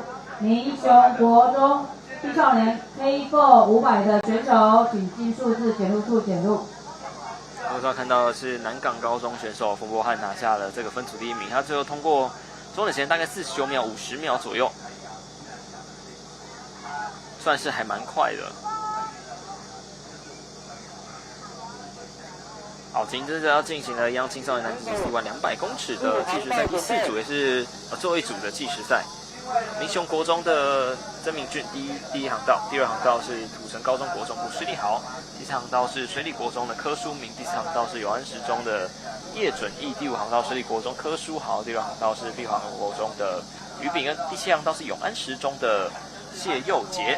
那在这一组赛事比完之后，会进行的是K4 青少年男子组 K4 500公尺的决赛，就有7队会来做比赛，非常的精彩。柯书明来了吗？然后在公开男子组 K4 的部分，则是移到最后一个项目来，就是原本的最后一个项目来做进行。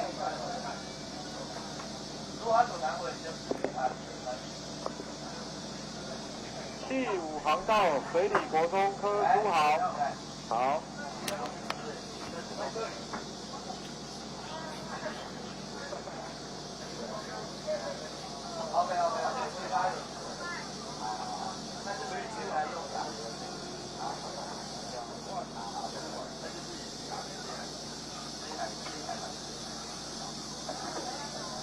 于老师他觉得这样 OK， 这样比较方便，不然我帮他移来，我要拿一些第7航道退。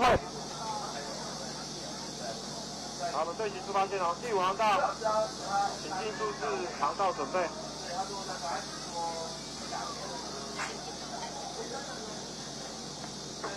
第7航道退。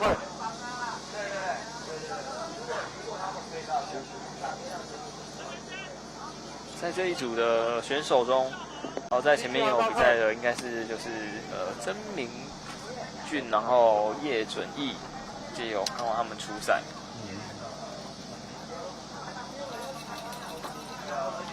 然后报告，麻烦参加K4青少年男子K4 500公尺的队伍，请在500公尺起点处准备。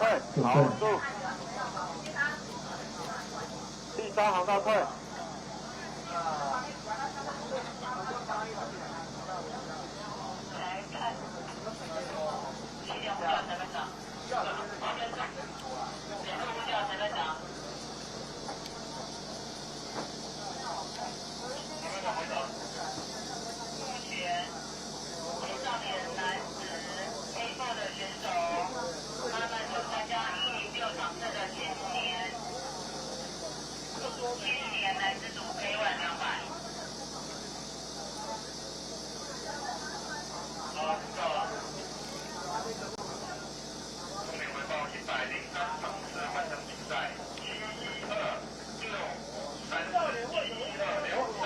第6、第7退，第3退。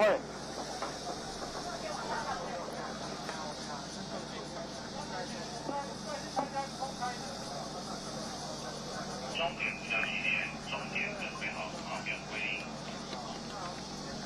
起点收到，第1场是青少年200计时赛目前出发。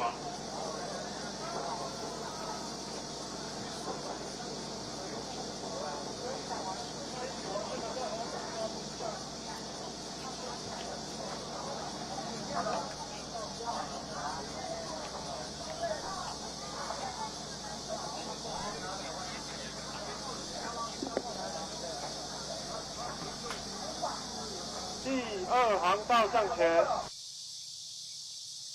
第6航道向前。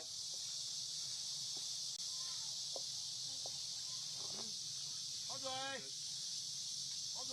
他脚那边挡，那边在挡。加油！不是他的逻辑不对啊，他终于完赛了啊！没有，有没有开心？啊，很安逸啊。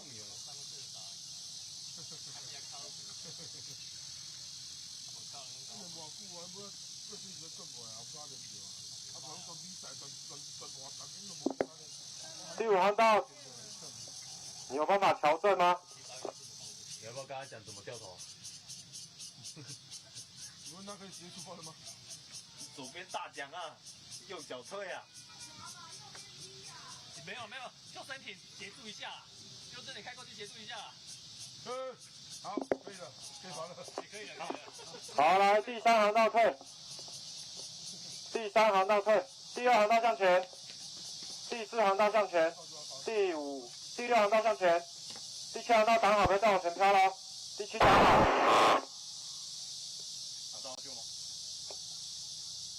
好，准备 ，ready， 3 ，go。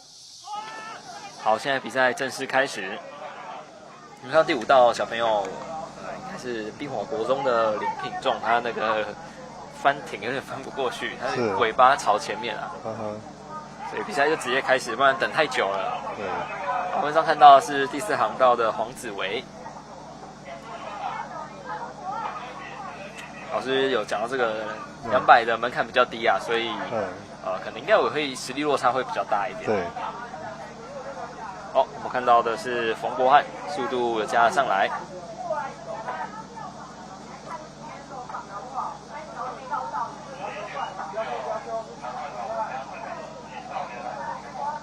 这就有点像游泳比赛里面50公尺自由式，好像基本项目啊，就每个报名的小学生都会报，每个人都会，但是好不好是一回事。这组速度稍微慢一点，59秒钟通过终点。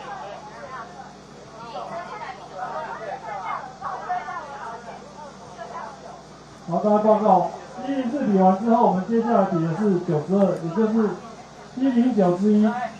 那麻烦那个4人艇的到500公尺做准备。好，刚进行的是C1 200公尺计时第4组的比赛。500公尺。这位同学好像他拿第1，他自己很不自信的感觉，自己都不敢相信，我怎么可能第1？待会如果有那个。看他的表情奇怪，奇怪怎么没人？没有人，他觉得好奇怪，我怎么会赢呢？可能这一组的那个大人比较少，我很怀疑，几乎都是经验比较少的选手。K1 200公尺的选手，请先靠边。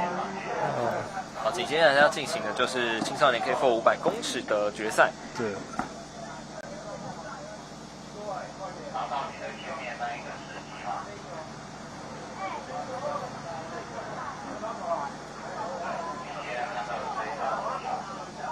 画面上看到的就是等下进行的 K4 500的决赛，总共有7所的国中。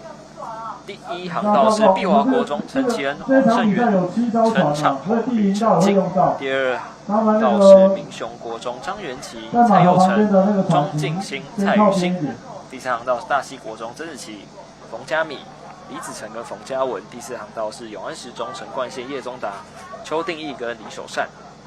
第5航道是大溪国中高翔、尤嘉南、林廷浩跟陈全泰。第6航道是南港高中蔡德轩、林思佑、陈其元跟高敬杰。第7航道是乌沙国中王颂恩、江晨燕、苏红玉跟林子恩。这样看下来应该没有太大的悬念，感觉是大溪国中会独走。在航道中间的那个C1艇，那 K1，你先旁边一点。这要比500啊！在这个项目结束之后，我要为各位带来的赛事转播是青年男子 K1 200公尺的比赛。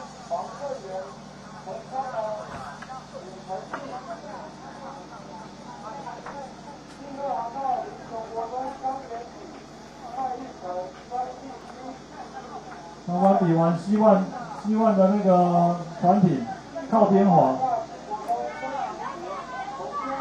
这组比赛有7个航道要用，所以请靠边，谢谢。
在青少年男子 K4 500的比赛当中，有7所的学校，算是非常多人来做报名。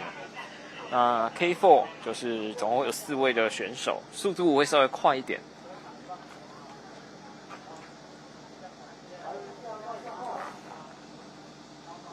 因为刚好是7艇来报名，所以就直接来进行决赛的部分。今天从早上8点，现在赛程一路进行到了现在下午5点，非常的漫长。也辛苦所有的这个工作人员以及辛苦的选手跟教练们。谢谢我们直播团队也谢谢我们直播团队哈。谢谢，老师也辛苦了，听起来像要收尾了这样。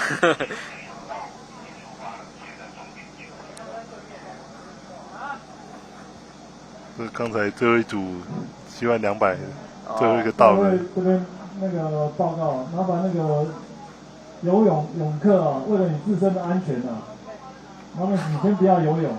现在还有人在旁边游泳。那个赛会结束再下水，再报告一次。在水中游泳的泳客，为了你的安全，请先不要下到水里面去。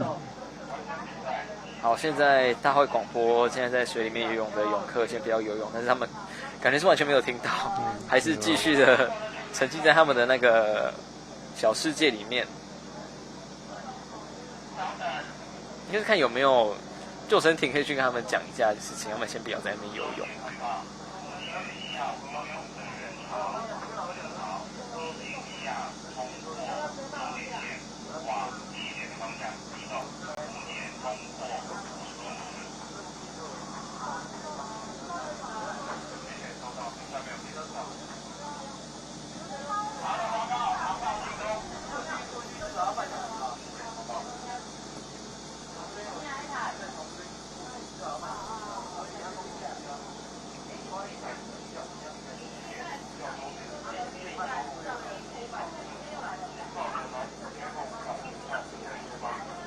所以这也是很为难的地方啊，因为这些民众他是1年365天，应该都几乎都有在这边运动了，就变成是一个习惯，他们在地的一个习惯。那我们这个就来这边比赛，当然互相尊重啦，但是的确是会有危险，因为我们这种船只撞到它，这一定会有大问题。不像一般的，像SUP 充气板那种撞到可能还好，因为我们这个船头又尖的又硬，那个撞到那一定不得了，一定有很大的一个受伤。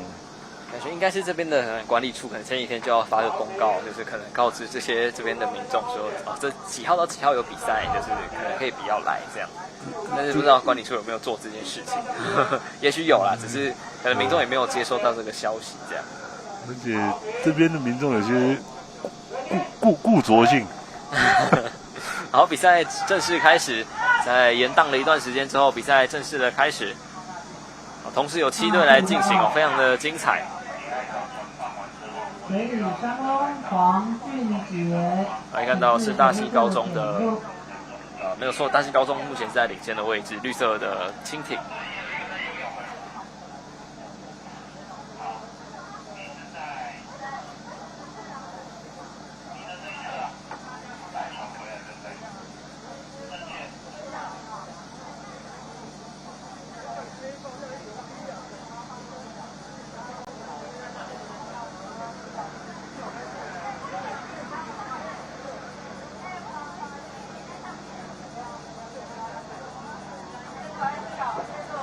目前持续还是大溪国中的组合领先，曾志奇、冯嘉明、李子成跟冯嘉文，这些都是在前面的比赛有多出场的选手，比赛经验应该相对来说也是比较丰富。在这个 K4 的4人配合来说，目前看起来速度也是比其他学校快了非常的多，有拉开一段的差距。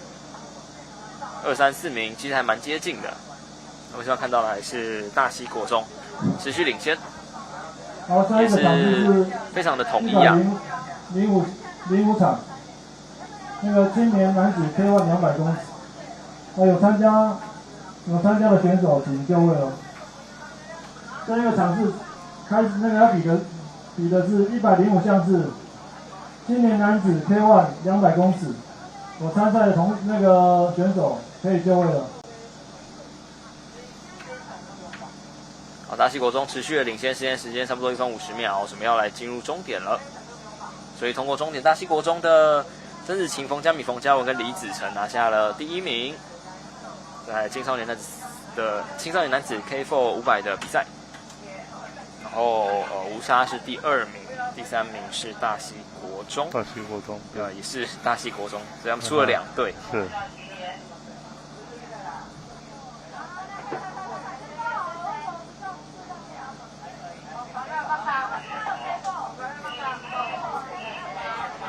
这些比赛对于选手们来说应该都蛮重要的，因为应该参加这些比赛，应该也有助于他们之后要升学的部分吧。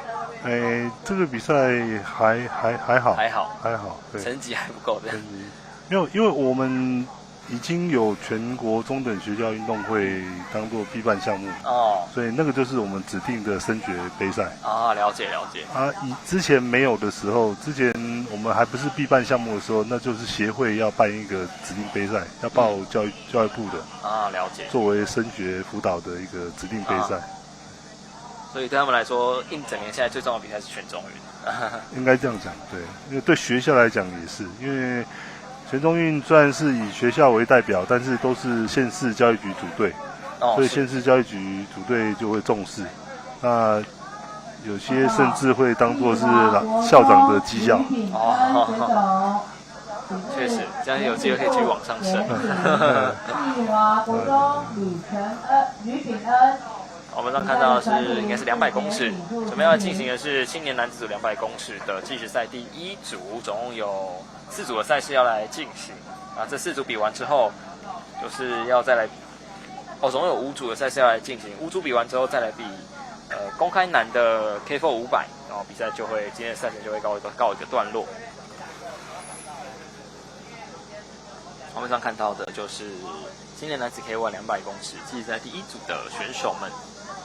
总共有8位的选手，第0道是大溪高中的许胜冠，第1道是台南海事的曾玉勋，第2航道是土城高中的吴冠庆，第3航道是罗东高中的曾敬哲，第4航道是玉成高中的王立可，第5航道是新大附农的郭家庸，第6航道是新北高中熊家训，第7航道是新北高中的陈胜全。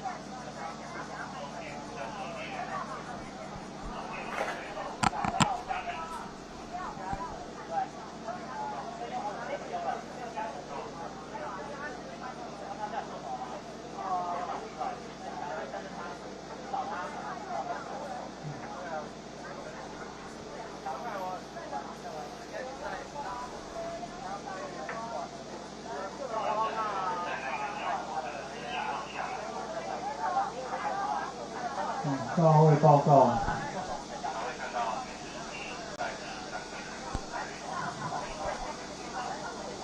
大会报告，麻烦那个泳客们再等20分钟。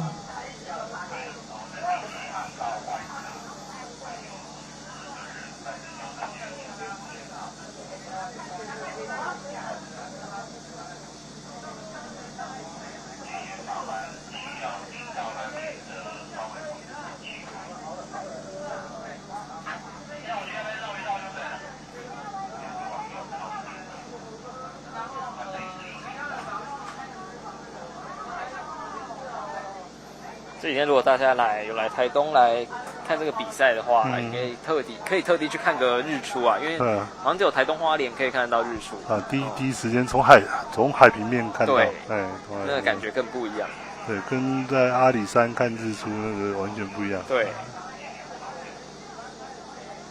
只是在这边东半部就看不到夕阳。对。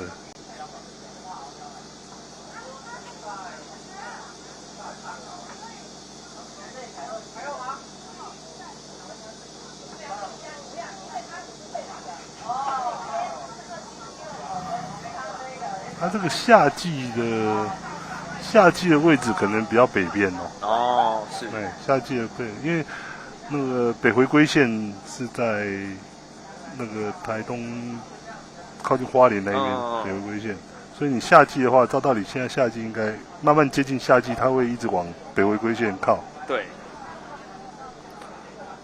所以你冬天的时候，可能太阳升起的位置会是在兰屿那个位置。哦，应该是哦。哎，可是兰屿是不是在更南边？对，南边冬天的时候，夏天的时候它会一直到这边，到台东的这边来，北边来，所以大概会在三仙台那个方绿岛三仙台。老师有研究啊？老师有看过吗？我没有特地看过，但是那个时候都有，特别是那个什么，那叫什么元旦的吗？跨年到日出，跨年那个到日出，那个大部分都是在大武那边。哦，大学的时候没有去冲一下？没有那么热，没有那么热情。而且我们那时候是放假的时候，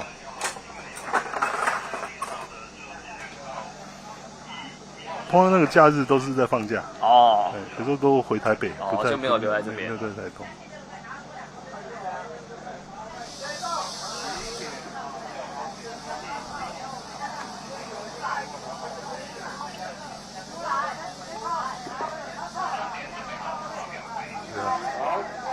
第7航道向后，0123向前，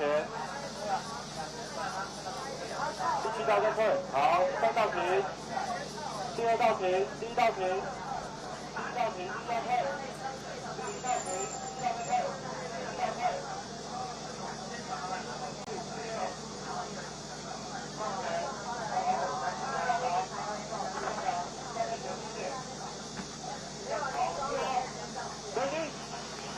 好，停。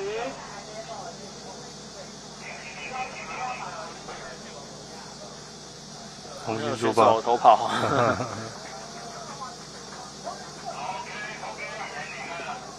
没有，他游泳课啊。哦，游泳课。2、3、4、5向前。场地状况稍微比较多一点，导致我们的比赛小小的有 delay 一下下。游泳课这样。好，停，稳住，第5、第6退，4、5、6、7退。你就看那泳客，有些泳客那个都70、80岁了。他丝毫也没有想要移动的意思。好，停，稳住哦，第4道向前一点。好，很好，准定，3、2。好，比赛开始。青年男子 K1 200公尺计时赛第1组。6航道熊家俊速度还蛮不错的哦。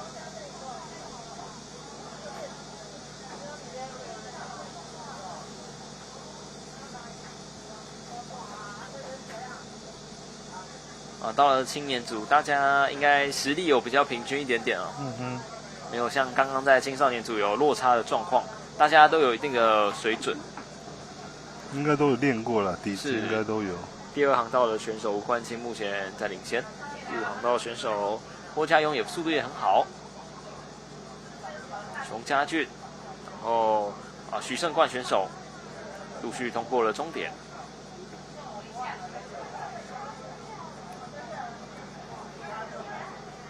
看起来分组第1名是郭江选手，大概是40几秒钟通过终点。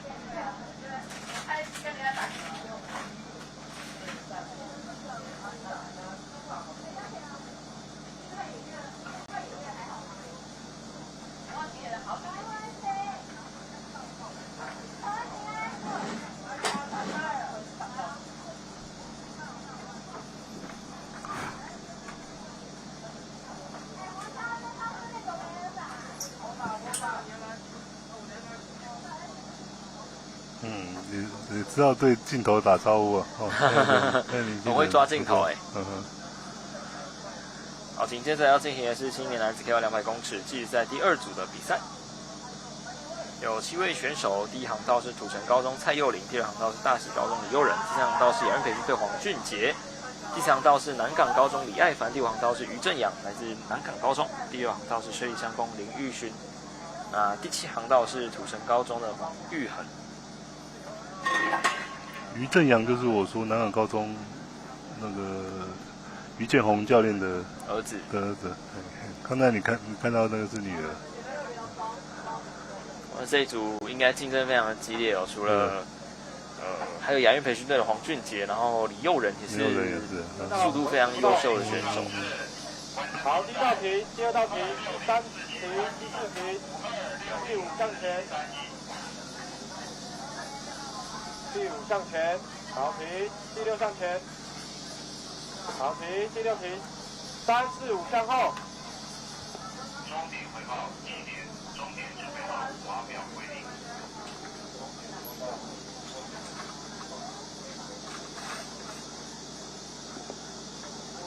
第3航道向前，第3航道3、4、5向前，3、4、5向前，好稳住，4、5向前，好稳住，4向前，好稳住，小心，3、4。好，比赛开始。第5航道的选手于正阳，感觉速度还蛮快的哦。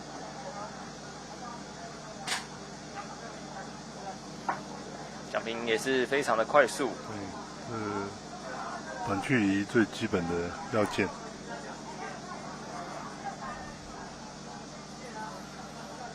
但是他第2航道李佑仁速度也冲了出来了。李佑仁是看起来就是力量型的，而且比很多场比赛了，力量比较大。准备通过终点40秒钟，李佑仁、黄俊杰，然后于正阳陆续通过终点，然后紧接下来是林玉勋。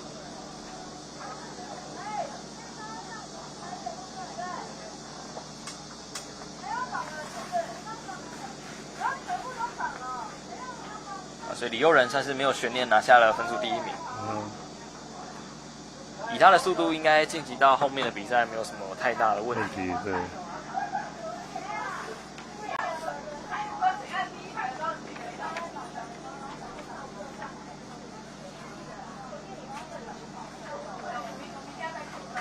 这也是我们今天倒数第4场的赛事，一样是青年男子 K1 200公尺的比赛。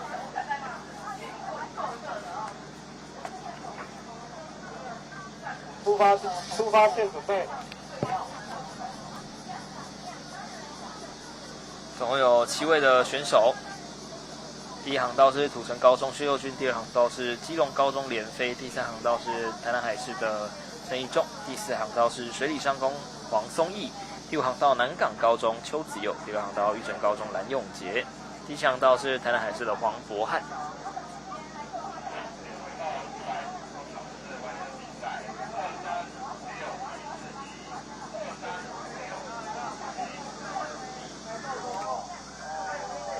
出发线，第1航道不要动，第3航道向前，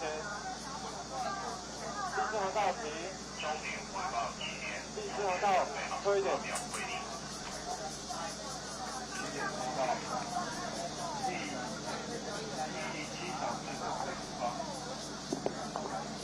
第6航道向前，好停，第1航道向前一点。1、2、3向前，第5退，好，1、2、3停，1、2、3停，第3再前进一点，4、5退一点，4、5退，4、5、6退，好，稳住，第7向前，第5前进一点，2、3向前，第7停，第7退，5、6向前一点，好，第5、第6到档，第7到向后，第7到向后，好，稳住啊！ready， 3、2。好，比赛开始，青年男子组 K1 200公尺决赛第3组。第3道选手黄松义目前速度还不错，在第5个位置。K5 500公尺决赛选手已经完成赛事的队伍，请至检录处检录。参加94场次公开男子组 K4 500公尺直接决赛的队伍，已经完成比赛的，请至检录处检录。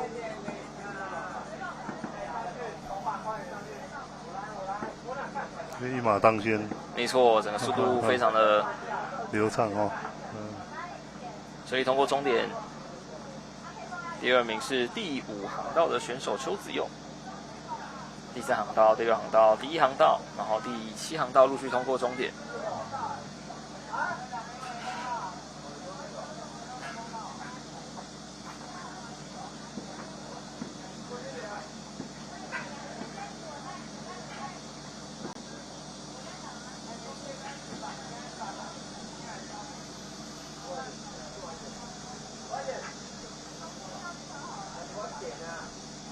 从开始的部分就是一路领先，然后步频非常的流畅顺畅，一路到了终点，来自水里上攻的黄松义。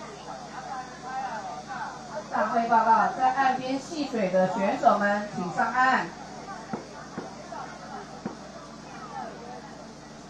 好，接着要准备进行的是第4组计时赛的部分，一样是新男子 K1 200公尺。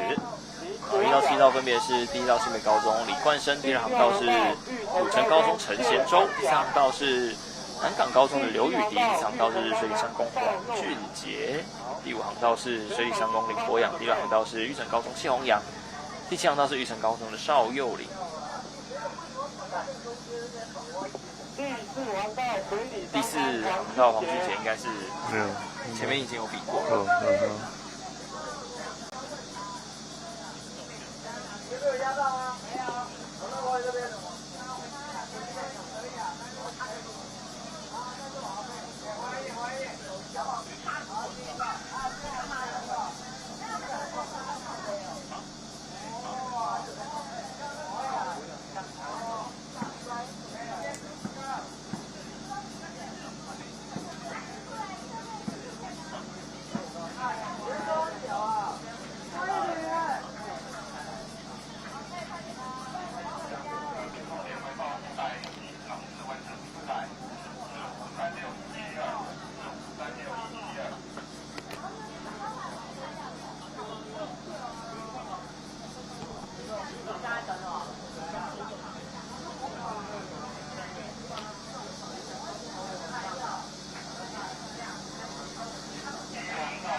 好像有游客在这边游泳，有游到赛道中间的部分。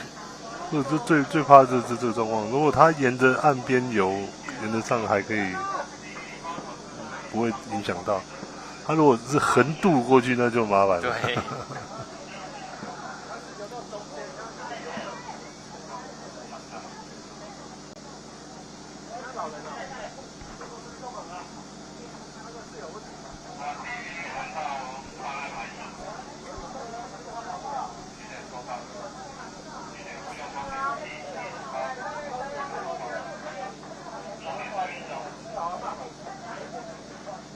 不得不说，他游的真是蛮悠哉的、哦，完全是没有注意到大家在等待他。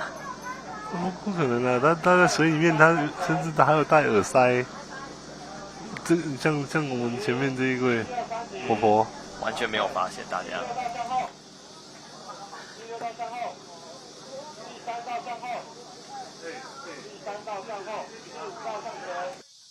好，停，稳住哦。第7道向后。只能说这个场地借用的问题，可能需要再多沟通一下，就是也是不是要想办法，就是在没有比赛进行的时候，就是不要让民众有办法进来，因为这样子比赛有点延宕蛮多时间的。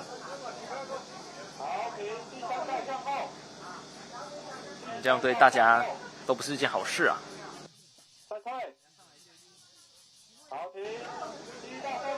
也会影响选手的状态，因为选手一定可能很早就来准备了，然后已经在上面准备好了，就因为场地的因素，可能他们必须要暂停。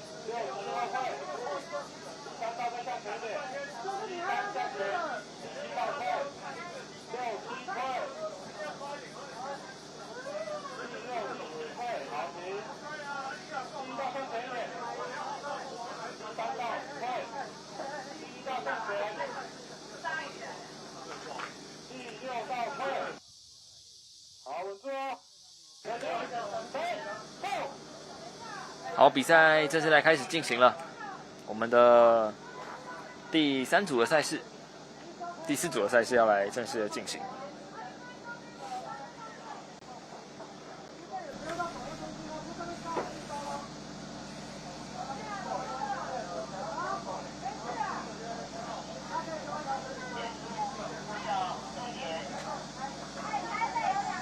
第3航道选手刘玉迪速度非常的快，现在应该是在第1名。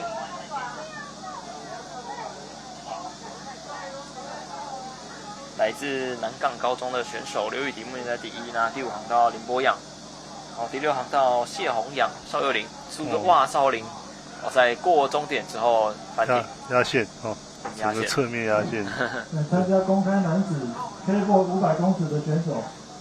请到500公尺。好，第1名通过终点的是南港高中的刘宇迪。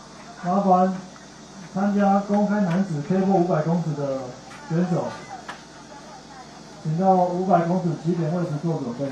好，接下来是在今天的倒数第2场赛事了。青年男子 K5 200公尺计时赛第5组。这组比完之后，就是要来进行的是公开男子组 K4 500公尺的比赛。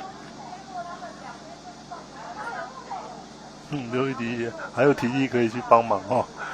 大家比赛久了大家都朋友了，都熟悉，帮忙一下。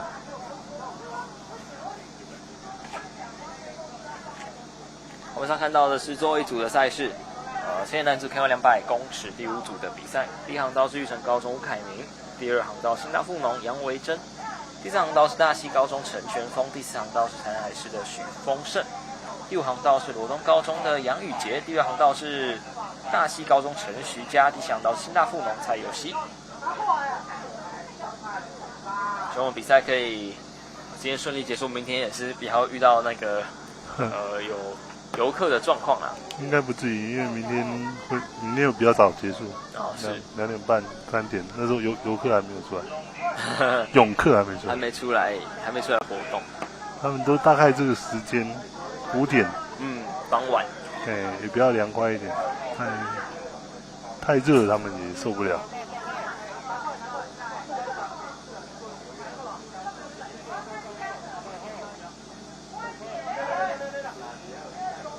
对，这也是一个奇观呐，你平常在别的地方也看不到有这种景象。对，确实不会有一般人会在湖里面游泳这样，然后同时还有比赛在进行。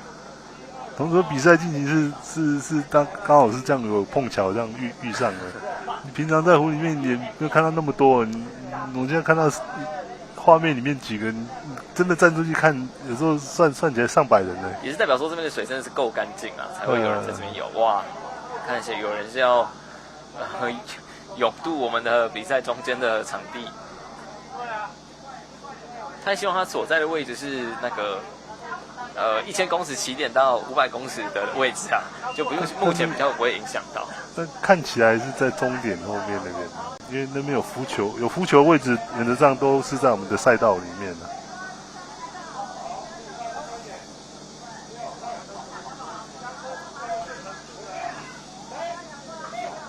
好，比赛开始。然后这一组速度感非常的快，目前然后第1名的陈旭佳。报告参加500公尺 K4 500公尺的选手，请到500公尺那个起点位置做准备。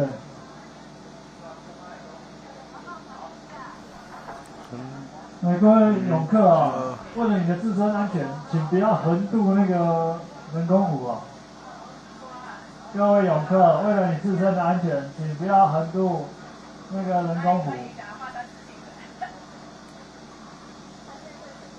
好，我们现在看到是第6航道，哇，653都非常的接近。第6航道是陈徐佳，第5航道是杨宇杰，第6航道陈全峰，他们都有用个冲线的姿势。对啊，因为200公尺没办法，就是差那一点哦。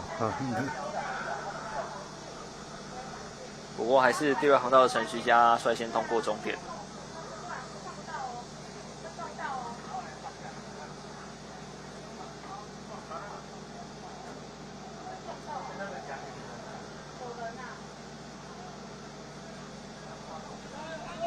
哇，这边也是为各位示范了这个在水中上船的技能。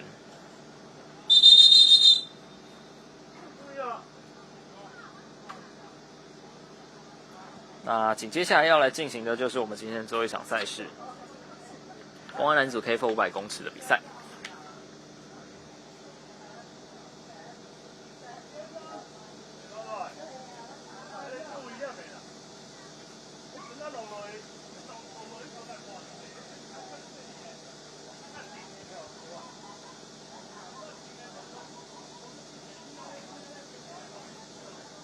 我们上看到游泳课是直接横渡啦，因为刚刚现场也有广播说，为了安全起见，不要这样的横渡，是很危险的。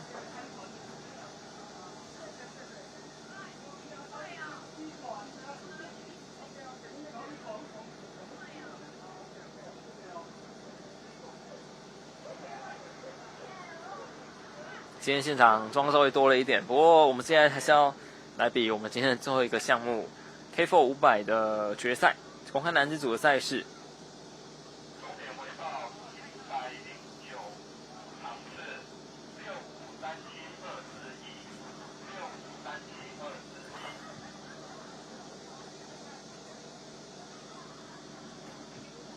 大会报告，麻烦参加109之2 K4 400公尺公开男的，请尽快就位，谢谢。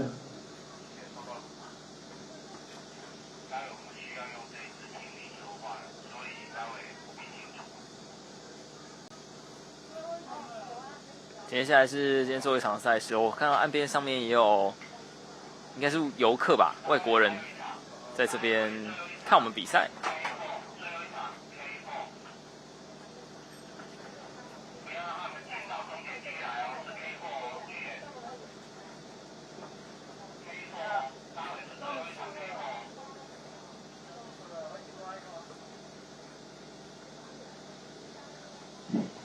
各位游客，今天这个是我们今天最后一场 K4 这个比赛很刺激，很好看。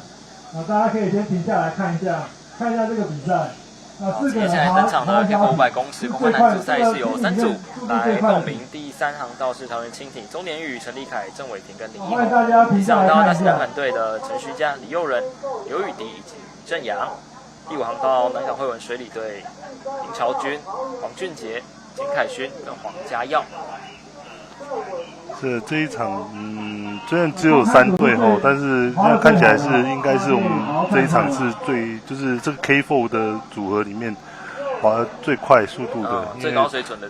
因为这个组合里面都是一时之选的。有陈徐佳，有林朝君，有黄家耀，刘宇迪，所以这个速度都很快啊。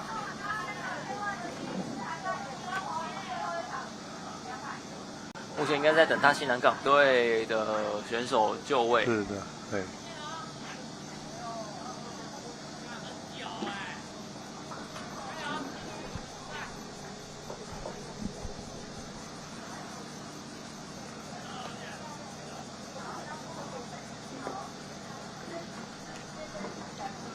南港惠文水里队，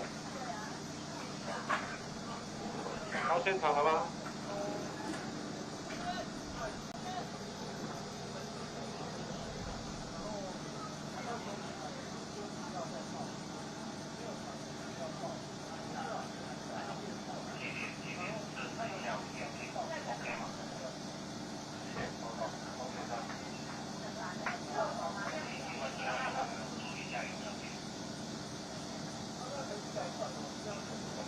网上看到的是第5航道的南港惠文水里队，算是一个大联军啊。是南港高中、惠文高中跟水里商工。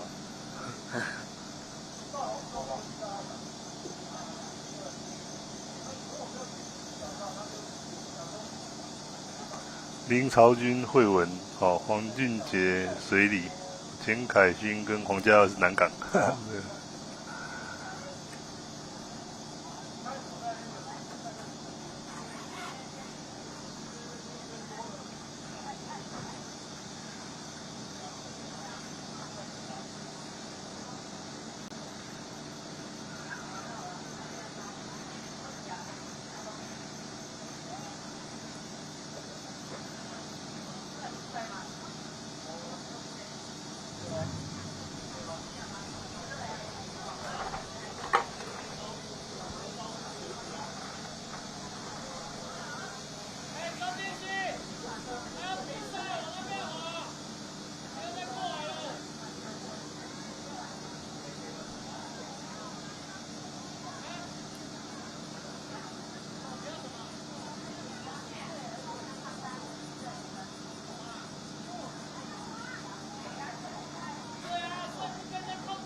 还可以再稍微动一下。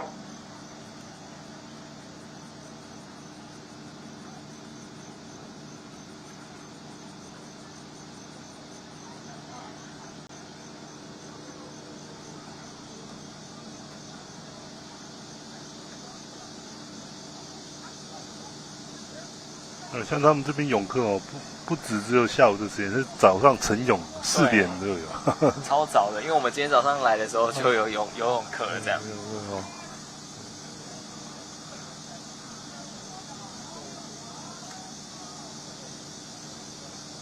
不止有人，还有狗哎，这也是蛮厉害的。对，水质真的蛮干净的。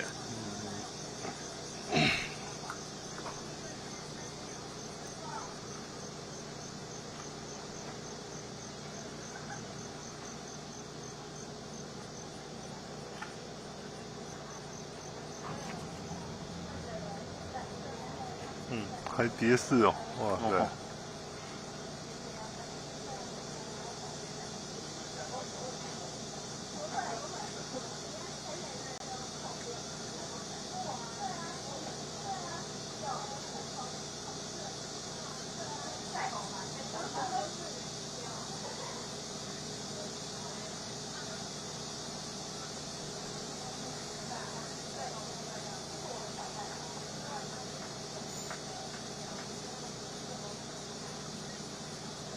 麻烦选手动作快一点，全世界都在等你们。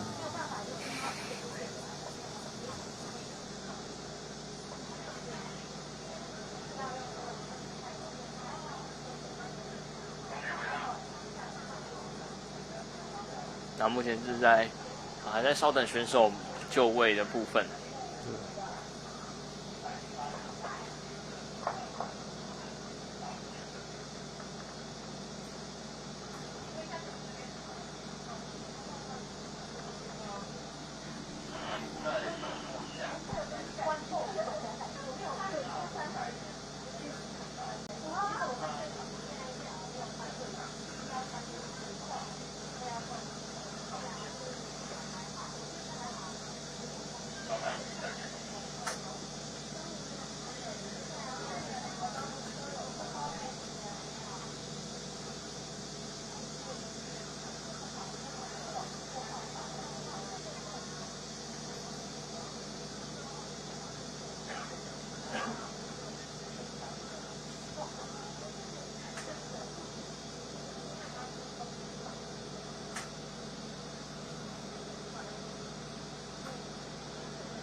好，麻烦航道再确认一下，那个航道上没有人了。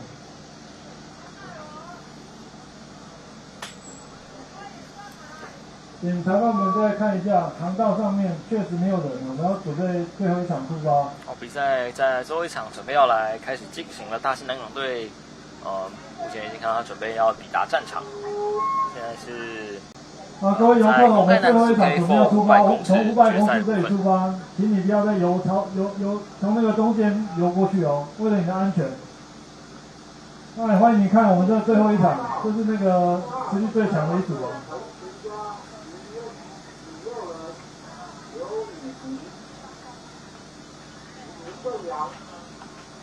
好，谢谢。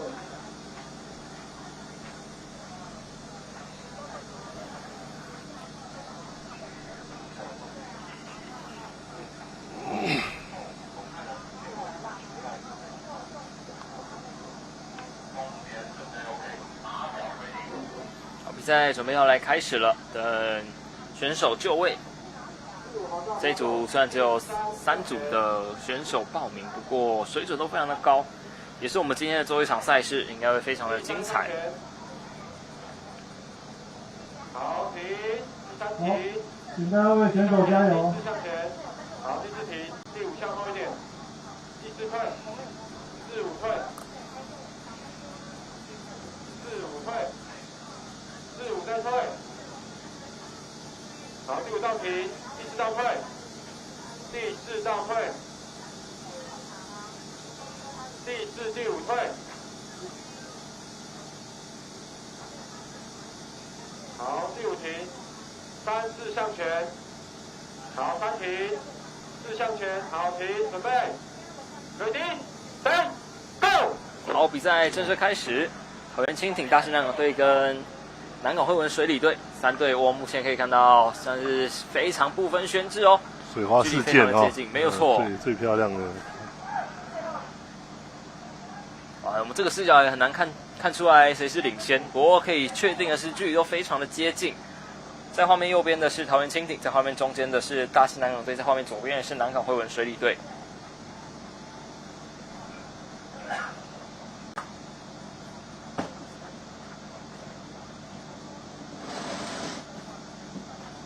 公开男组 K4 500公尺的决赛，目前还是看不太出来谁是取得领先，真的非常的接近。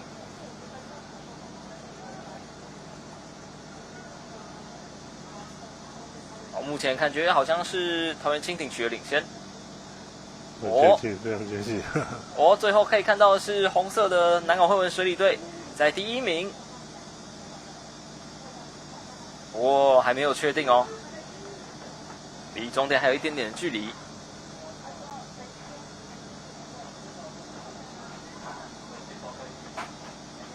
南港惠文水里队目前在第1名的位置，桃园轻艇第2，大溪南港队是第3名。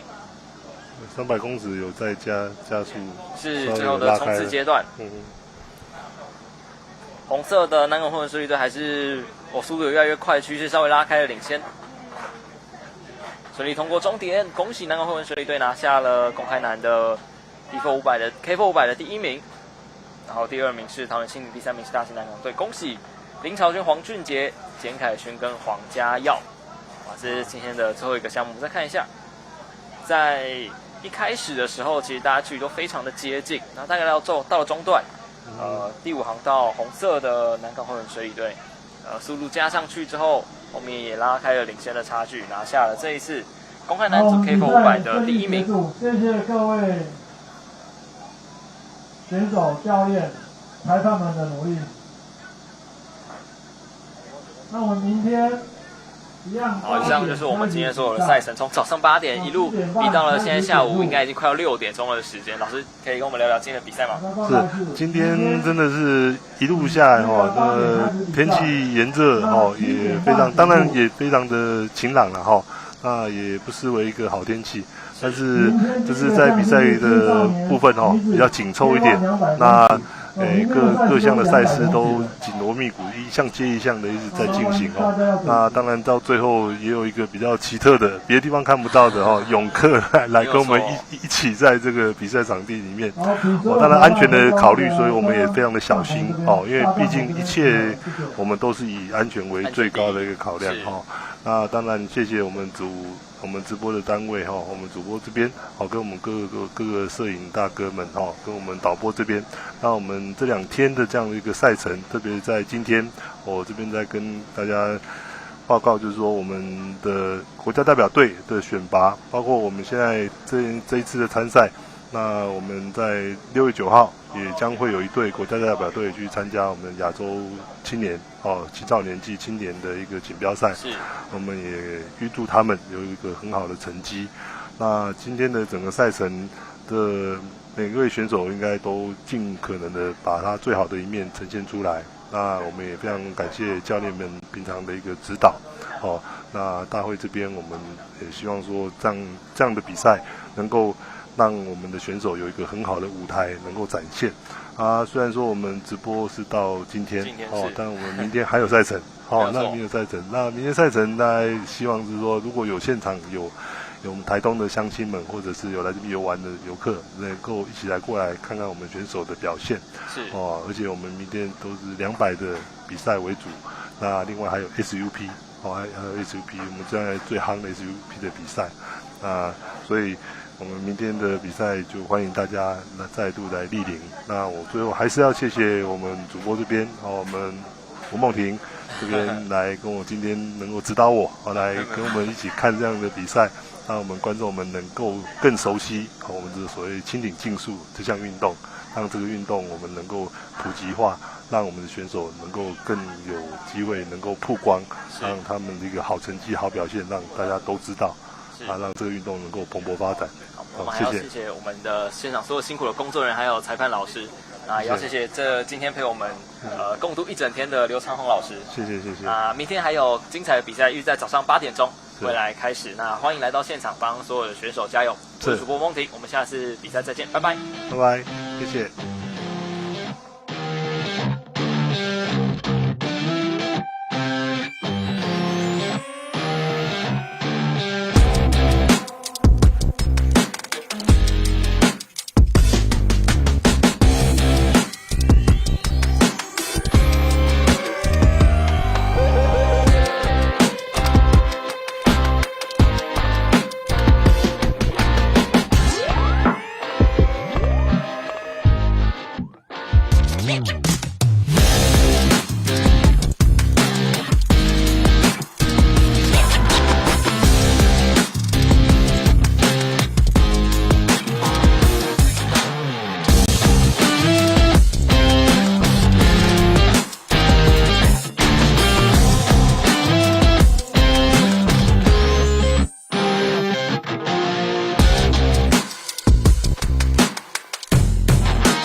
嗯